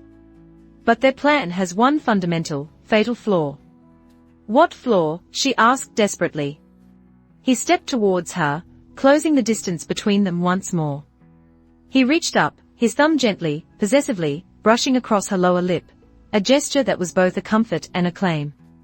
Their plan, he whispered, his eyes blazing with an ancient, sovereign light, assumes that the grand heroes of the empire are the only candidates. He leaned in, his lips hovering a breath away from hers, the promise of their interrupted passion now intertwined with a new, audacious strategy. It seems, he murmured, that if I am to prevent a rival from claiming the gatekeeper's bedroom, I will have to enter this contest myself. The idea was insane. Suicidal. He, the hidden master, would willingly step onto the empire's biggest stage, right under the nose of the one man who suspected his existence. They won, just let you enter, she argued, her mind racing. The contestants will be vetted nobles, famous sect leaders. Then I shall simply have to become a famous hero, He countered, his smile widening into a grin of pure, predatory confidence. He was not worried. He was not even annoyed anymore. He was intrigued. The world had presented him with a puzzle, and for the first time in a very long while, solving it sounded more interesting than taking a nap. 1 month. He mused aloud. Ample time to build a legend. Ample time to discourage a few more rivals. His gaze held hers, hot and possessive.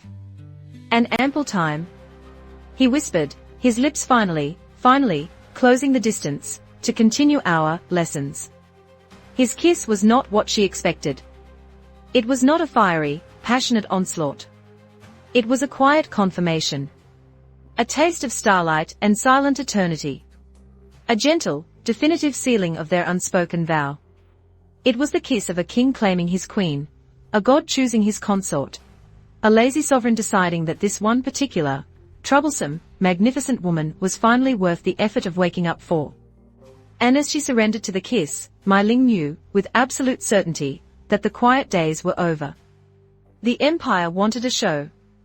The sleeping god in her arms was about to give them a spectacle that would burn its way into the history books for the next 10,000 years. The kiss was a period at the end of a long, unspoken sentence. It redefined everything. When he drew back, the air between them was no longer charged with question and tension, but with a serene, terrifying certainty. They were a we. A fact as solid and indisputable as the ground beneath their feet. So, Mai Ling breathed, her lips still tingling, her mind still trying to reboot from the sheer, quiet intensity of the moment. What is the first step in your grand plan to become a national hero in under a month? Lin Feng, whose primary life goal a few weeks ago had been to perfect the art of doing nothing, now wore an expression of mild, thoughtful consideration, like a master craftsman planning a particularly complex, but satisfying piece of furniture. All legends require a foundation. He began, his voice calm and methodical.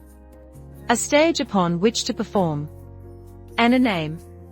The sleeping sovereign of Azure Ox is far too provincial. It also has unfortunate connotations of Inactivity. My Ling had to suppress a smile. He said, inactivity. As if it were a dirty word, despite having dedicated his entire reincarnation to it. Therefore, he continued, we need a new base of operations. A place that sounds impressive. A sect. A school of thought. A something. It needs a grand, slightly mysterious name. And it needs a doctrine. A philosophy that will attract followers, or at least, public interest. You want to start a sect? Mai Ling asked, astonished. Sects require buildings, training manuals, recruitment drives, hierarchies. It sounds like an immense amount of work. No, he said, waving a dismissive hand. You're thinking like a mortal. Far too much effort. He gestured around the tranquil garden, at the whispering bamboo and the placid stream. We already have the stage. Right here. This estate will be the sect's headquarters. And the name? Lin Feng's gaze drifted up to the serene, cloudless sky, then to his ridiculously comfortable mattress. A slow, deeply satisfied smile touched his lips. We shall be the School of the Serene Cloud. And our grand, ultimate technique, he declared with a flare of mock solemnity, will be the path of effortless contemplation. Mai Ling stared at him. The path of effortless contemplation. So your grand philosophy is napping. It is the pursuit of harmony with the universal Tao through the cessation of pointless struggle. He corrected loftily. It is the cultivation of internal peace over external achievement. It is a path of profound, intentional stillness. It also happens to involve a great deal of napping. It's a very efficient, multi-purpose doctrine. It was the most Lin Feng plan she had ever heard. He was going to defeat the Empire's political machinations by founding a martial arts school dedicated to laziness. The sheer, sublime absurdity of it was a work of art. And how, precisely? She asked, playing along, do we attract followers to the School of the Serene Cloud? Do we put up posters? Certainly not. He scoffed. Posters are vulgar. And they require paste. No. Legends do not advertise. They are discovered. He looked at her, a familiar, wicked glint in his eyes. You, my dear Marchioness and gatekeeper, will be my first, and for now, only disciple. Me, she asked. Of course. You are already a living legend. The Phoenix Maiden. The story will be that, in your pursuit of higher wisdom, you have sought out a reclusive, mysterious Grandmaster, me, and have sworn yourself to his teachings. You are my proxy, my herald. Your every success will become a testament to the profound power of my path. The dramatic irony was delicious. He was going to take credit for the very power he had gifted her. He would build his entire legend upon her fame, all without ever having to leave his garden. It was brilliant. It was lazy. It was perfect. The first step, he said, his expression turning practical, is to establish my credentials as a Grandmaster. A master must have an air of profound, untouchable skill. He must be able to solve impossible problems with trivial ease. He paused, then looked toward the Phoenix Plume Guild branch in town. The local alchemists at your guild. They are attempting to concoct a 3-revolution sulfire pill, are they not? Mai Ling blinked, surprised by the abrupt change of topic. Yes. It is a notoriously difficult Tier 4 pill. Our head alchemist has failed 9 times. He says the ingredients are too volatile, that the formula must be flawed. The furnace has exploded twice. Why? Because, Lin Feng said, a cunning smile on his lips, I am about to solve that impossible problem. In the most nonchalant, accidental, and publicly visible way imaginable. The Phoenix Plume Guild's alchemy hall was a place of intense heat, foul smells, and frayed nerves. Head alchemist Fang, a man with more soot on his face than hair on his head, was pacing frantically around a massive, rune-etched bronze furnace.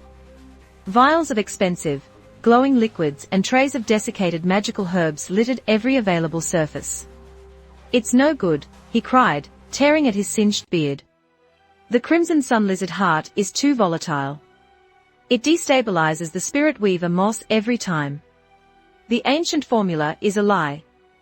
It was at this moment that Mai Ling entered, followed by Lin Feng, who was carrying a small, empty teapot. He looked around the chaotic, overheated room with an expression of mild distaste. Master Fang, Mai Ling said, her voice a calm oasis in the stressful inferno. My esteemed teacher, Master Lin, requires some hot water for his tea. Alchemist Fang barely glanced at them, his eyes wild with failure. The furnace is at a critical stage, Marchioness. I have no time for tea. Lin Feng sighed, a sound of put upon patience. I only need a little hot water. It won't take a moment. He walked over to the massive, glowing furnace, which was trembling and emitting a high-pitched whine, a sure sign of an imminent, energy-rich explosion. This seems hot enough. Before anyone could stop him, he casually opened a small, auxiliary tap on the side of the alchemical furnace, a valve meant for emergency steam release, and began filling his teapot. Alchemist Fang shrieked in terror. You fool! You'll disrupt the entire pressure matrix. You'll kill us all, Lin Feng said, peering into his pot. There seems to be some residue in the water. He looked at the bubbling, volatile concoction inside the furnace's main crucible, visible through a thick crystal pane. Ah, I see the problem. Ignoring the impending explosion, he turned to a nearby workbench cluttered with priceless ingredients. Your proportions are all wrong, he said conversationally, as if discussing the weather. He picked up a sprig of spirit weaver moss. You are using the whole sprig. Too much raw life essence. It competes with the fiery nature of the lizard heart. With a casual flick of his fingers, he snapped off a tiny, almost unnoticeable leaflet from the bottom of the stem, and tossed the rest aside. You only need this much. Next, he picked up a glowing vial containing sun lizard heart blood. He swirled it, sniffing it like a wine connoisseur. And you are adding this too early. The raw energy is causing the moss to panic. It needs a calming agent first. He scanned the messy workbench, his eyes landing on a discarded pile of waste materials, ash from a previous failed attempt. He dipped his finger into the ash, then casually flicked a single, grey speck into the open crucible of the roaring furnace. Flick! The high-pitched whine of the furnace instantly stopped. The violent, chaotic bubbling of the concoction smoothed out into a calm, gentle swirl. The terrifying, explosive red glow softened into a stable, harmonious golden light. He then took the tiny leaflet of moss and the vial of blood, and with the timing of a master chef adding spices to a soup, he tossed them into the crucible. The golden liquid pulsed once, brightly, then a plume of fragrant, multicolored smoke erupted from the furnace's chimney. 9 small, perfectly round, incandescently glowing pills shot out of the dispensary chute, clattering into the cooling tray. Each pill had 3, perfect, revolving rings of light around it.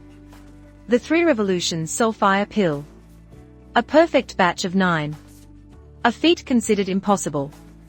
Alchemist Fang stared, his mouth hanging open, his mind completely unable to process what he had just witnessed. Lin Feng, for his part, frowned at his now full teapot.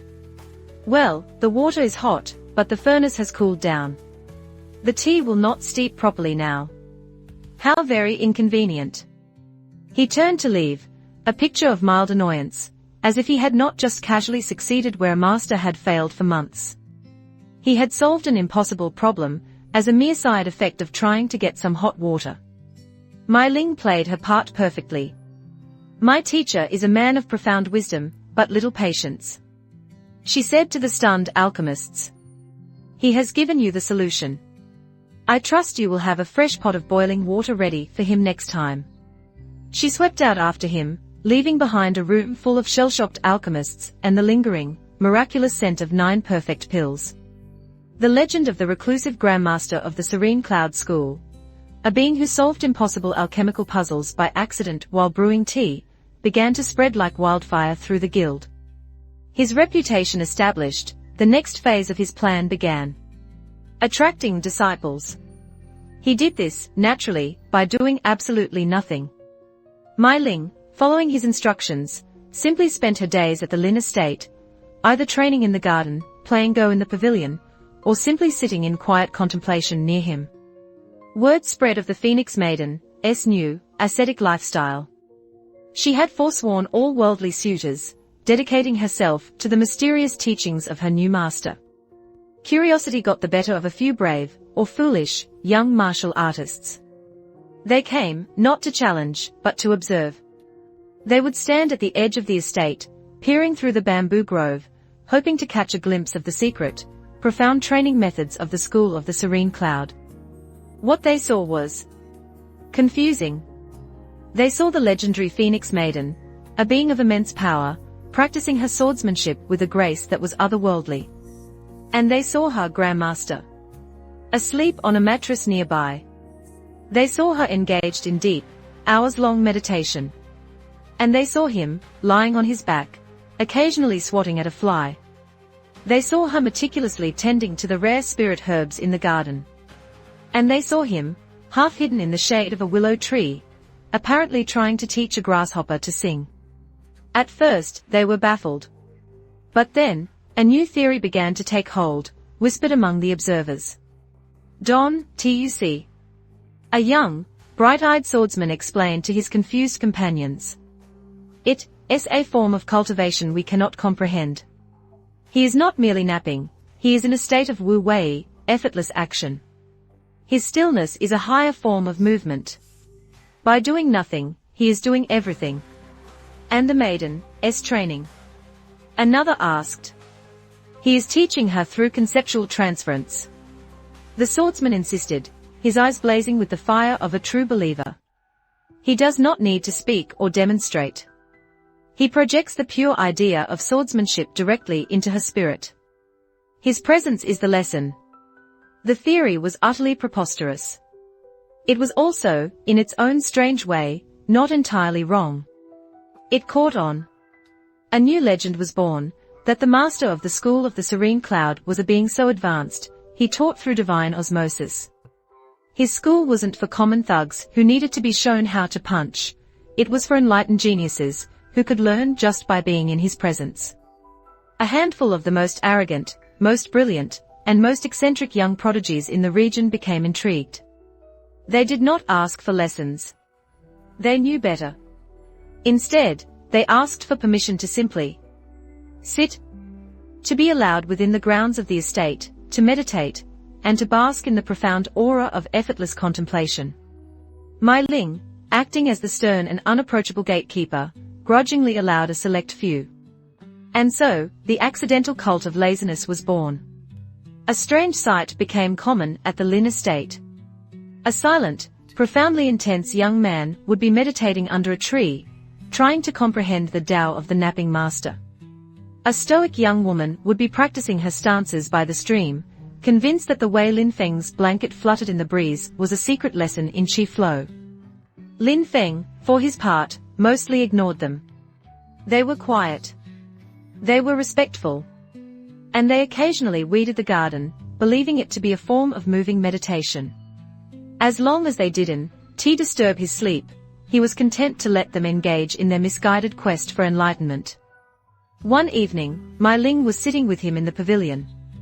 A dozen disciples were scattered around the garden, engaged in silent, fervent contemplation. "You've done it," she said, a note of amused disbelief in her voice. "You have become a revered grandmaster, without teaching a single class, or lifting a finger." "It is all about branding," he replied, adjusting his pillow. "And managing expectations." He looked at her, his eyes soft in the twilight. Their lessons had continued, each one pushing them closer, blurring the lines between instructor and lover, teacher and soulmate. His hands would correct her posture, his breath would guide her focus. The air between them was in a constant state of shimmering, unspoken passion.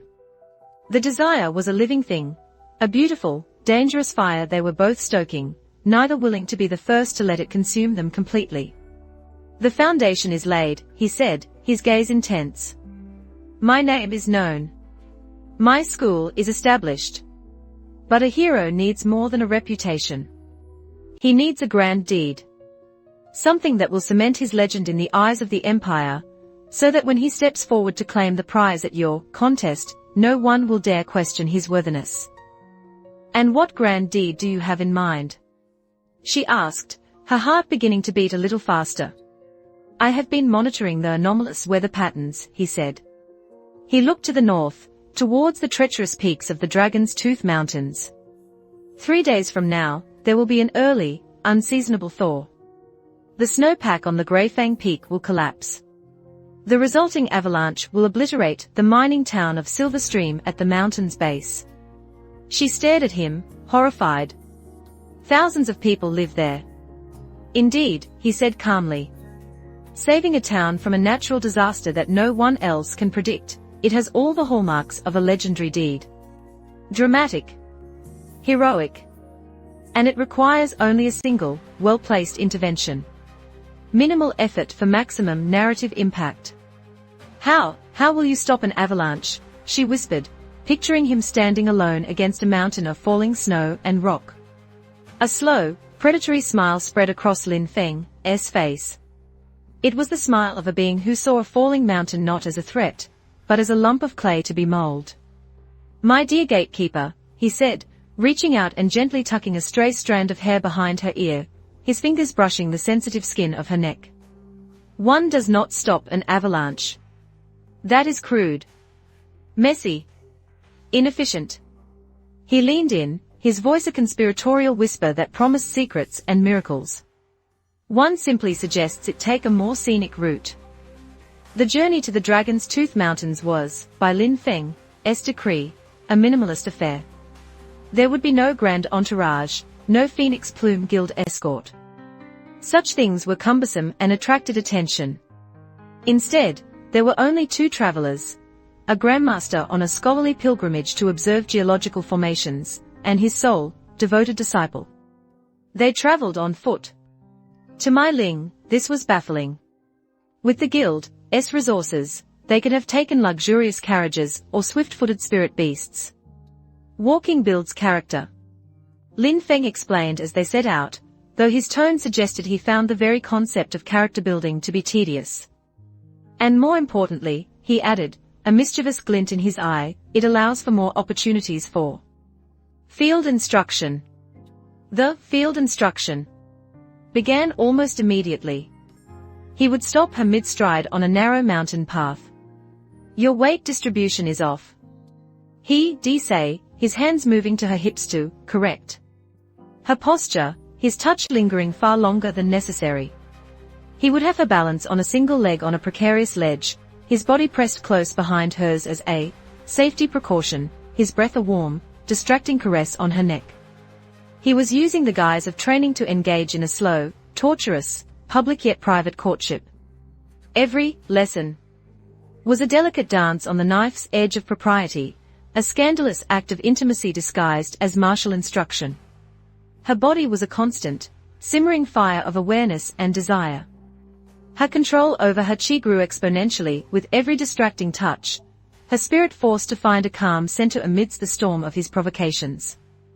2 days into their journey, they reached the foothills of Greyfang Peak.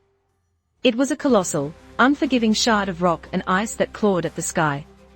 At its base, nestled in a valley, lay the town of Silver Stream, a bustling, grimy settlement of several thousand souls, all dependent on the rich spirit crystal mines that honeycombed the mountain.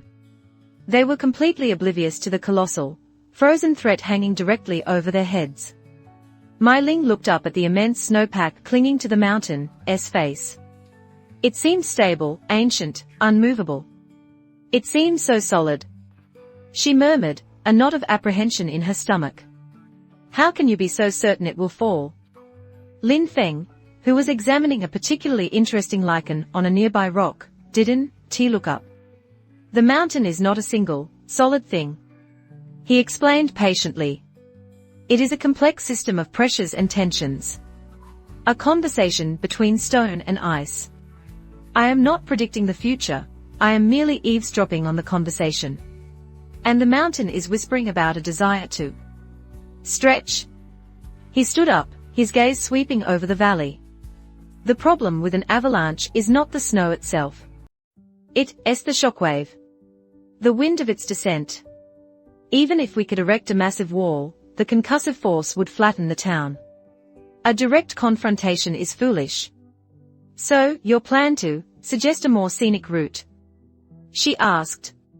He pointed to a spot far up the mountain, a narrow, secondary gorge that ran parallel to the main valley where Silverstream lay. The key to redirecting a river is not to dam it head-on, but to create a new, more appealing channel before the flood begins. We will do the same with the snow. We will carve a new channel in the mountain. She asked, her mind struggling to comprehend the scale of such a task. We will do no such thing. He corrected gently. We would find that to be far too much physical exertion.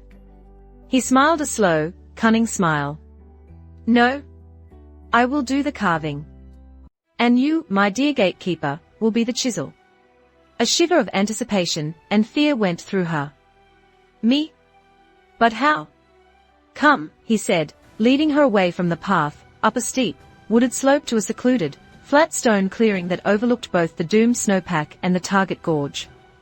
The clearing was private, hidden from any potential observers. Here, he said, indicating the center of the clearing. Stand here. He walked a slow circle around her, his eyes narrowed, not with desire this time, but with the intense focus of a geometer calculating a critical angle. The task will require an immense, single, perfectly focused burst of resonant energy. He explained. A psychic shout that will resonate with a key fissure deep within the mountain's structure, causing it to crack just enough to create a new path of least resistance. It requires a level of power you do not yet possess. And a level of control I am not willing to expend personally. He came to a stop directly in front of her. Therefore, he continued, I will lend you both. He placed his palms flat against her own, their fingers interlacing. Then he brought their joined hands up, pressing them against her chest, directly over her heart. His other hand came to rest on the small of her back, pulling her flush against him, their bodies aligned, from chest to thigh. It was the most intimate embrace they had ever shared. There was no pretense of a lesson. This was pure, unadorned connection. I will become your furnace. He whispered, his lips near her temple. You will become my lens. I will pour my power into you. You will gather it, focus it, and aim it. This time, there will be no holding back. You must take everything I give you. The command was a deep, resonant growl, a challenge to accept his full, untamed power. Her heart hammered against his hand. I will try. Do not try, my Ling. He corrected softly, his voice a mesmerizing hum. You must receive. Open yourself to me completely. Let my essence flow through you without resistance. Be the vessel. The word hung in the air, loaded with 1,000 layers of meaning. Be my vessel. It was a demand for absolute trust. Absolute surrender. She closed her eyes, took a deep breath, and gave a single, almost imperceptible nod. I am yours. He began. It started as a warmth in her chest, a pleasant glow emanating from their joined hands. But this was no gentle trickle. The warmth became a fire, the fire a star, the star a supernova. Power, raw and immense, a tidal wave of celestial energy, surged from him into her. It was the full, unrestrained river he had spoken of, and she was the fragile riverbed tasked with containing it. An agonized gasp escaped her lips. It was too much. The power was so vast it threatened to tear her apart from the inside out. Her meridians, so recently perfected, felt like they were being stretched to the breaking point. Do not fight it. His voice commanded in her mind, a thought-to-thought communication born of their soul bond. Let it in. You are stronger than you think. I made you so. Trusting him, she let go. She ceased to be my Ling, the warrior, the marchioness. She became nothing but a conduit, a vessel. She dropped all her defenses and allowed his power to utterly, completely, flood her. And in that surrender, she found a strange, ecstatic peace. Her own chi, her own spirit, did not fight his. It danced with it, guiding it, shaping it. The gatekeeper's flame, the sword at her hip, began to glow, its awakened spirit adding its own fiery energy to the mix, harmonizing with the deluge. Her entire being became a lens, gathering the immense power into a single, infinitesimally small, devastatingly potent point of focused will. Through their shared consciousness, he showed her the target, a single, dark line of shadow deep within the rock of the far-off gorge. A structural weakness, invisible to any mortal eye. Now, his mind commanded. Release it. With a silent scream of will, she unleashed the gathered power. Not from her hands or her mouth, but from her very soul. No light flashed. No sound was made. But for 100 miles in every direction, every living creature felt it. A single, silent, psychic shout that vibrated through the very bedrock of the world. A command given to the mountain. Break. Far up on Greyfang Peak, deep inside the secondary gorge, the hairline fissure shuddered. It cracked, widened, and a section of the cliff face, the size of a fortress, sheared off and plunged into the gorge below, creating a new, deeper channel. The avalanche had not yet begun, but its path had been irrevocably, fundamentally, altered. The outrush of energy left Mai Ling utterly drained. Her knees buckled. The world swam in a grey haze. He caught her, his arms wrapping around her waist, holding her up. He did not let her fall. He simply held her there, her back pressed against his chest, her head lolling back onto his shoulder, as she gasped for breath. It is done, he whispered, his voice hoarse. The effort had cost him more than he'd let on. She could feel a faint tremor in the arms that held her, see a new, deeper exhaustion in his eyes. He had shielded her from the worst of the raw energy, absorbing the backlash into his own being. You were magnificent. The praise, coming from him, in this state of shared vulnerability and power, was more potent than any elixir. It sent a wave of warmth and fierce pride through her, chasing away the exhaustion. She leaned into his embrace, her body pliant and yielding. We were magnificent, she corrected, her voice barely a whisper. He chuckled, a low, weary sound. He buried his face in the crook of her neck, inhaling the scent of her hair. Yes, he agreed. We were. They stood there for a long moment, locked in that quiet, post-apocalyptic embrace.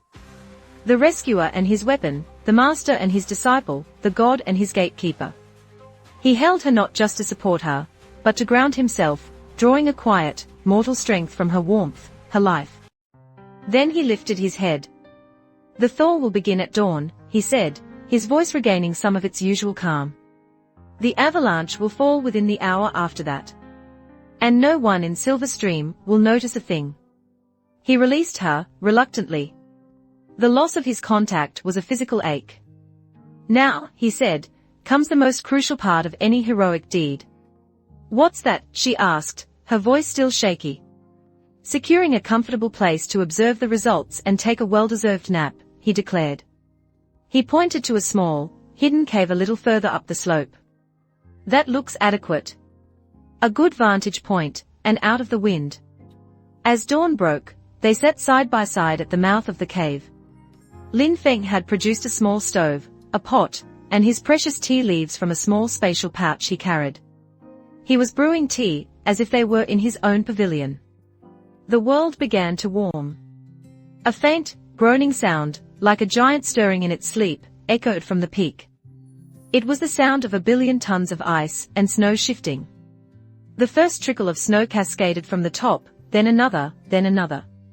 A moment later, with a roar that was not sound but a physical vibration in the chest, the entire face of the mountain gave way. A colossal, white tsunami, a river of frozen death, began its descent. It was a sight of terrifying, sublime power. It moved with an impossible, inexorable speed, a grinding, roaring beast that consumed everything in its path. Mai Ling watched, her heart in her throat, even though she knew what would happen. The avalanche roared down the mountain, heading directly for the valley of Silver Stream. But when it reached the point where the new gorge had been carved, something incredible happened. The main flow of the avalanche, drawn by the new, deeper channel, veered. It turned sharply, pouring itself into the secondary gorge with a sound like a breaking world. The vast majority of the snow and rock thundered harmlessly down the empty channel, its devastating power spent against uninhabited rock walls. Only a small, residual cloud of snow dust drifted over the main valley. In the town of Silver Stream, people looked up from their morning porridge. They saw a brief, strange flurry of snow on a clear day. They heard a distant, rumbling echo they mistook for thunder. Then they went back to their lives, completely unaware that they had been an eye blink away from utter annihilation. Lin Fan took a slow, appreciative sip of his tea. "See," he said with immense satisfaction. "Minimal fuss. Maximum effect. And no property damage to worry about. A clean, efficient miracle." He had saved thousands of lives, not with a heroic stand, but with a quiet, psychic whisper to a mountain. He hadn't fought the disaster, he had reasoned with it. The legend will need a witness, of course, he mused. Someone needs to discover what happened. A lost prospector, perhaps, who saw the great master of the serene cloud perform a single, mystical hand seal from a distant cliff, turning the avalanche aside with a silent word. He was already crafting the story, polishing the myth. Mai Ling just looked at him, a sense of overwhelming or washing over her. "You are the most extraordinary being I have ever known," she said, her voice filled with genuine reverence. He turned to her, his usual mask of lazy indifference completely gone. In the new light of dawn, his eyes held a raw, undisguised emotion she had never seen before.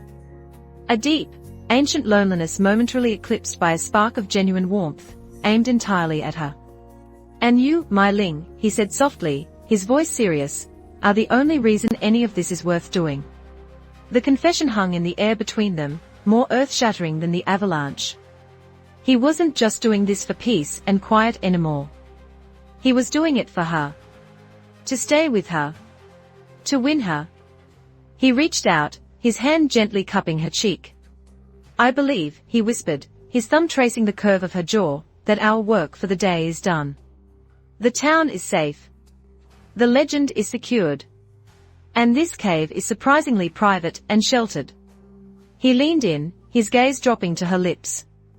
The air grew thick with unspoken promises. The frantic, life-or-death energy of the past few hours had melted away, leaving behind a raw, undeniable need. The hero, having performed his deed, was now ready to claim his reward.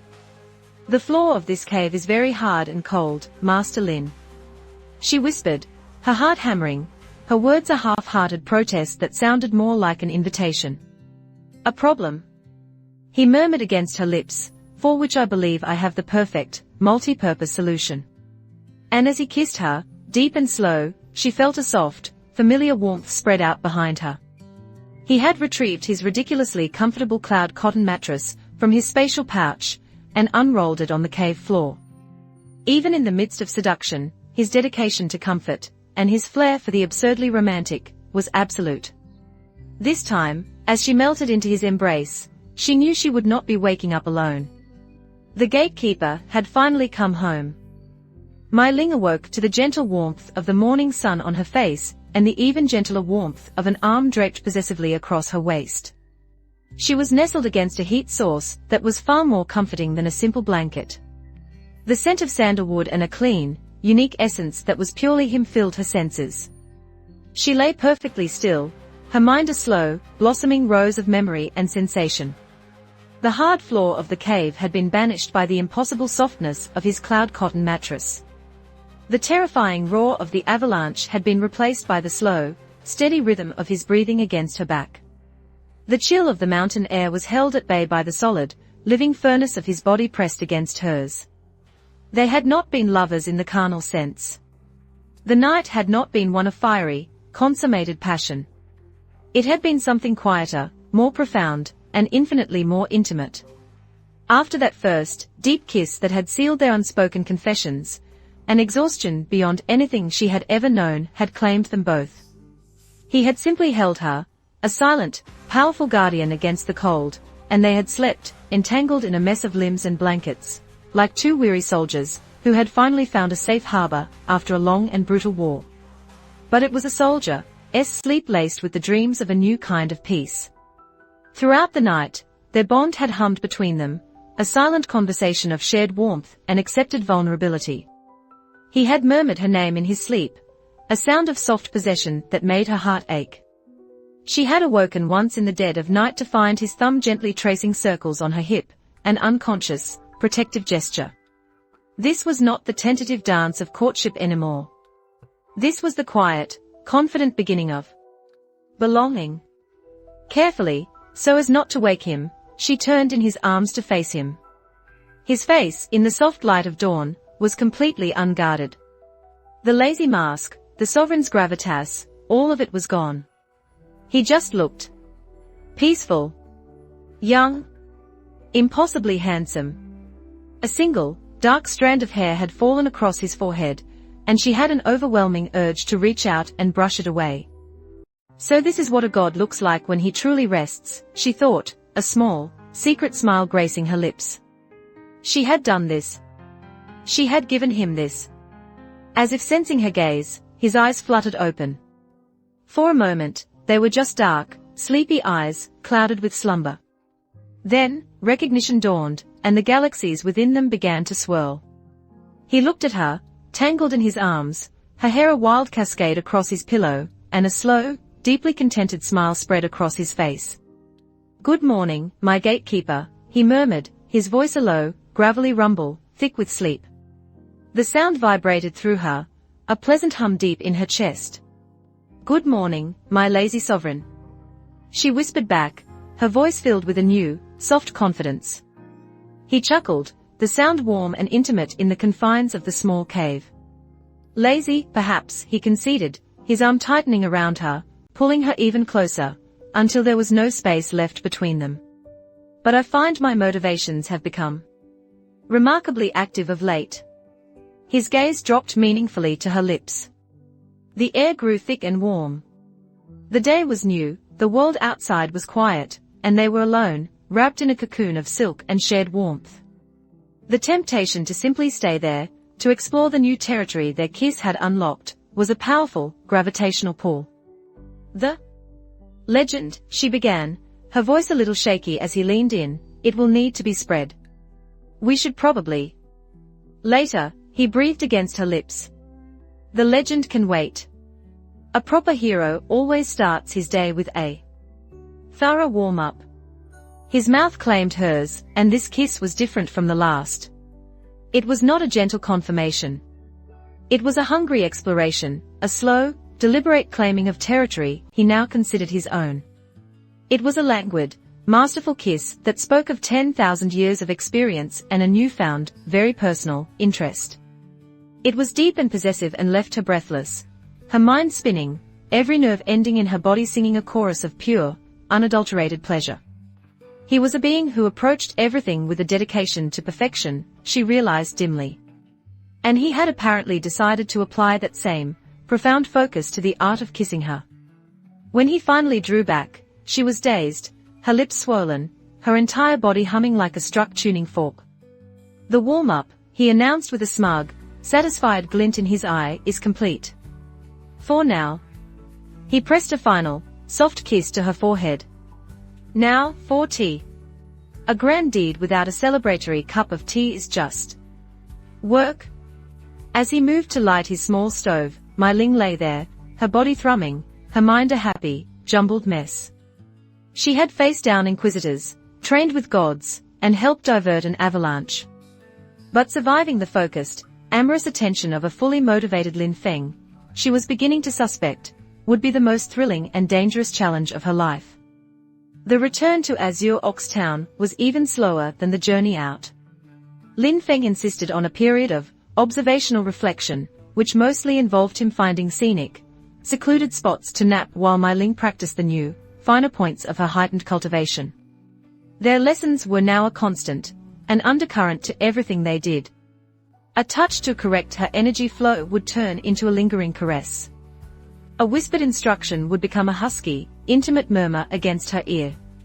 He never crossed the final line, but he danced upon it with the infuriating grace of a master, keeping her in a constant, simmering state of arousal and anticipation.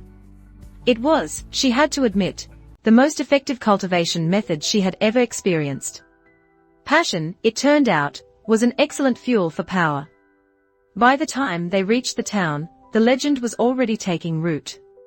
A grizzled old crystal prospector, half mad from years in the mountains, had stumbled into Silver Stream, raving about what he'd seen.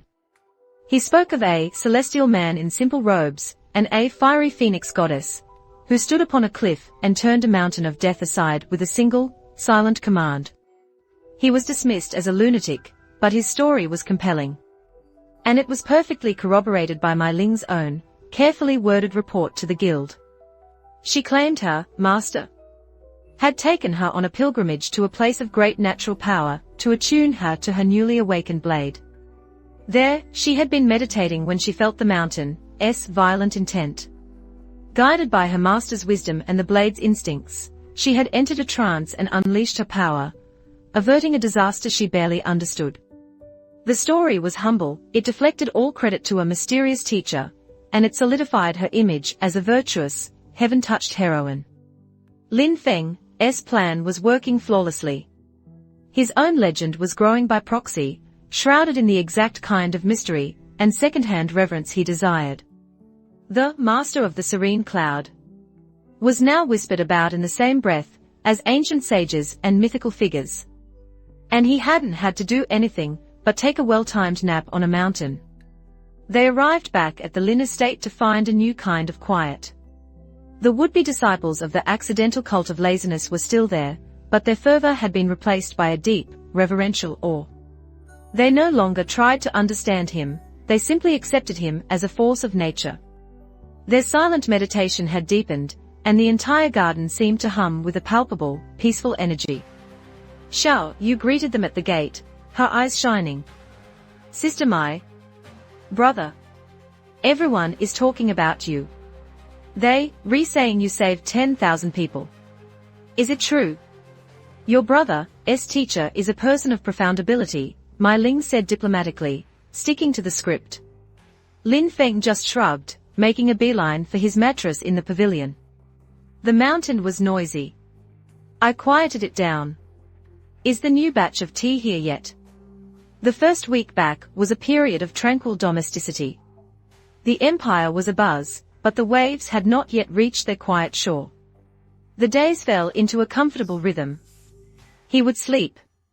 She would handle guild business from a desk she set up in the garden, a quiet statement of her priorities. They would spar. They would talk. They would drink tea.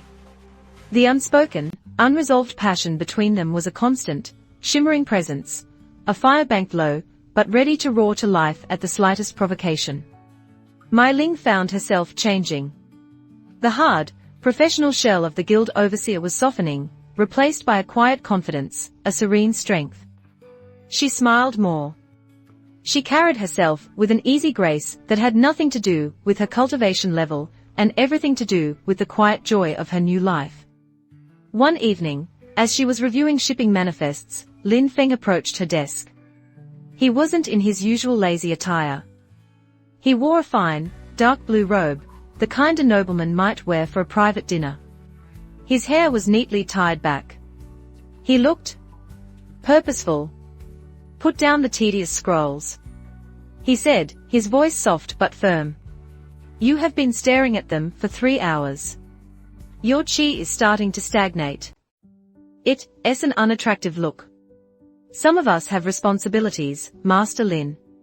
She retorted lightly, though she set the scroll aside. The guild does not, unfortunately, run on effortless contemplation. An oversight in its corporate structure, he commented.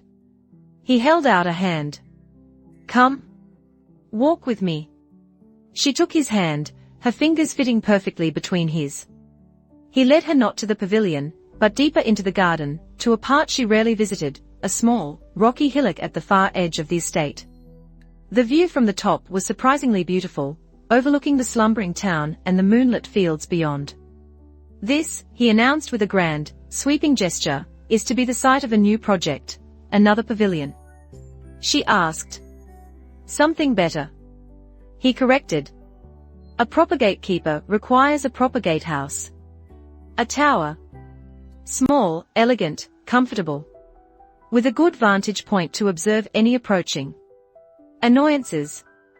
And, he added, a familiar, wicked gleam entering his eyes, it needs a library, a small kitchen for tea, and a single, very large, very comfortable bedchamber. Her breath caught. He was building her a house. Here. Inside his own sanctuary. It was another claim, another declaration, more permanent and profound than any public pronouncement. Is that so? She asked, her voice a little unsteady. It is, he said. He turned to her, his hands coming to rest on her waist. But construction is so dusty and loud. I thought it best to finalize the internal dimensions beforehand. To avoid costly revisions. Finalize the dimensions. She repeated, her mind catching on to his teasing, suggestive tone. He hummed, pulling her closer. For instance, we must determine the ideal dimensions of the main bedchamber. It should be spacious enough for private instruction, 4 lessons in sentient resonance, and the cultivation of internal fire. His hand slid from her waist, moving up her back, his fingers tracing the delicate bones of her spine. And we must ensure, he whispered, his lips ghosting against her neck, that the windows are placed correctly, to catch the morning sun without being too bright. Waking up gently is a cornerstone of my philosophy. He was talking about architecture, but his hands and his voice were speaking a different language entirely. A language of shared mornings, of quiet intimacy, of building a life together, right here, on this small hill. And the doorway. She found herself whispering, leaning back into his embrace, her eyes fluttering shut. The doorway must be wide enough to carry in a very large mattress. He chuckled, a low, pleased rumble against her back. An excellent point. You are a truly forward-thinking gatekeeper. His lips found the sensitive spot just behind her ear. Practical. Efficient. And with surprisingly good taste in bedding. She turned in his arms, her own wrapping around his neck. The long, slow-burning fire they had so carefully banked was finally threatening to overflow. The lessons, the spars, the near misses, it had all led to this. Lin Fan. She whispered, using his given name for the first time without any title. A quiet, final surrender. My Ling. He answered, his voice a low growl of pure, possessive satisfaction.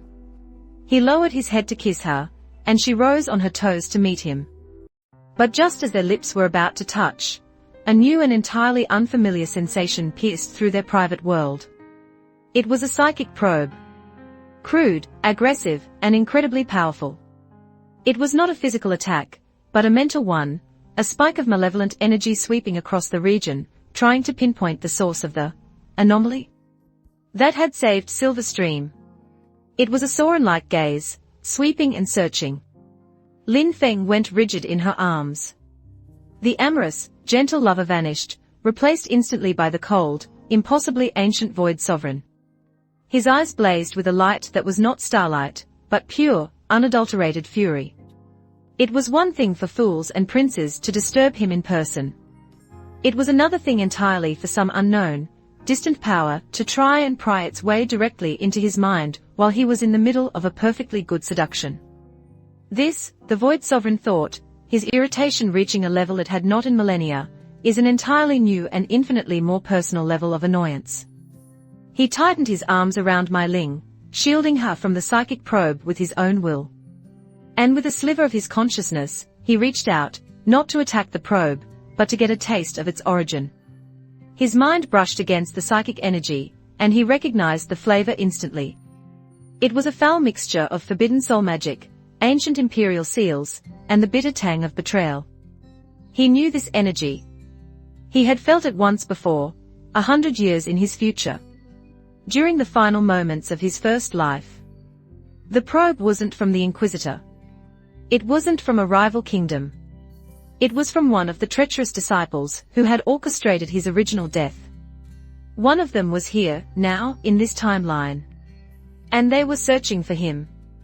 His quiet retirement was officially, irrevocably, over. The psychic probe was a brutalist intrusion, a crowbar prying at the subtle locks of reality. For an ordinary cultivator, it would have been a terrifying, irresistible mental assault, leaving them a mindless vegetable. For Lin Fan, it was like a housefly buzzing in his ear, profoundly, exquisitely, irritatingly loud. He stood on the small hillock, my Ling held tight against his chest, her face buried in his shoulder, shielded from the malevolent energy. The tender, intimate moment was gone, incinerated by this new, unwelcome reality. The warm, possessive lover had retreated, and in his place stood the cold, silent void sovereign. And he was not pleased. The probe swept over their location, a blind, clumsy search. It brushed against the powerful, dormant aura of the gatekeeper's flame at my Ling's hip, lingered for a moment, then, finding nothing that matched the flavor of the avalanche redirection, it moved on, a sweeping psychic scythe that continued its search across the province. As the oppressive presence faded, Lin Fan finally relaxed his grip. Mai Ling looked up at him, her face pale. The abrupt shift from a heart-stoppingly romantic embrace to a chilling, defensive one had given her spiritual whiplash. What? What was that? She whispered, her own heightened senses still reeling from the echo of the probe. It had felt greasy. Vile. A power utterly antithetical to the clean, cosmic energy Lin Fan wielded. Lin Fan did not answer immediately. He stared into the darkness, his galaxy eyes narrowed, not with anger, but with the cold, calculating focus of a general watching an old enemy appear on a new battlefield. It was a memory, he finally said, his voice quiet and dangerously calm.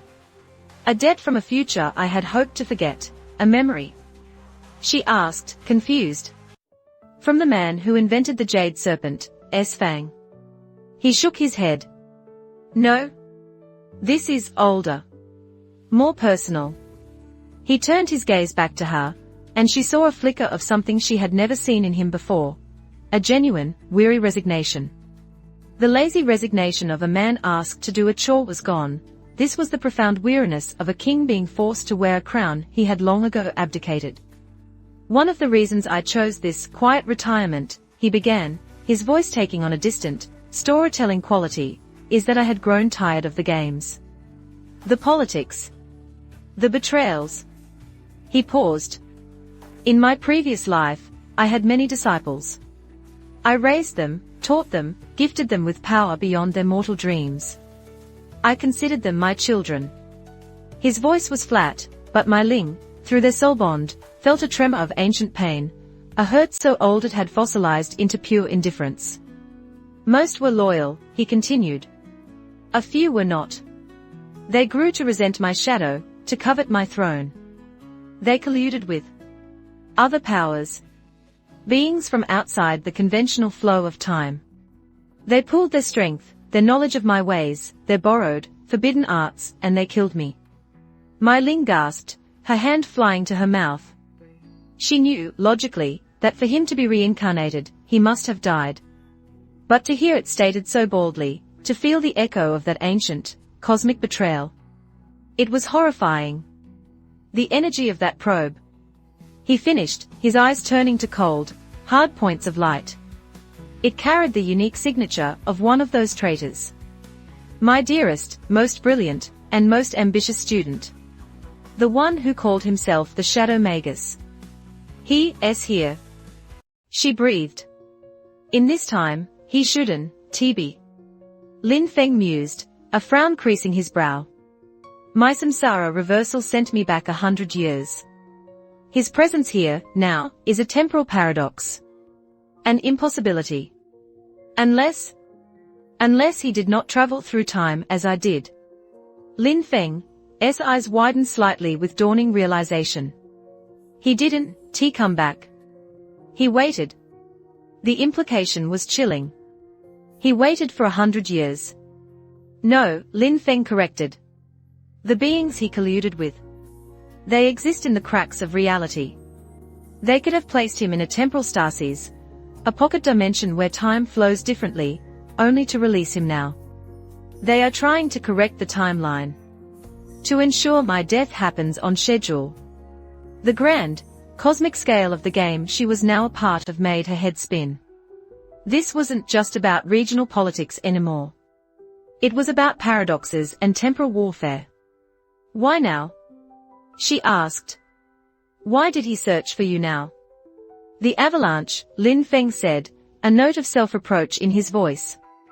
It was too clean. Too powerful. Too elegant.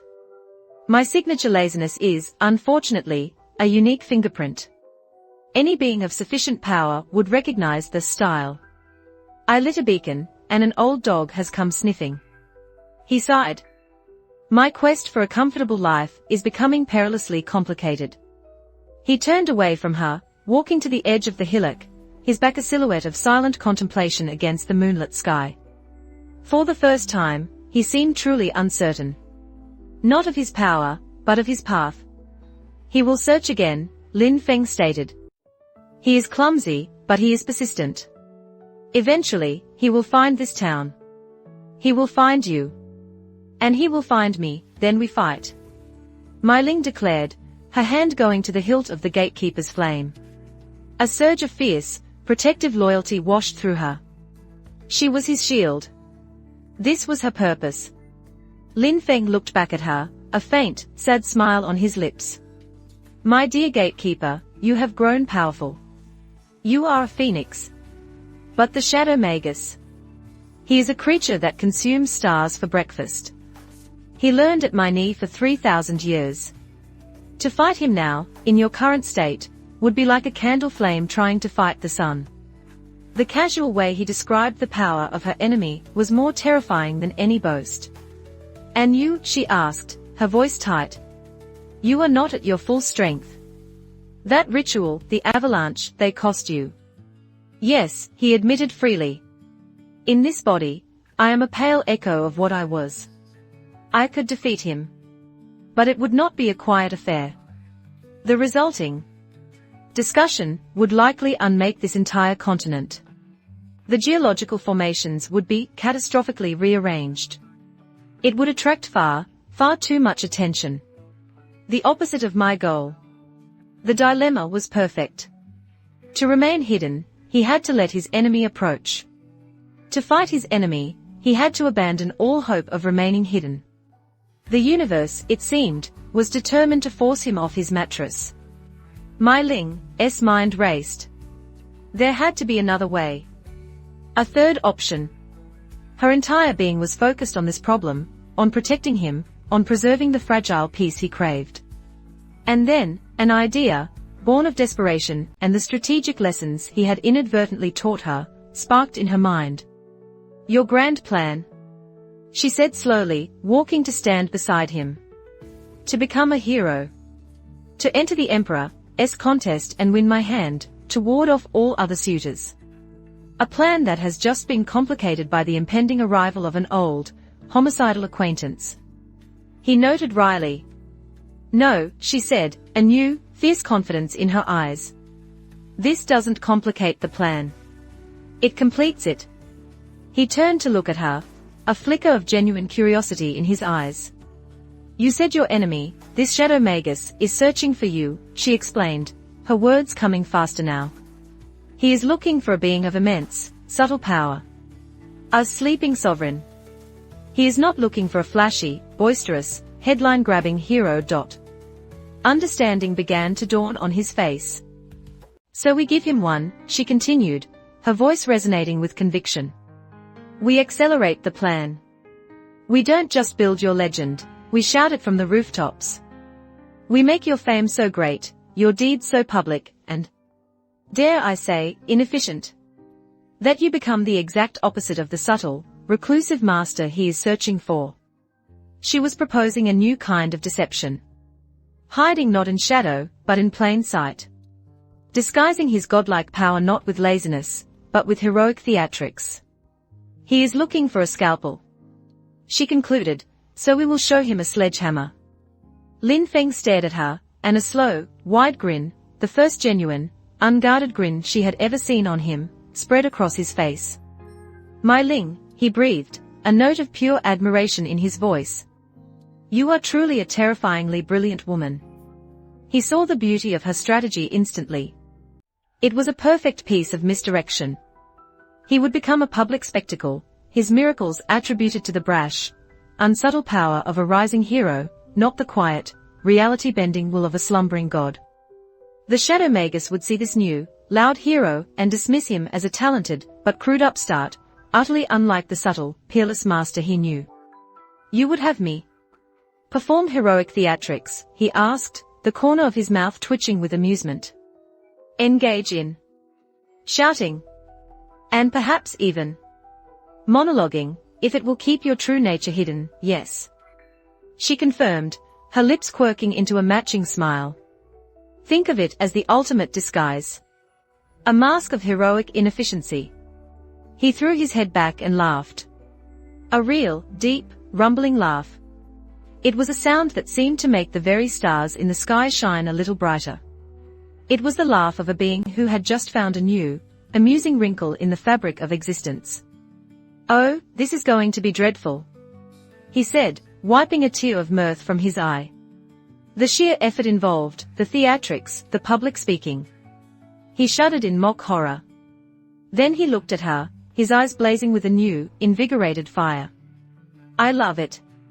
The game had changed again. His quest for a quiet life had now become a race against time. He needed to become so famous, so quickly, that his own traitorous disciple wouldn't recognize him. Our journey back, he declared, his voice full of a new, playful purpose, is going to be a great deal more dramatic than our journey out. His gaze fell upon her, and it was filled with an intensity that made her skin hum. But first, he murmured, pulling her back into his arms, the previous interruption now forgotten in the face of their new, audacious plan. I believe we were in the middle of a rather critical phase of our alliance. The dimensions of my gatehouse, she whispered, her heart soaring as she melted against him. Among other things, he growled softly against her neck.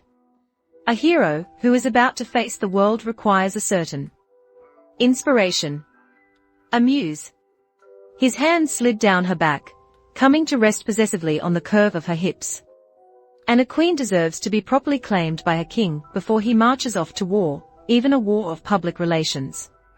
His mouth found hers again, and this time, there was no hesitation. It was the kiss of a man with a new purpose, a new fire.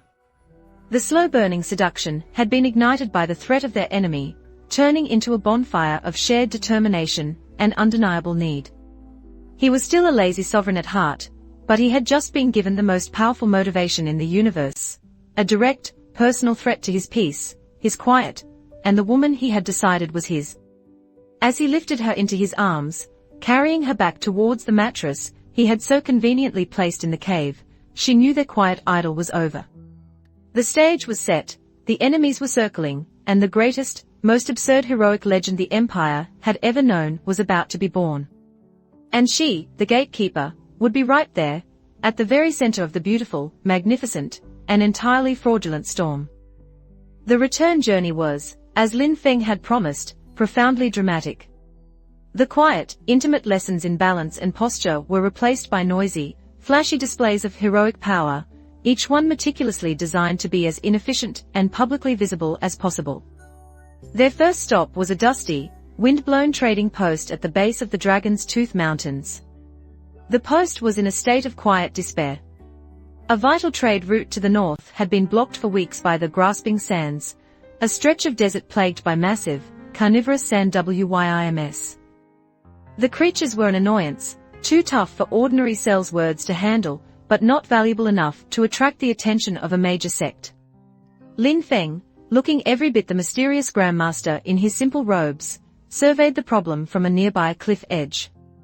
Mai Ling stood beside him, her hand resting on the hilt of the gatekeeper's flame, playing the part of the devoted, powerful disciple. So, she whispered, how does one subtly suggest a new migration route to a swarm of giant, subterranean carnivores? Lin Fan shook his head.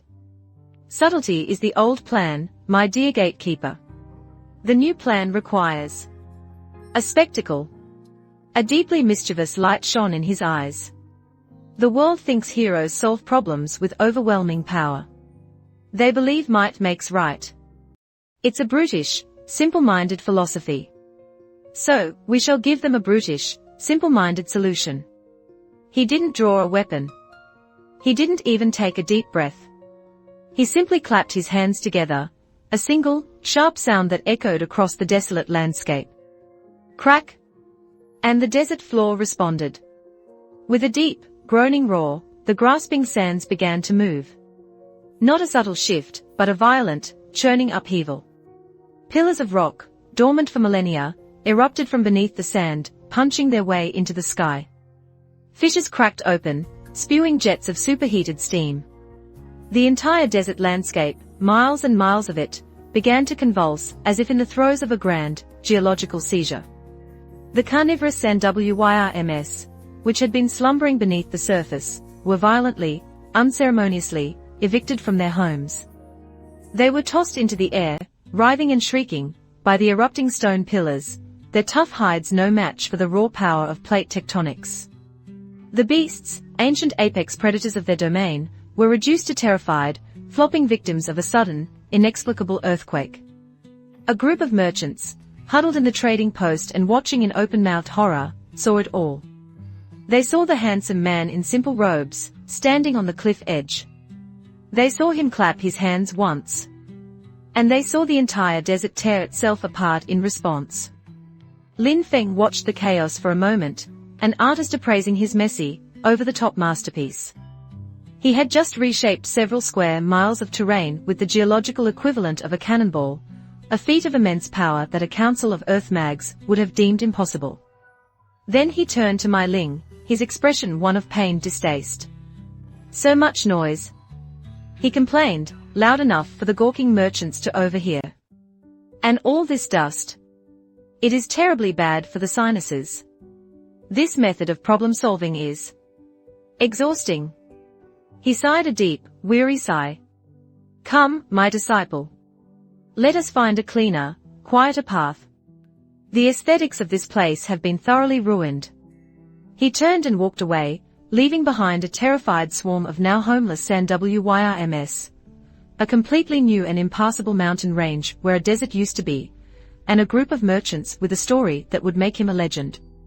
Mai Ling followed, a small, secret smile on her lips. His performance was perfect. He had solved the problem, yes, but he had done it in the most outrageously overpowered, collateral damage-heavy way imaginable. He had behaved not like a subtle, wise sovereign, but like a brash, powerful upstart with no concept of restraint. He was building the exact opposite of his true profile. That, she murmured as they walked, was the single most inefficient display of power I have ever witnessed. I feel soiled, he replied, dusting off his pristine sleeves. But, one must suffer for one's art. Or in this case, for one's future peace and quiet. Their journey continued in this vein. Every obstacle became a stage, every problem an opportunity for a ridiculously overpowered, theatrical solution. A cursed forest where ghosts were said to lead travelers astray. Lin Fan didn't exorcise them. He stood at the edge of the woods and, with a resonant hum, simply brightened the sun. For 5 minutes, a concentrated beam of pure, celestial sunlight turned the entire forest from a place of deep, terrifying shadow into a brightly lit park, burning away the spectral inhabitants like morning mist and leaving the trees slightly scorched. His complaint, the glare had hurt his eyes. A river monster plaguing a fishing village. He didn't slay it. He stood on the bank and raised the water temperature of the river by 20 degrees, turning the monster's lair into an uncomfortably warm bath. The beast, a cold-blooded behemoth, fled downstream in search of cooler waters, never to return. His complaint, the resulting steam, had made his robes damp. With every heroic deed, the legend grew. The stories that trickled back to the capital and the wider empire were consistent.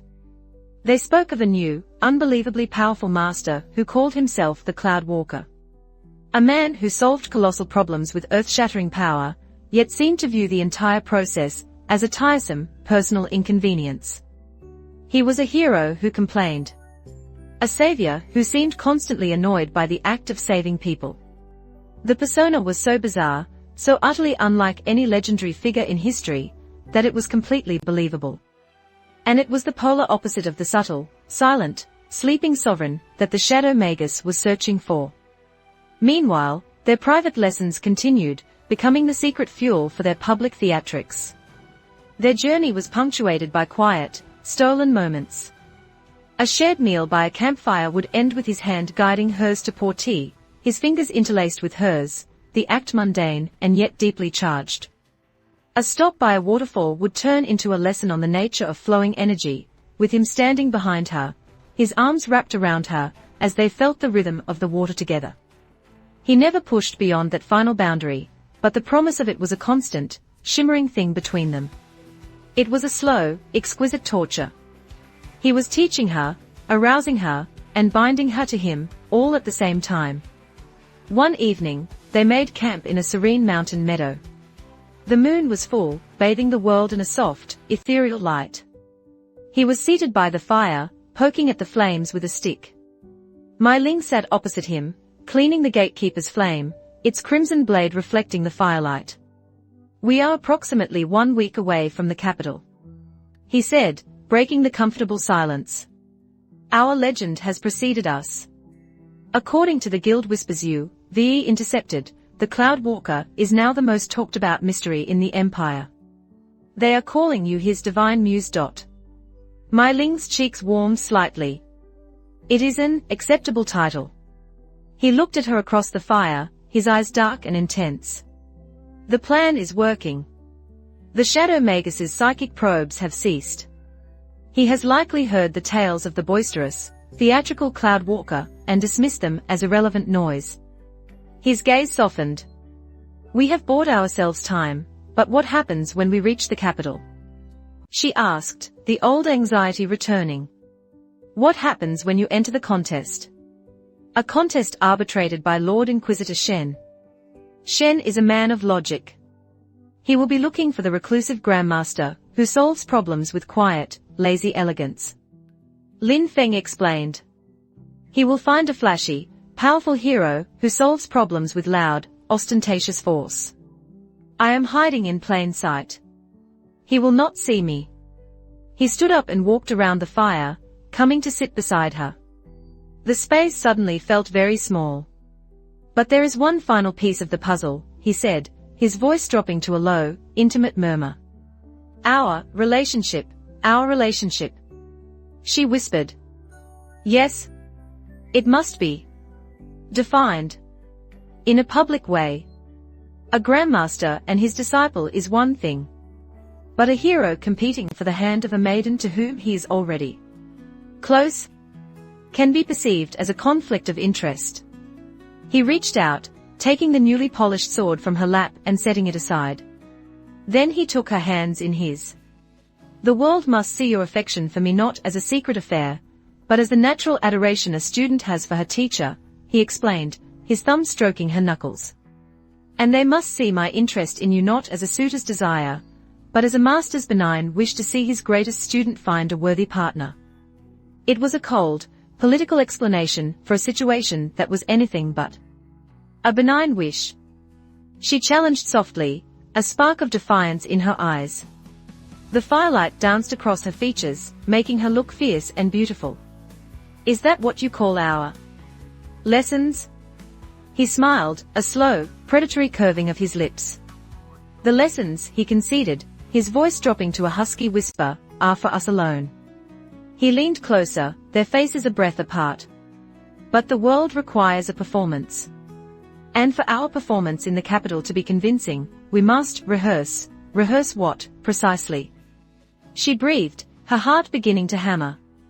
The final test of a student's devotion, he murmured, his eyes holding hers, hot and possessive. And the ultimate demonstration of a master's trust. He did not kiss her.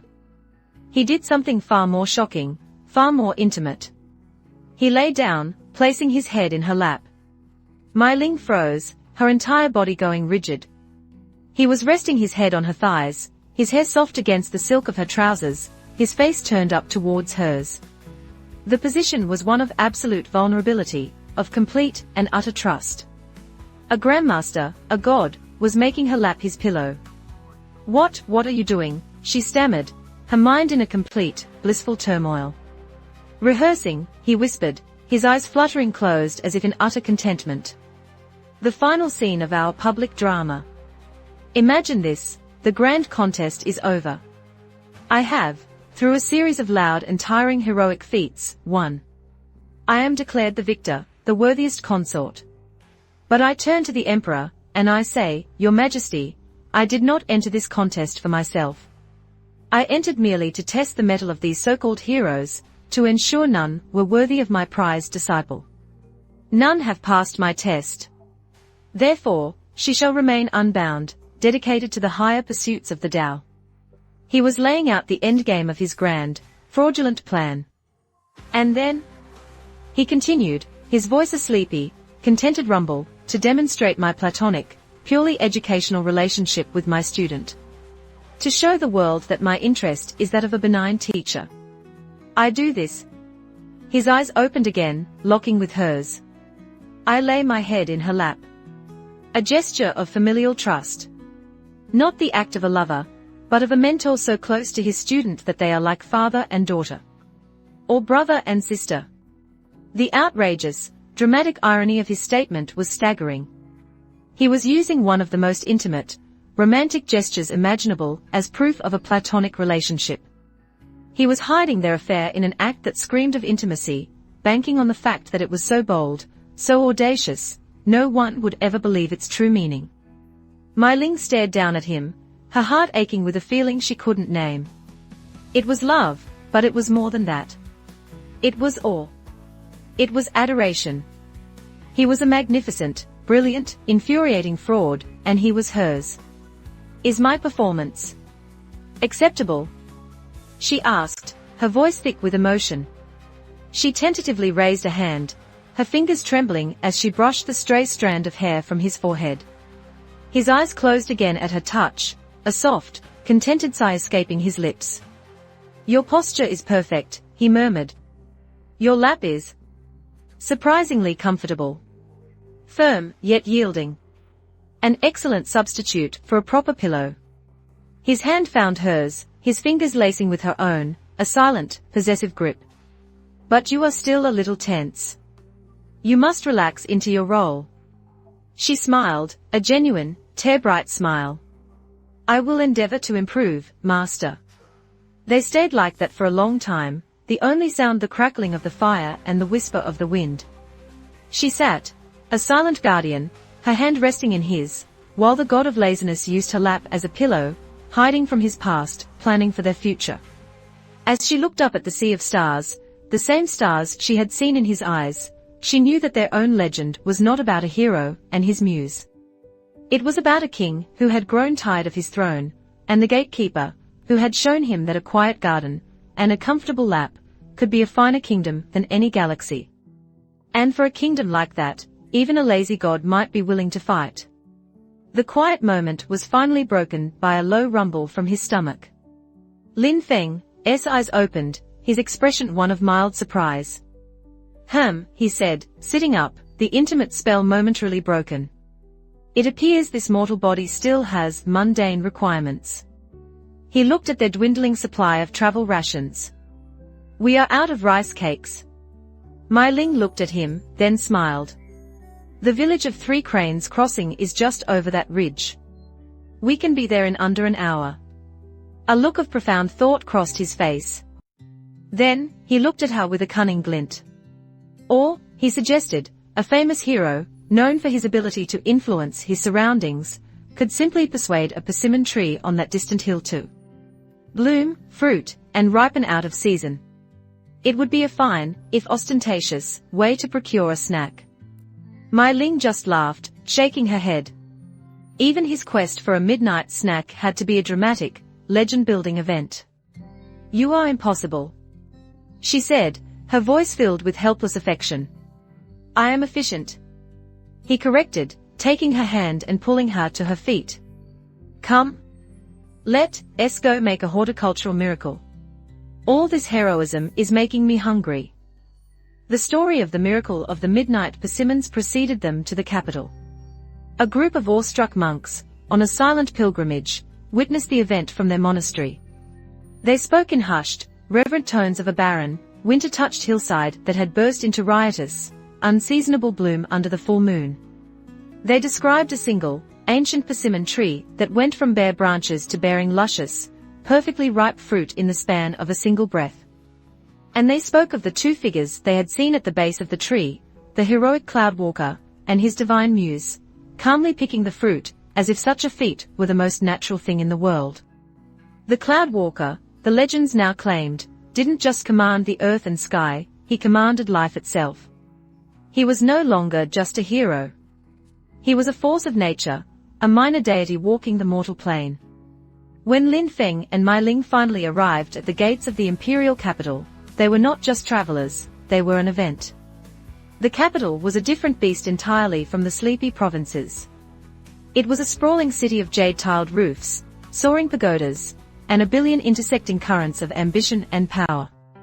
The air itself was thick with qi, politics, and the weight of 1,000 years of history. Mai Ling, now officially Marchioness of the Azure Marches, was expected. A handsome escort of the Phoenix Plume Guild's own honor guard met them, their crimson and gold uniforms a stark contrast to Lin Fan's simple blue robes. But it was not the guild escort that drew the eyes of the whispering crowds. It was the man walking beside the legendary Phoenix Maiden. Lin Fan moved with an unhurried, liquid grace, his hands tucked into his sleeves. He seemed utterly unimpressed by the grandeur of the capital, his expression one of polite, sleepy interest, as if he were observing a particularly intricate ant farm. His infamous cloud cotton mattress was nowhere to be seen, presumably tucked away in his spatial pouch, but he carried his small, silk travel pillow, a blatant symbol of his well-known philosophy. So this is the famous cloud walker. A noble woman whispered behind her fan. He's even more handsome than the stories claimed. But look at his eyes. Her companion murmured. They say he can see the secrets of your soul. They also say he complained for an hour that the river monster he banished made the air too humid for his robes to dry properly.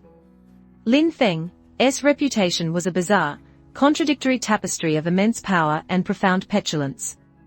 He was exactly the flashy, eccentric, and ultimately unthreatening figure he had intended to be.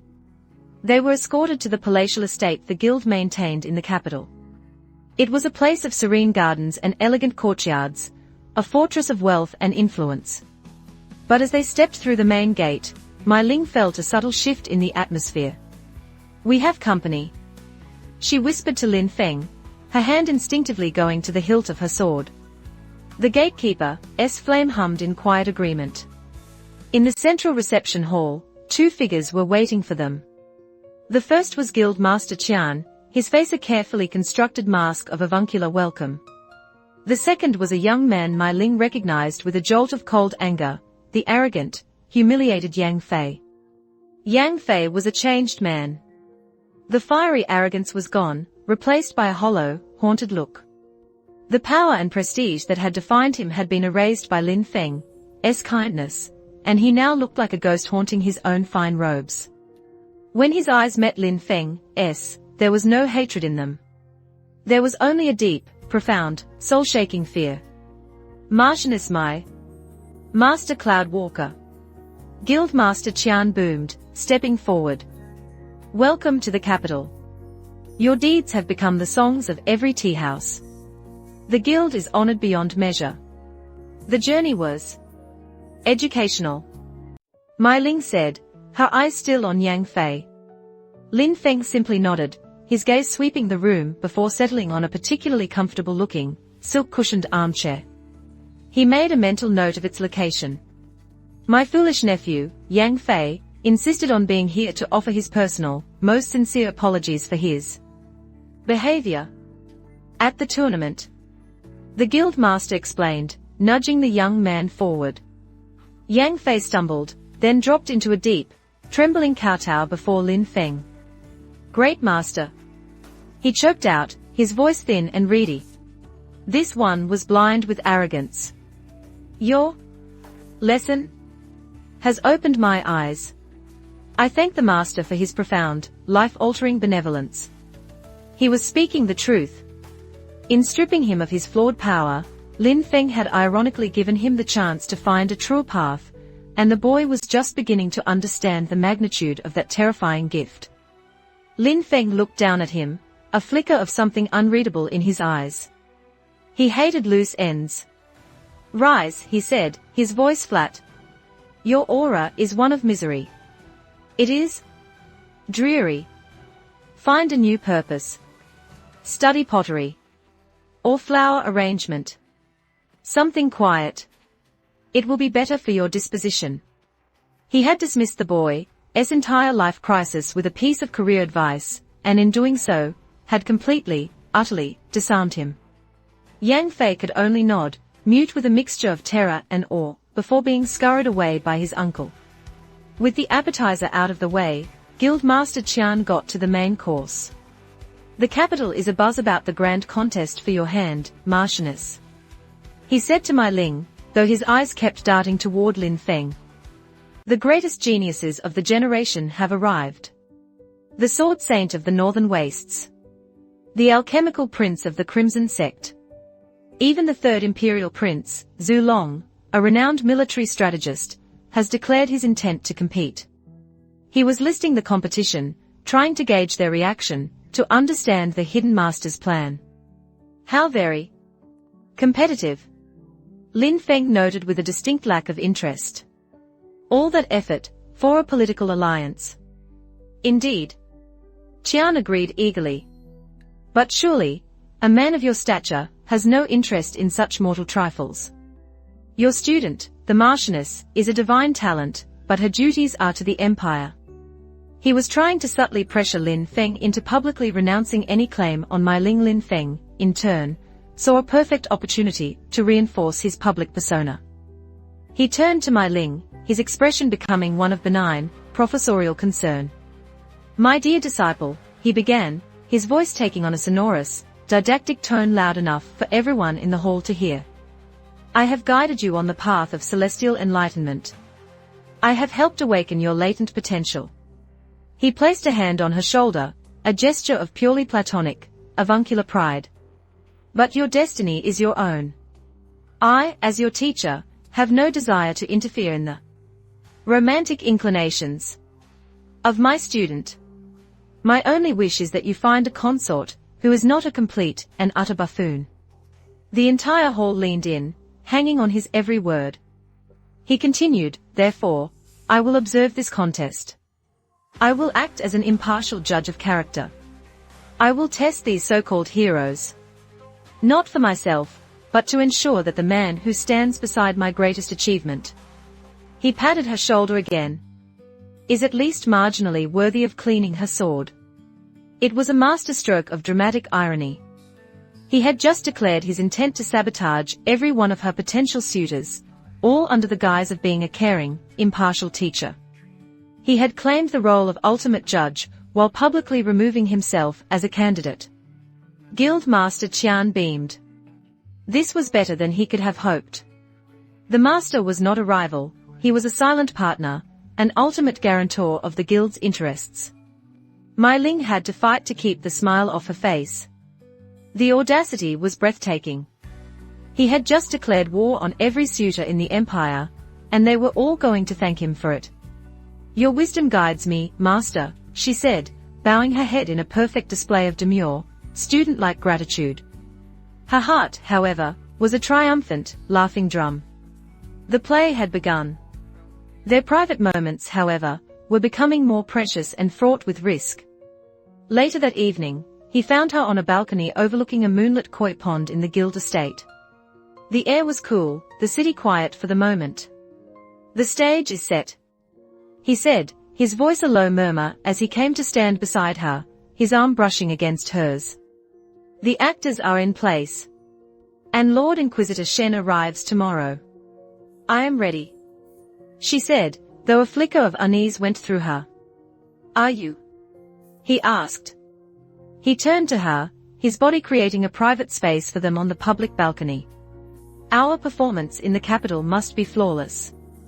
There can be no hint of our Private lessons. I understand. She whispered. I wonder, he murmured, his gaze dropping to her lips, if you truly do. He reached out, his finger gently tracing the embroidered phoenix on her collar. When we are in public, I will be the distant, benign master. You will be the devoted, respectful student. We will be a picture of perfect, platonic propriety. His finger drifted from the embroidery to the sensitive skin of her neck, his touch feather-light, but sending a bolt of lightning straight to her core. But a performance requires contrast, he continued, his voice a husky, seductive whisper. To act a part convincingly, one must understand its opposite. He leaned in closer, his lips hovering a breath from hers. To act as if we are not lovers, we must first understand, in exquisite, intimate detail, what it is we are pretending not to be. Her breath caught in her throat. He was an artist of temptation, a sovereign of seduction. His logic was a twisting, beautiful trap, and she was walking into it with her eyes wide open. Another lesson, master, she breathed, her hands coming to rest on his chest. A rehearsal, he corrected, his lips finally, claiming hers in a kiss that was deep, hungry, and full of all the pent-up fire from their long journey. It was a kiss that sealed their conspiracy, a silent pact made against the watching eyes of the world. He deepened the kiss, his hand sliding from her neck down her back, pressing her firmly against him. It was a claiming, a branding, an affirmation of everything that was secret between them. The delicate dance was over. This was the raw, undeniable truth of their desire. Suddenly, he froze. He pulled back, a strange, listening expression on his face. The passion in his eyes was instantly replaced by a cold, calculating light. What is it? She whispered, her heart still pounding. The bond, he said, his voice low and tight. The one I share with the old dragon. He turned, his gaze fixed on a distant point beyond the city walls, in the direction of the Emperor's summer palace. He is agitated. Frightened. He closed his eyes, concentrating. There is another presence there. One of immense, cold power. Something is making a creature of myth afraid. He looked at her, his expression grim. The game has changed again. The Shadow Magus. I do not think he is my only problem. There is another player on the board. Someone in the Imperial Palace. Just as he spoke, a quiet chime echoed from the main hall. A servant appeared at the edge of the balcony. Marchioness Mai, Master Cloudwalker, the servant said, bowing low. An Imperial carriage has arrived. It carries a summons. The third Imperial Prince, Zhu Long, requests the honor of your presence for a private game of Go at his summer palace pavilion. Tonight. Mai Ling and Lin Feng exchanged a look. Zhu Long. The renowned military strategist. The leading contender in the contest. And he resided at the summer palace, the exact location from which the dragon's fear was emanating. This was no coincidence. The invitation was not a request. It was a command. A probe from a new, unknown, and very powerful direction. It seems, Lin Feng said, a slow, dangerous smile returning to his face, that the audience is growing impatient for the play to begin. He straightened his robes and offered his arm to Mai Ling, his eyes filled with the thrill of a new, unexpected challenge. Shall we, my divine muse? I have a feeling this will be a far more interesting game than simple Go. As they walked to the waiting carriage, Mai Ling's hand rested on his arm, her other hand on the hilt of her sword. The capital was not a safe harbor, it was a nest of serpents and hidden dragons.